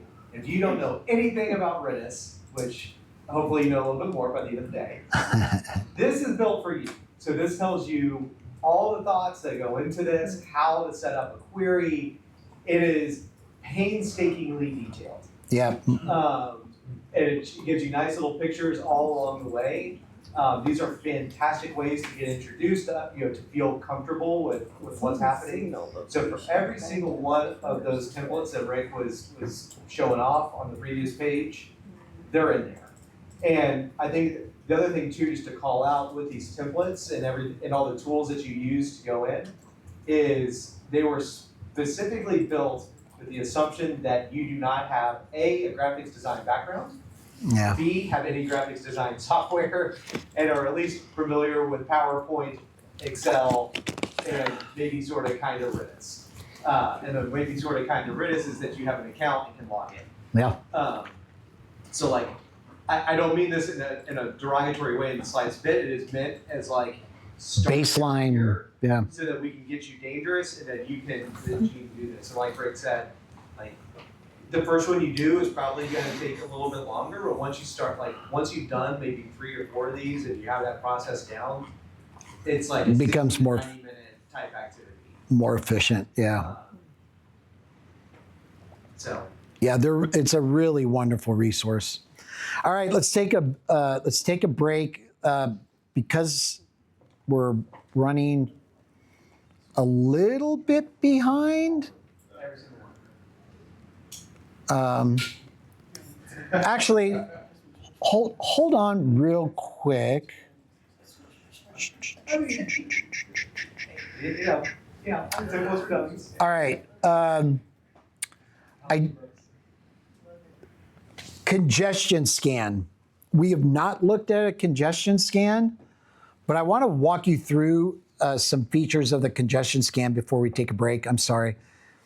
The congestion scan is one of like a couple, 3 or 4 tools that generate a linear roadway diagram representation of performance measures in a form of data visualization. And what I mean by that is that the results look like this, and that you have the roadway diagram that you, oh my God, I did all of I-75 for this analysis. So this is a linear roadway diagram representation of all of I-75 through the state of Georgia. This is northbound side on the right. This is the southbound side on the left. These are individual days. Remember what I said about, no, I maybe only mentioned this yesterday. Notice how I have all of these incidents mapped on my congestion scan? That's because I ran daily analysis. If you were to do a weekly or multi-day or monthly analysis, you're not going to see any of your events on here. But when you can overlay your events on your congestion scan, it tells a pretty compelling story.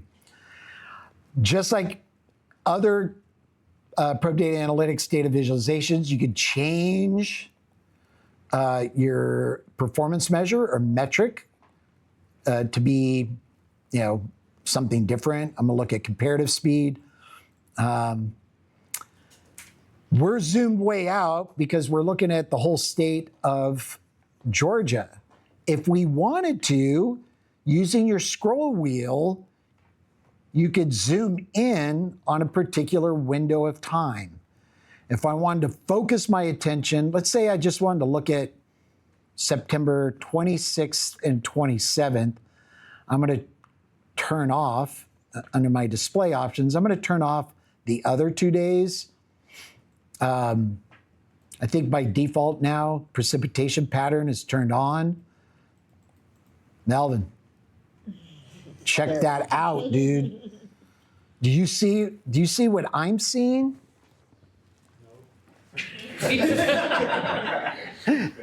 All right. September 27th, 2024, northbound and southbound. September 26th, northbound and southbound. What's different between those 2 days? Do you see like some hash pattern on there? Oh, man.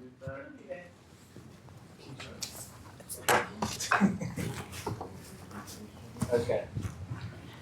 That hash pattern, this is for Melvin.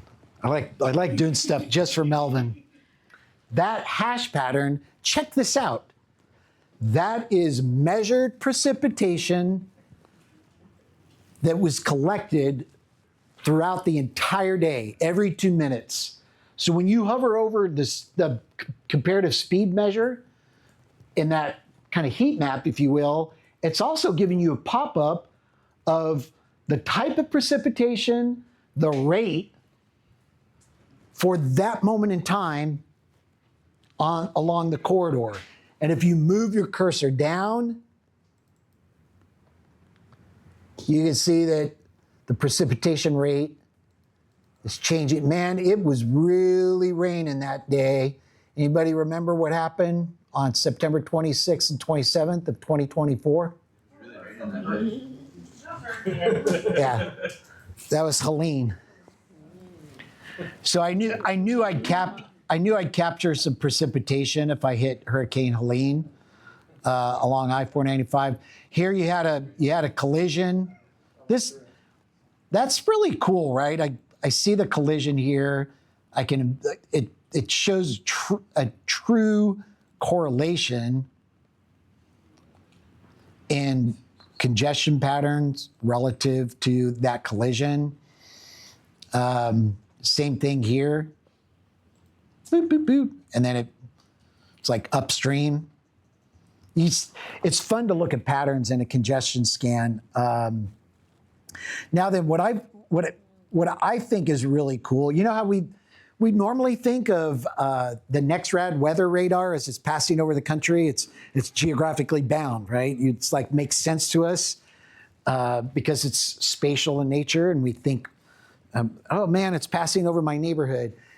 There's an option in the drop-down for weather.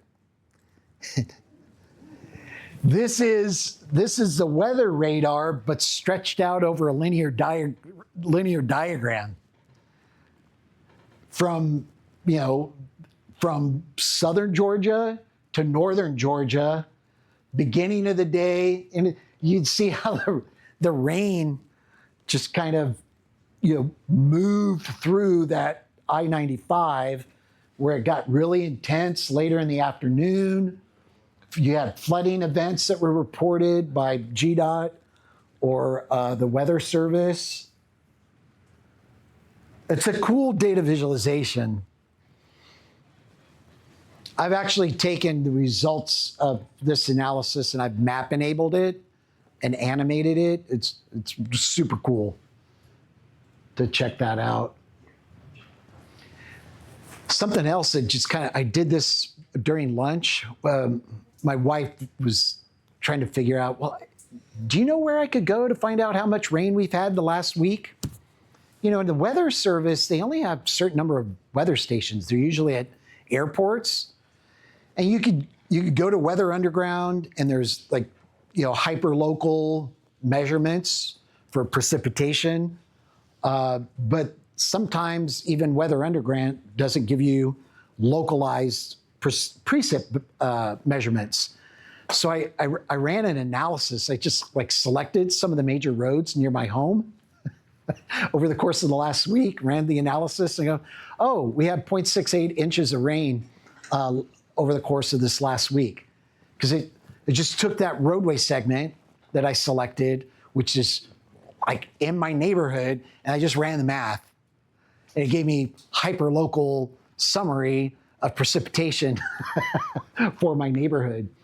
So when thinking about precipitation, its impact on the network or a corridor, while we provide you some wonderful tools to kind of explore that and kind of do some of your own investigative work, you can export that and do your own work, right? To kind of figure out how precipitation may have impacted things. Any questions about that? No? All right, take a break, guys. Come back in 15 minutes instead of 30 minutes. And that should be enough to should be enough time for us to look at that trip analytics study.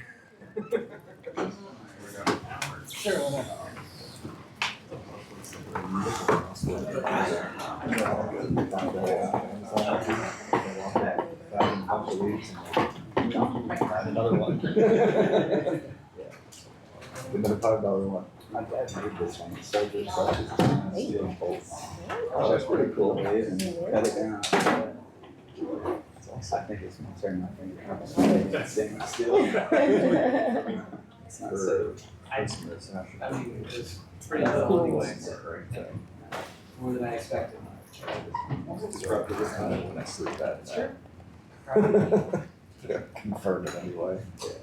Question for you. Have you added any signals to your etiquette? So do you add location for Do you see the link for the service? So you got more files? SharePoint? No, I've got well, it's in So SharePoint. it's taken right, so this is here, Not actually, not SharePoint site, sorry, the Teams site. And which is also SharePoint. If you open Teams. Everyone would just go on these pairs and just breaking each other's Yeah, go north. And I can't remember exactly what Shared. exactly was done to you. I think he had switched your native language on your computer to Chinese. Switch from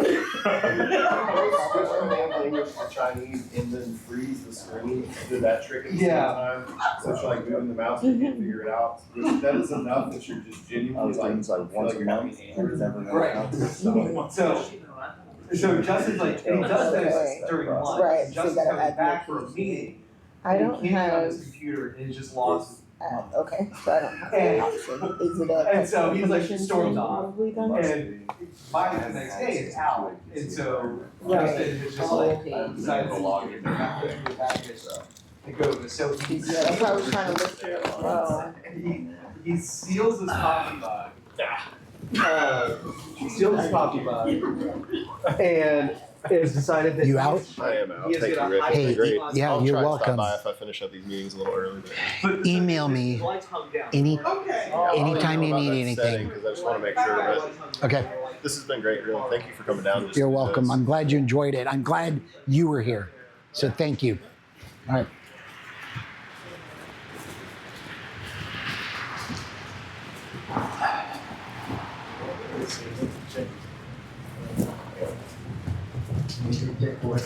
Hey there. Thanks, sir.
All right, Justin, have a good one.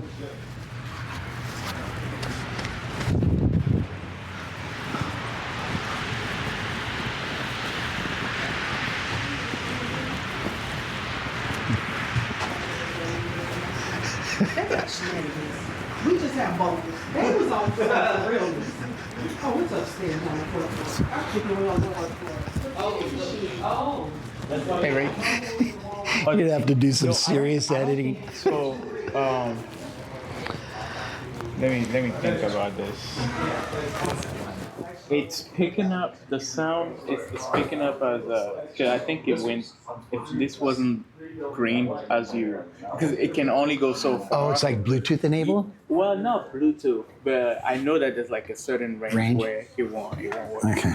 Well, it was green when I was.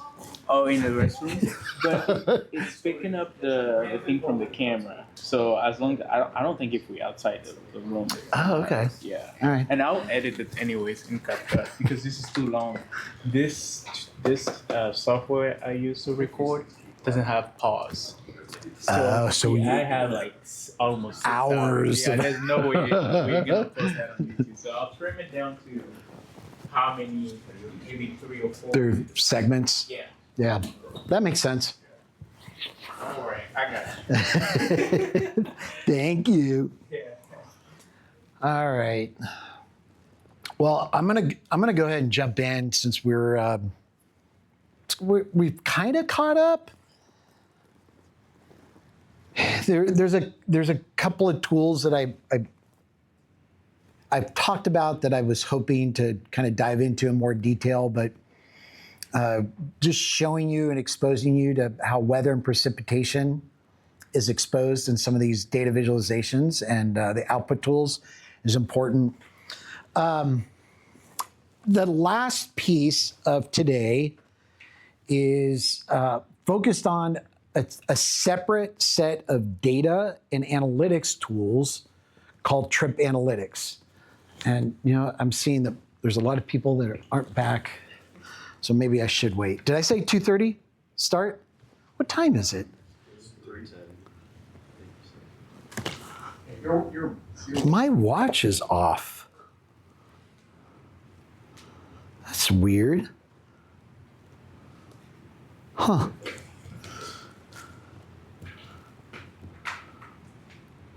So I don't even know.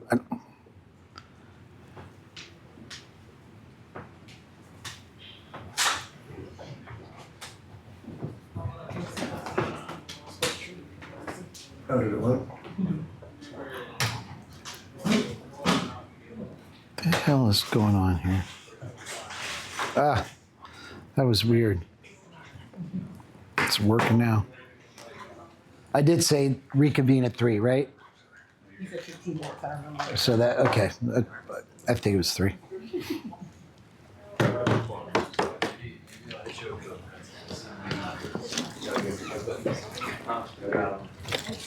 Matthew, thank you for bringing the water.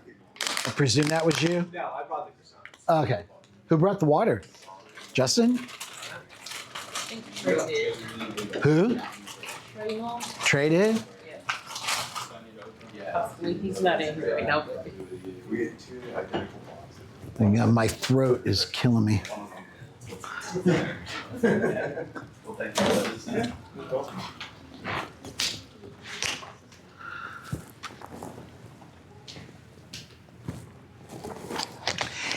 And yes, sir. I was just saying, I know you talk about using CCTV cameras and like local stuff, but does RITIS, do y'all have any of your own stuff that you ever set up, or is it only using pre-existing?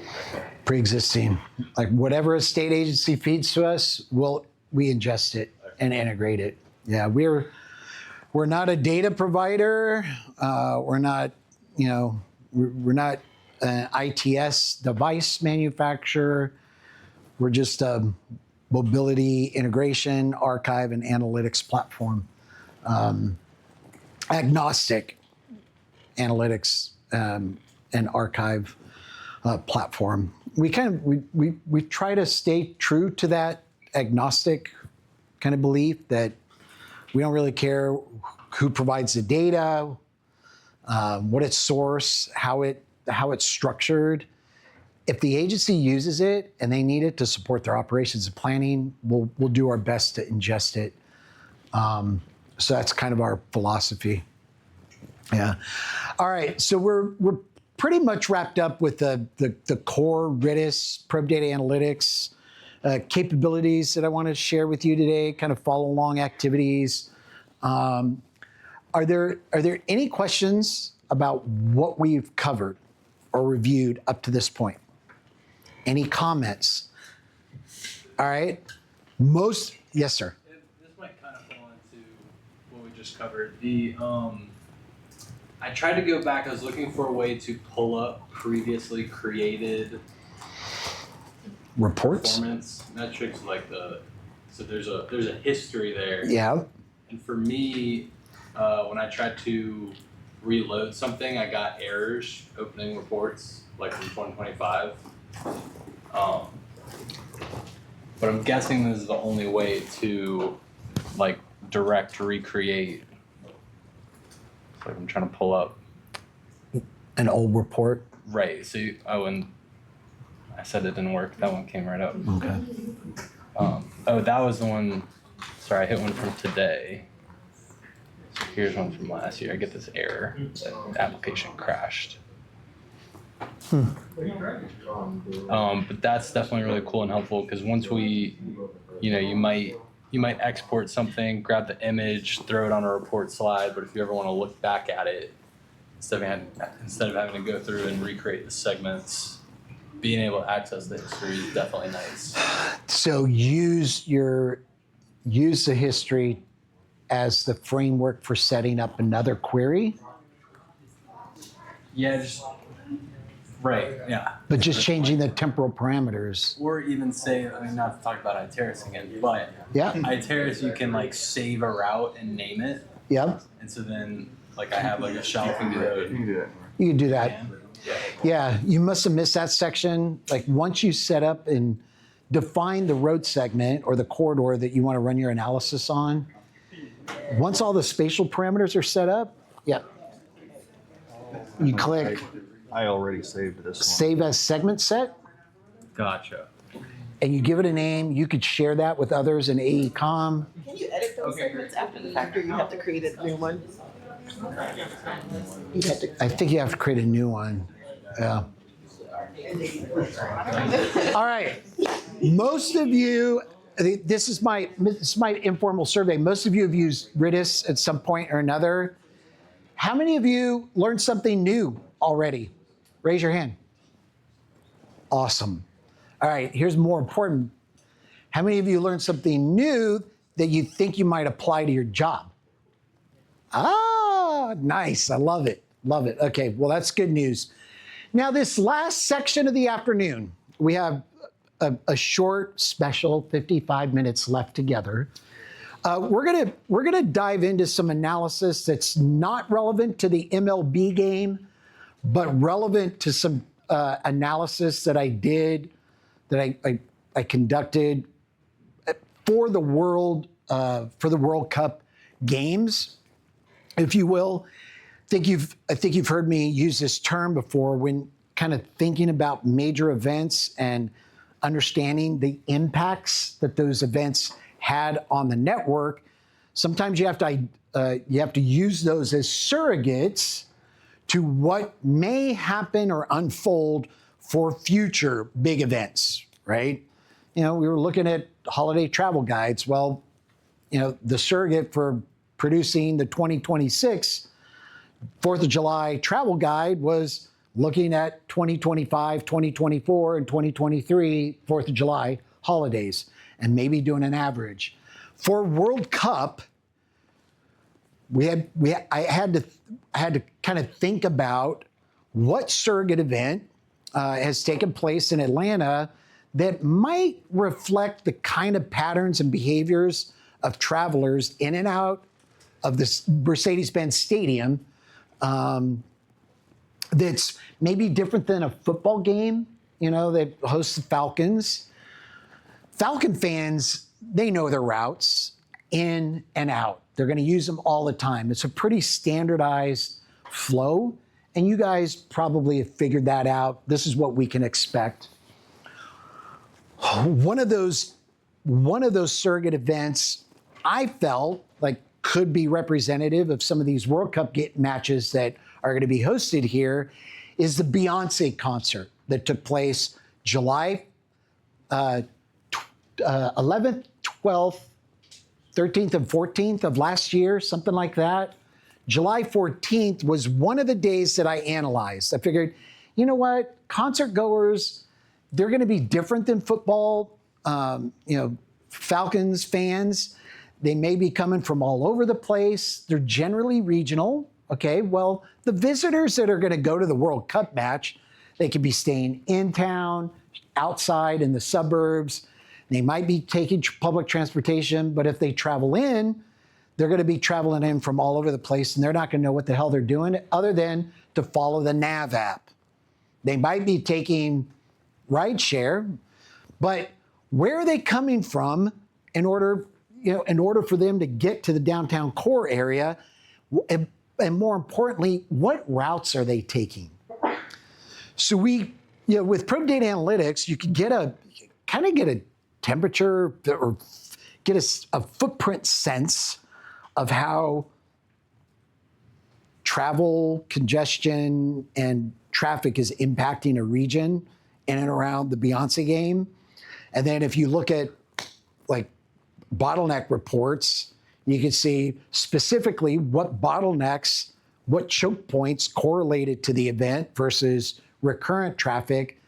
But in terms of what roads were taken, that's a whole nother level of an analysis and understanding that requires different data.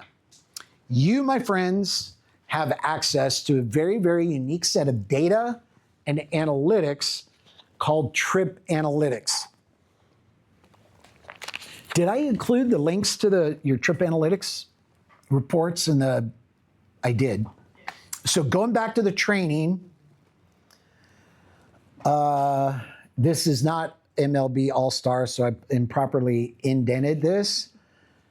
There's two links to trip analytics. One is ingress route analysis for Beyonce and post-event outbound route analysis. Go ahead and open each of those. They should open up for you. We're going to get to evaluating what those things are in a minute, but I'm going to walk you through really quickly what trip analytics is and how you might use it for this sort of scenario. If you navigate to trips.ritis.org, you're going to log in with the same credentials that you log into RITIS with. It's going to take you to this data availability page. Now, I'm kind of curious, does it give you all these data sets or does it just give you GDOTs? It starts with Georgia. Yeah.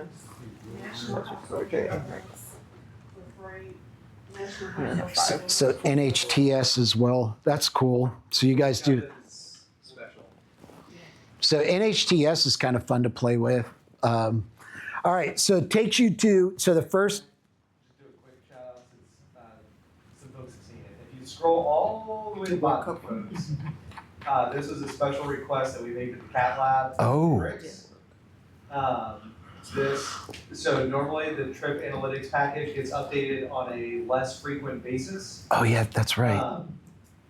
This is the immediate area, and it's on a 48-hour lag as opposed to like a 2-week lag. Sweet. So what that means for us is that, like, yes, we can't do it the next day, but a couple days after, we can get in, look at our events, and figure out, did we have any blind spots that we weren't aware of. So this is that out. That normally that is. Thank you, Matt. A special ask that Ayers was able to help us out. So the cadence will be 2 days. That was the goal, 48 hours. 48-hour turnaround. Because what you'll notice in your default data set is that it typically takes a month to like backfill and process all the trips that occurred through the state of Georgia. I mean, there's millions and, I mean, not millions, there's like hundreds of millions of trips that occur through the state of Georgia. It's a lot of processing. But to Matt's point, in preparation for World Cup, you guys are going to have about a 48-hour lag. So you'll have a game, you go back and do some after-action route analysis, which I'll show you how to do here momentarily, and give you some clear insights on routes that were taken in and out and for the match. But let's go ahead and set up a query for that Beyonce concert. First thing you want to do not run any analysis, please. I beg you to not run any analysis. I'm going to show you how to set up a query. Once you click your data set, there's a couple of different options. All your work gets for a specific sort of project gets encapsulated into a study area. You could set up one study area and run different scenarios, given different days or different hours. So you always want to start with a new study area, or generally. Once you set up your study area, you're good to go for running different variants within the study area.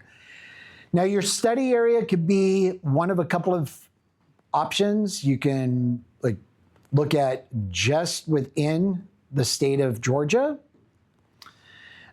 You can define using a set number of counties. Like, okay, I don't really care about any other county, but like drag a box around those counties and boom, that's gonna be your study area. Or you say, no, I actually would like my study area to be just those states. I don't know how it got Louisiana, but it got Louisiana. Oh, I was hovering over it. You could draw a polygon. I want that to be my study area. All right.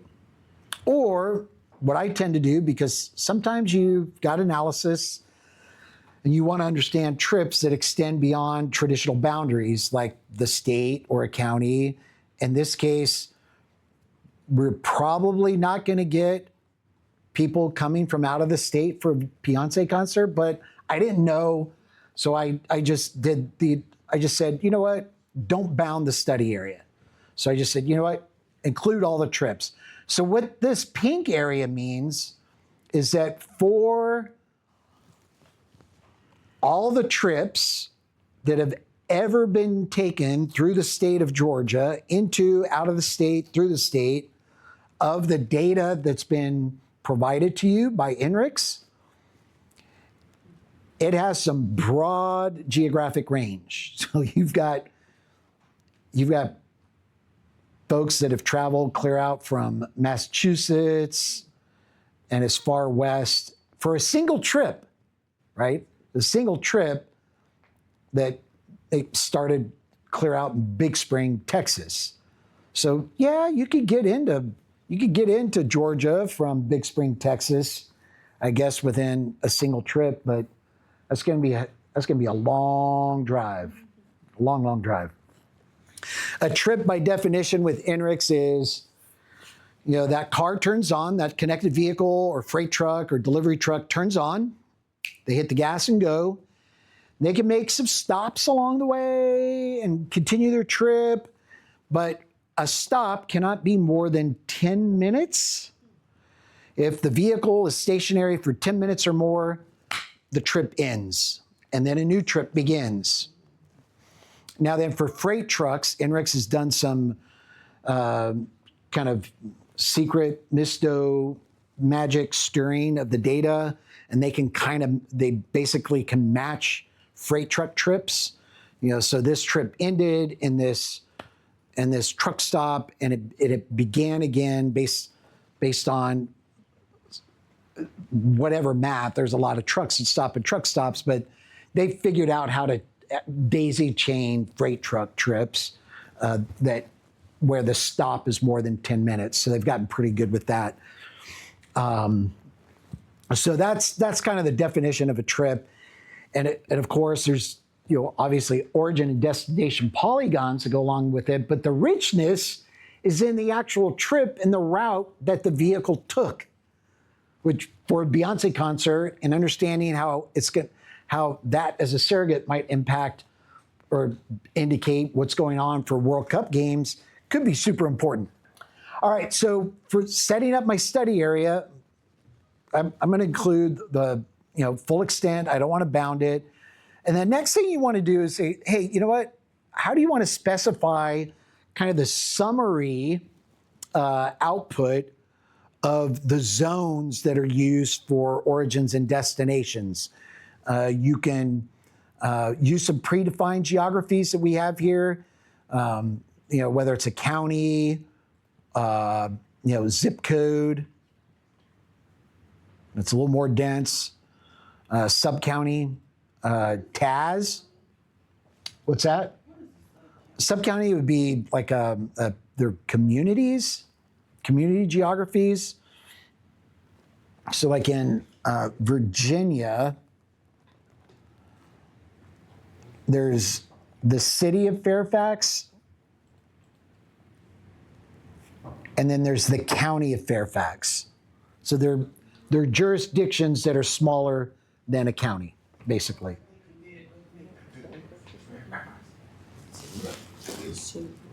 It's typically town boundary. They're like towns, townships, but they're smaller than a county, but they're not as small as a zip code. Now these are just going to be used to kind of help aggregate and report out from a data visualization and matrix perspective the results of your analysis. A lot of times I like to use zip codes because that's just a common framework, polygon with zip code that people are familiar with. You can use whatever you want. You can even upload your own geography. So you can say, oh, you know what? I've got a GeoJSON file or a zipped shape file. that represents the geographies that you want to sum up your O's and D's with, you can do that as well. You can upload your own custom geographies. Like for MPOs, a lot of MPOs have their own custom regions that they use for reporting purposes. So we built that in just for them. So we're going to use predefined geographies, zip codes in this case. Hit next. You're going to name your study area. Let's see this. I'm just going to call it my test GDOT. That's your study area. That's all you're doing right there is just setting up the study area. What trips do I want to think about from a bounding box perspective? How do I want to summarize and wrap up the OD matrix and the OD map? There's a zone map that lets you kind of look at the summary of trips from a geography perspective. But then the next step is establishing those filters. Like, what do you want to look at from a trip analysis perspective? Now, you don't have to do trip-based analysis. If you're only interested in doing origins and destinations, you just say, oh, you know what? I don't want to use pathways. But in this case, because we want to understand the routes that were used to get in and out of Mercedes-Benz Stadium, we can maintain the default, which is use pathways and generate routes. Click next. All right, spatial filters. What the heck is this? All right, this is where it gets super juicy. And I gotta be honest with you, I don't use this tool a lot, but what this does is it allows you to set up a geofence of sorts that helps the software define the spatial parameter by which you're filtering trips out. And you have all sorts of combinations and permutations for, and let me actually open my deck. I'm going to open my slide deck so I can show this to you. And that's something I did not put in my training page. Trip path. I'll make this slide deck available to you guys shortly, or before you get back to the training website. I'll make this available to you. But the idea is you create all these combinations and permutations of filtering spatially through a defined geofence what condition you'd like to evaluate. So, do I want to look at trips that started outside my geofenced area and ended? So that's actually the exact scenario that I ran eventually, that I ran, and we'll review the results, is I wanted to know what trips started outside the Mercedes-Benz area, Mercedes-Benz Stadium area, and where folks ended up parking, and they stopped there. But you could do all sorts of other combinations. Like, okay, it started inside this geofence polygon and ended outside, or just passed through, or just the trip was just within. Like, you're just looking at local conditions, like people moving from, interregional sort of patterns of travel, and then any number of combinations. So in my case, when I was setting up the query, I said, I want to look at all trips that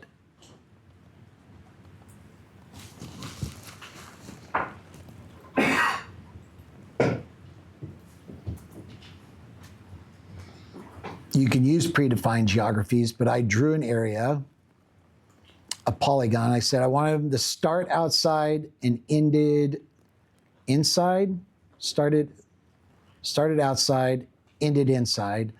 And the condition, it's waiting for me to draw a polygon. So what I did is I just went in downtown, turned on my satellite image, and I just drew a polygon around where I thought, parking lots might be.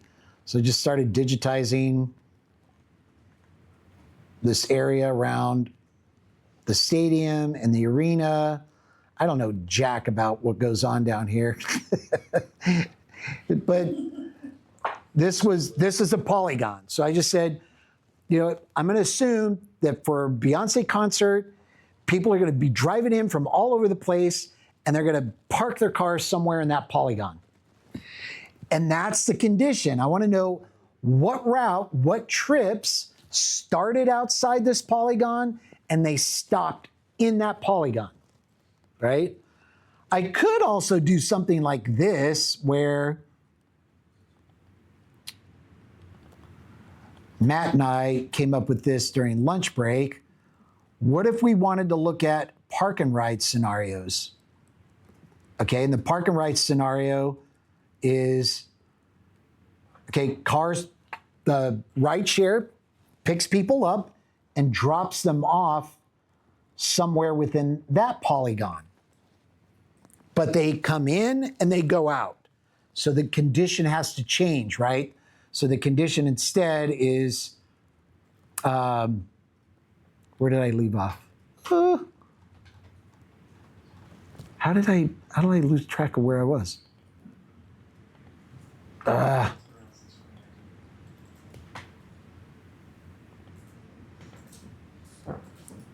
Damn it. It was start outside, end outside, but they had to go through that polygon. Yeah, but here it is. It's not in with that grouping. For my study, my analysis, understand the impact of the Beyonce concert, I just looking at drive and park scenarios. Now you can add some additional filters if you want, like some, like maybe you want to analyze how many trips came in through a specific corridor. So you do some sample counts that way and draw some tiny polygons for off-ramps for this particular freeway. You can upload your own geography. So maybe you wanted to count all the possible ingress points into the stadium area and quantify that by each polygon. You could do that. You could upload a shapefile or a GeoJSON file. This case, just drew a polygon around here, and I said, you know what? That's good for me for discussion's sake. And now you have to set up the temporal aspect of the query, right? So now I know I want to do my analysis for a specific day. So I went back in time. You have the data available for you. July 14th to Monday, 2025. I wanted to look at trips into the stadium starting at 4 p.m. and same day, July 14th.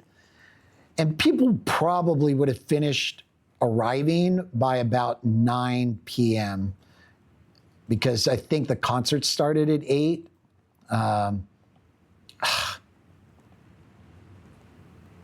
So I said 9 p.m. Hit next. Now you can do dates, you can do months. Kind of general best practice when looking at dates with trip data, start small from a date range, time range perspective, and then expand out from there until you get what you feel is a comfortable statistical representation or sample count of trips that you think is representative of the number of trips that are coming into the area. Generally speaking, you have a couple hundred trips that you capture with your analysis. That's a good indication of the routes that people were taking or the trips people were taking for that time period that you're analyzing.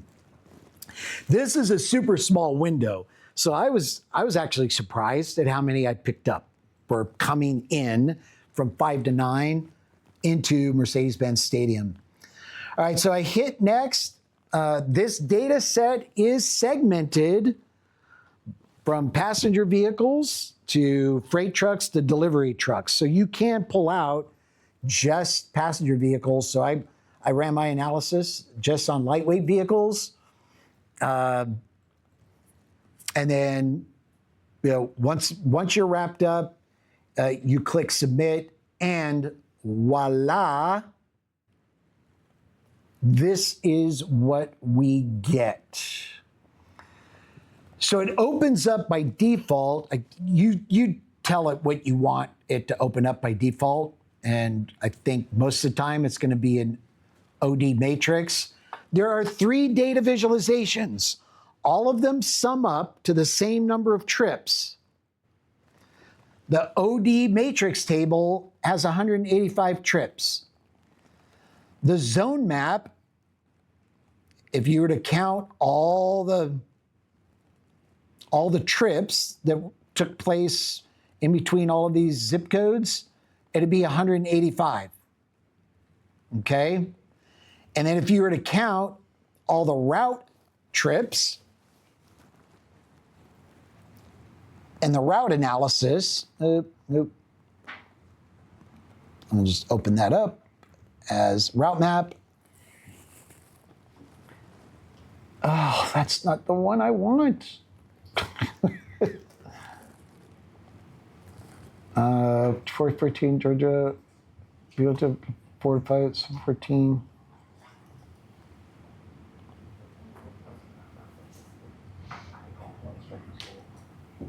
All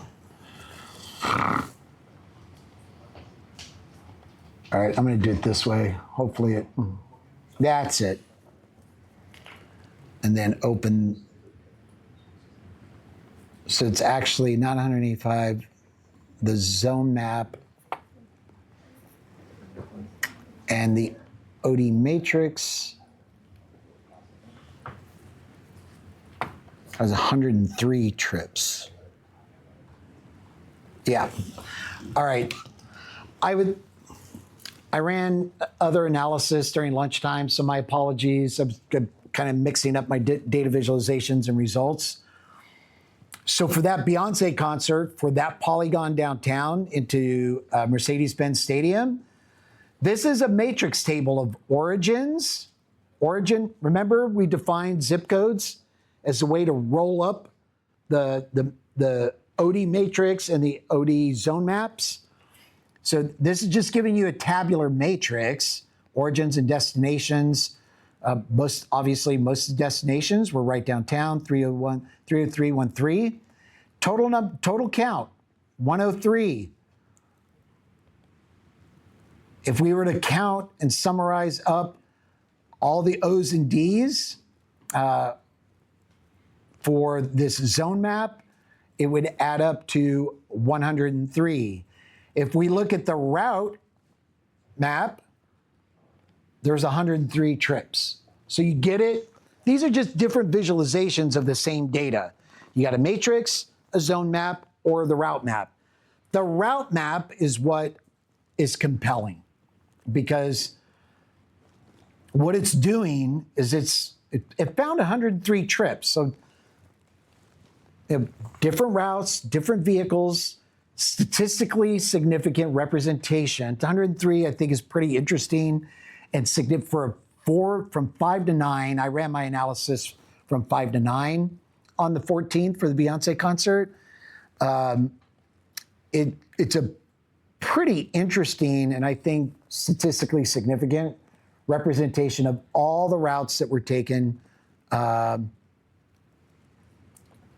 the night of the concert. This is typically ranked by the number of trips. How it decided to rank these, because every single route was unique. There's no single route that was that a passenger vehicle took that was the same. Now there were several road segments that were used along the way that were consistent with the different routes. But when you look at, it's like, God, the range, like the range of distance that people took to get to downtown is crazy. You could hover your cursor over the map to get, let me just zoom out, to get a sense for, all right, there's 2 trips in this particular segment, represents 2% of all the trips, there's 2 routes, 2 IDs, and they're ranked 67 and 52.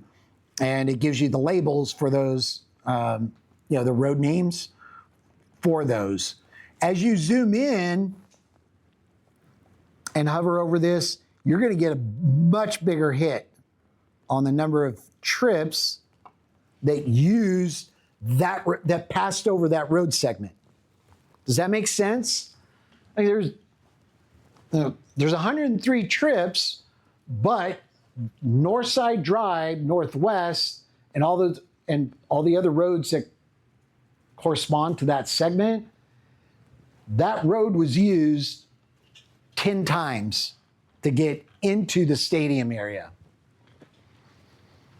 The data visualizations, it's fine, right? It gives you, here's the deal. The analytics tool allows you to query the data and pull it out, and it's super insightful, right? I'm like, you're telling me these are the trips that people took, like physically in their cars to get into Mercedes-Benz Stadium on the night of the concert?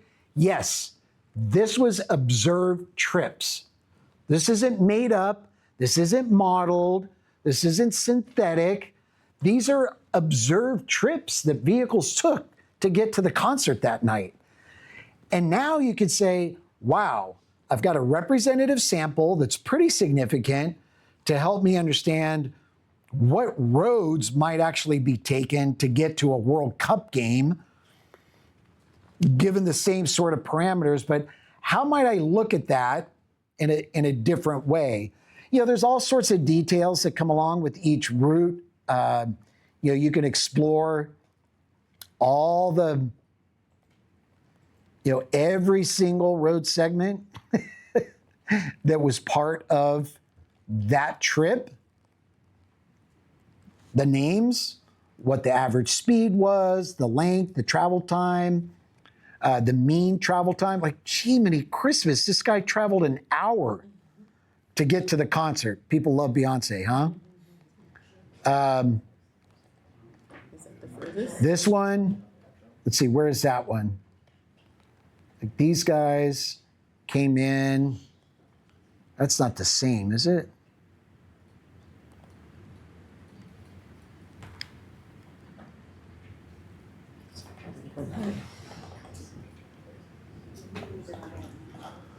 That looks like a long, there it is.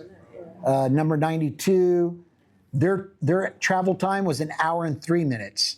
This is kind of fun. Like the 95th percentile, you could sort this. See, like, the longest trip was 1 hour and 30 minutes. Like, what are these guys doing? Yeah, like they came in, they're not that far out. They went, oh, we made a wrong turn. And we got to, oh, wait a minute. The nav app sent us in the wrong direction. Like, this is easily 10 miles out of the way with that wrong turn. Sorry you're trying to car. Maybe they picked up a friend. Oh, you know what? They could have been picking up their buddy. At that point, just catch the water again. That's what they thought about. That's what it is. But it's like some of the patterns that you see are pretty interesting, right? With this data. Yeah, this is one of those far out.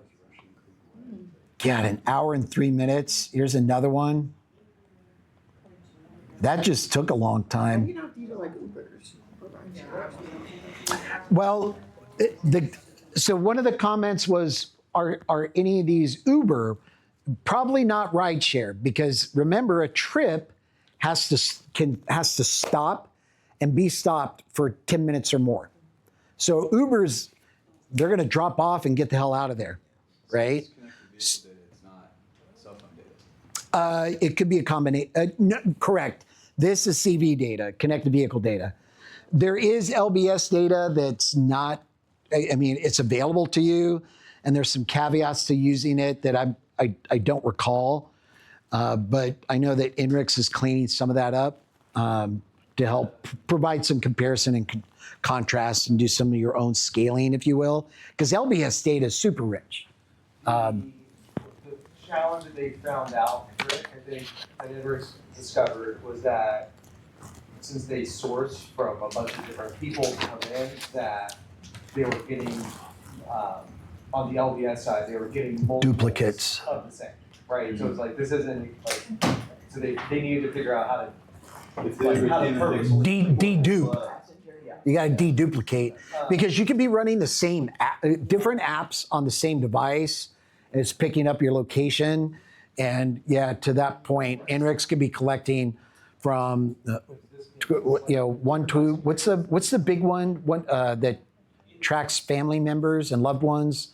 What is it?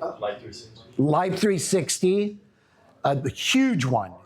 Massive amount of trip data comes from that one, and it's all real time.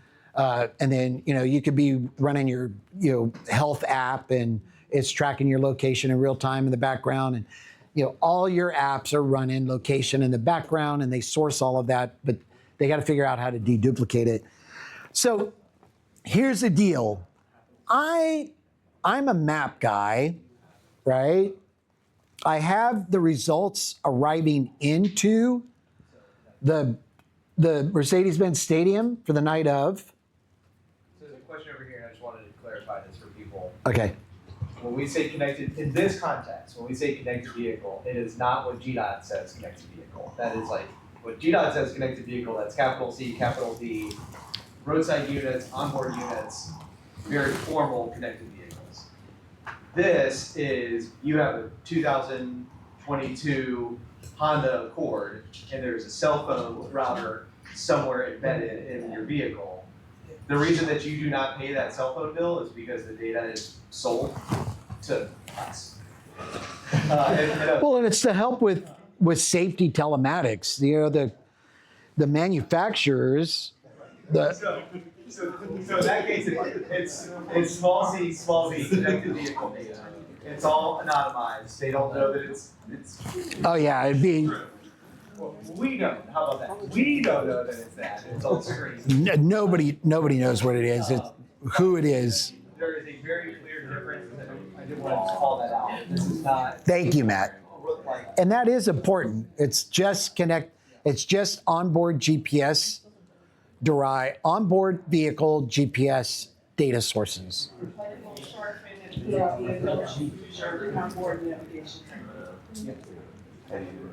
Now here's the other thing. A vehicle doesn't have to have an onboard nav system to have a GPS.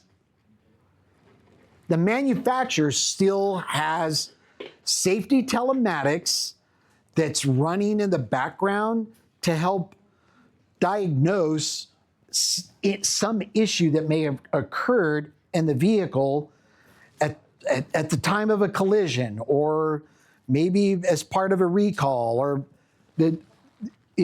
just because there's no nav system in the car doesn't mean there's no GPS that's keeping track of where that vehicle is. All right? So and it doesn't have to be a new car. It could be, he could be a decade and a half old, because there's consumer-based GPS embedded in vehicles a decade and a half ago.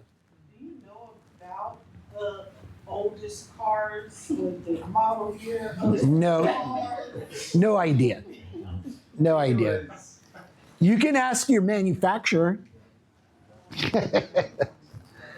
All right.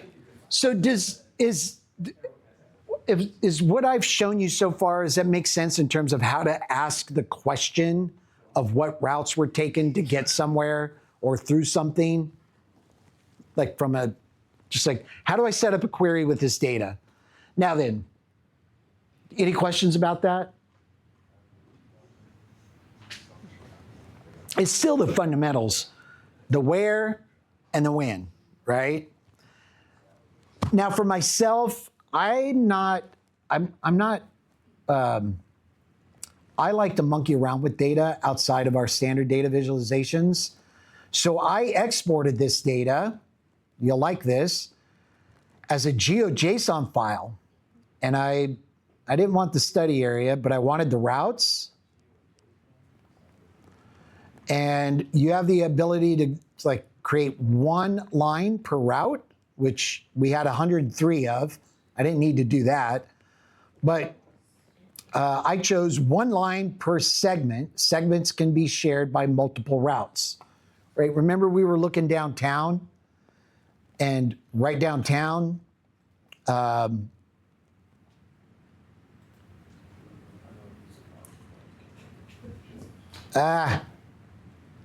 can't quite get. So that road segment, or that segment of road, was used by 14 other trips. So when I went to export my data, I said, I just want one segment, but I still want you to capture what trips use that road segment, right? Where they came from and where they went to. So I exported that GeoJSON file. You can export it as a shapefile if you want. There's an option there. For the shapefile, if you're a GIS guy or gal, just remember that it's a zip file of zip files. So you've got, it's packaging up the study area or the spatial filters, because I checked spatial filters. It's zipping up the routes as a shapefile, and then it's zipping up and packaging both of those together. So you kind of have to unpack things if you're using the shapefile off him. In my case, I just created a GeoJSON file, and then Matt, plug your ears. I used ChatGPT to create this app. I said, you know what? I want to see all the routes that were taken during the night of the Beyonce show, and where they were coming from. I want it classified using not a normalized classification, but a equal distribution. I want these colors, and then I want to be able to filter all of these routes and trips by trip count. So each road has the number of trips that that road segment was used, and I want to put it on a slider. So I have this slider down below. As I move to the right, it kind of filters out the road segments that were used by 3 trips or more, 4 trips or more, 5 trips or more, 6 trips or more, 11 trips, so on and so forth. Now, by the time you get to 15 trips getting in, that makes sense, right? You know, everybody's trying to get in. Most of the routes are going to be eventually ending up in that general vicinity. But what's cool, and we talked about this a little bit yesterday with Western, Central, and Eastern SIGOPS folks, is that when you compare the bottleneck ranking report for the Beyonce concert to the temporal comparison map to this map, like you try to do it, you kind of in a cube format, you analyze all of these patterns, that the arrival into the concert was highly distributed, and where the bottlenecks occurred, highly disruptive. And like from a traffic analysis perspective, I'm not I mean, look at the pattern here. You got people coming from all over the place. Now, departure is going to be a lot more consistent because it's the end of the night. GDOT, you guys define which exits to use out of the downtown area. But in terms of prepping for World Cup, it's kind of a telling signature to what you may be up against. That, people that are coming to watch the game, they could be staying anywhere and a broad range of areas, and that this might be indicative of just the crazy kind of paths and routes and directions from which people are coming to get downtown. Now then, you have access to this analysis. I included it in the training resources page. You take this and do what you wish with it, but I think it's a pretty interesting pretty interesting analysis for just the breadth of options that people are taking to get into the stadium. And can you control that? I'm of the opinion that, Justin, Sam's not here. Maybe some selective DMS messaging to help travelers funnel in a direction that you want could be helpful. We've got these routes out here that are being taken that may not correlate to typical paths into downtown. And you could throw up mobile DMS signage in different locations to really help target directional insights. And just think about this as a way to help improve communicating with the travelers into the World Cup games, right? Because these are the routes. These are the routes that they're probably going to take. That's the conjecture. And it's conjecture based off data. This is data-driven insights. This isn't, again, modeled or assumed or projected. These are observed trips. These people took these routes to get to Beyonce on July 14th, Beyonce concert on July 14th of last year. And I think that's pretty telling. All right. What else? We're done. Now we open up to comments, questions.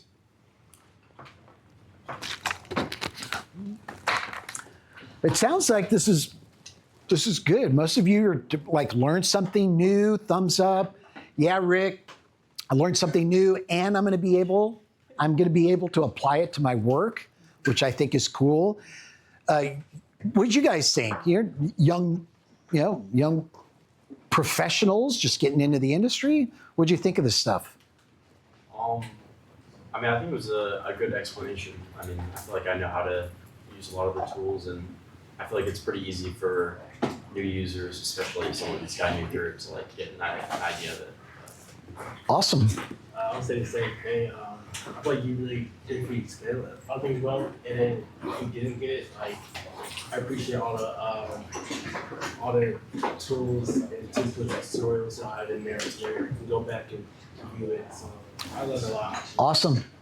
Even the youth of America and traffic engineering is appreciating what we've done today. I love it.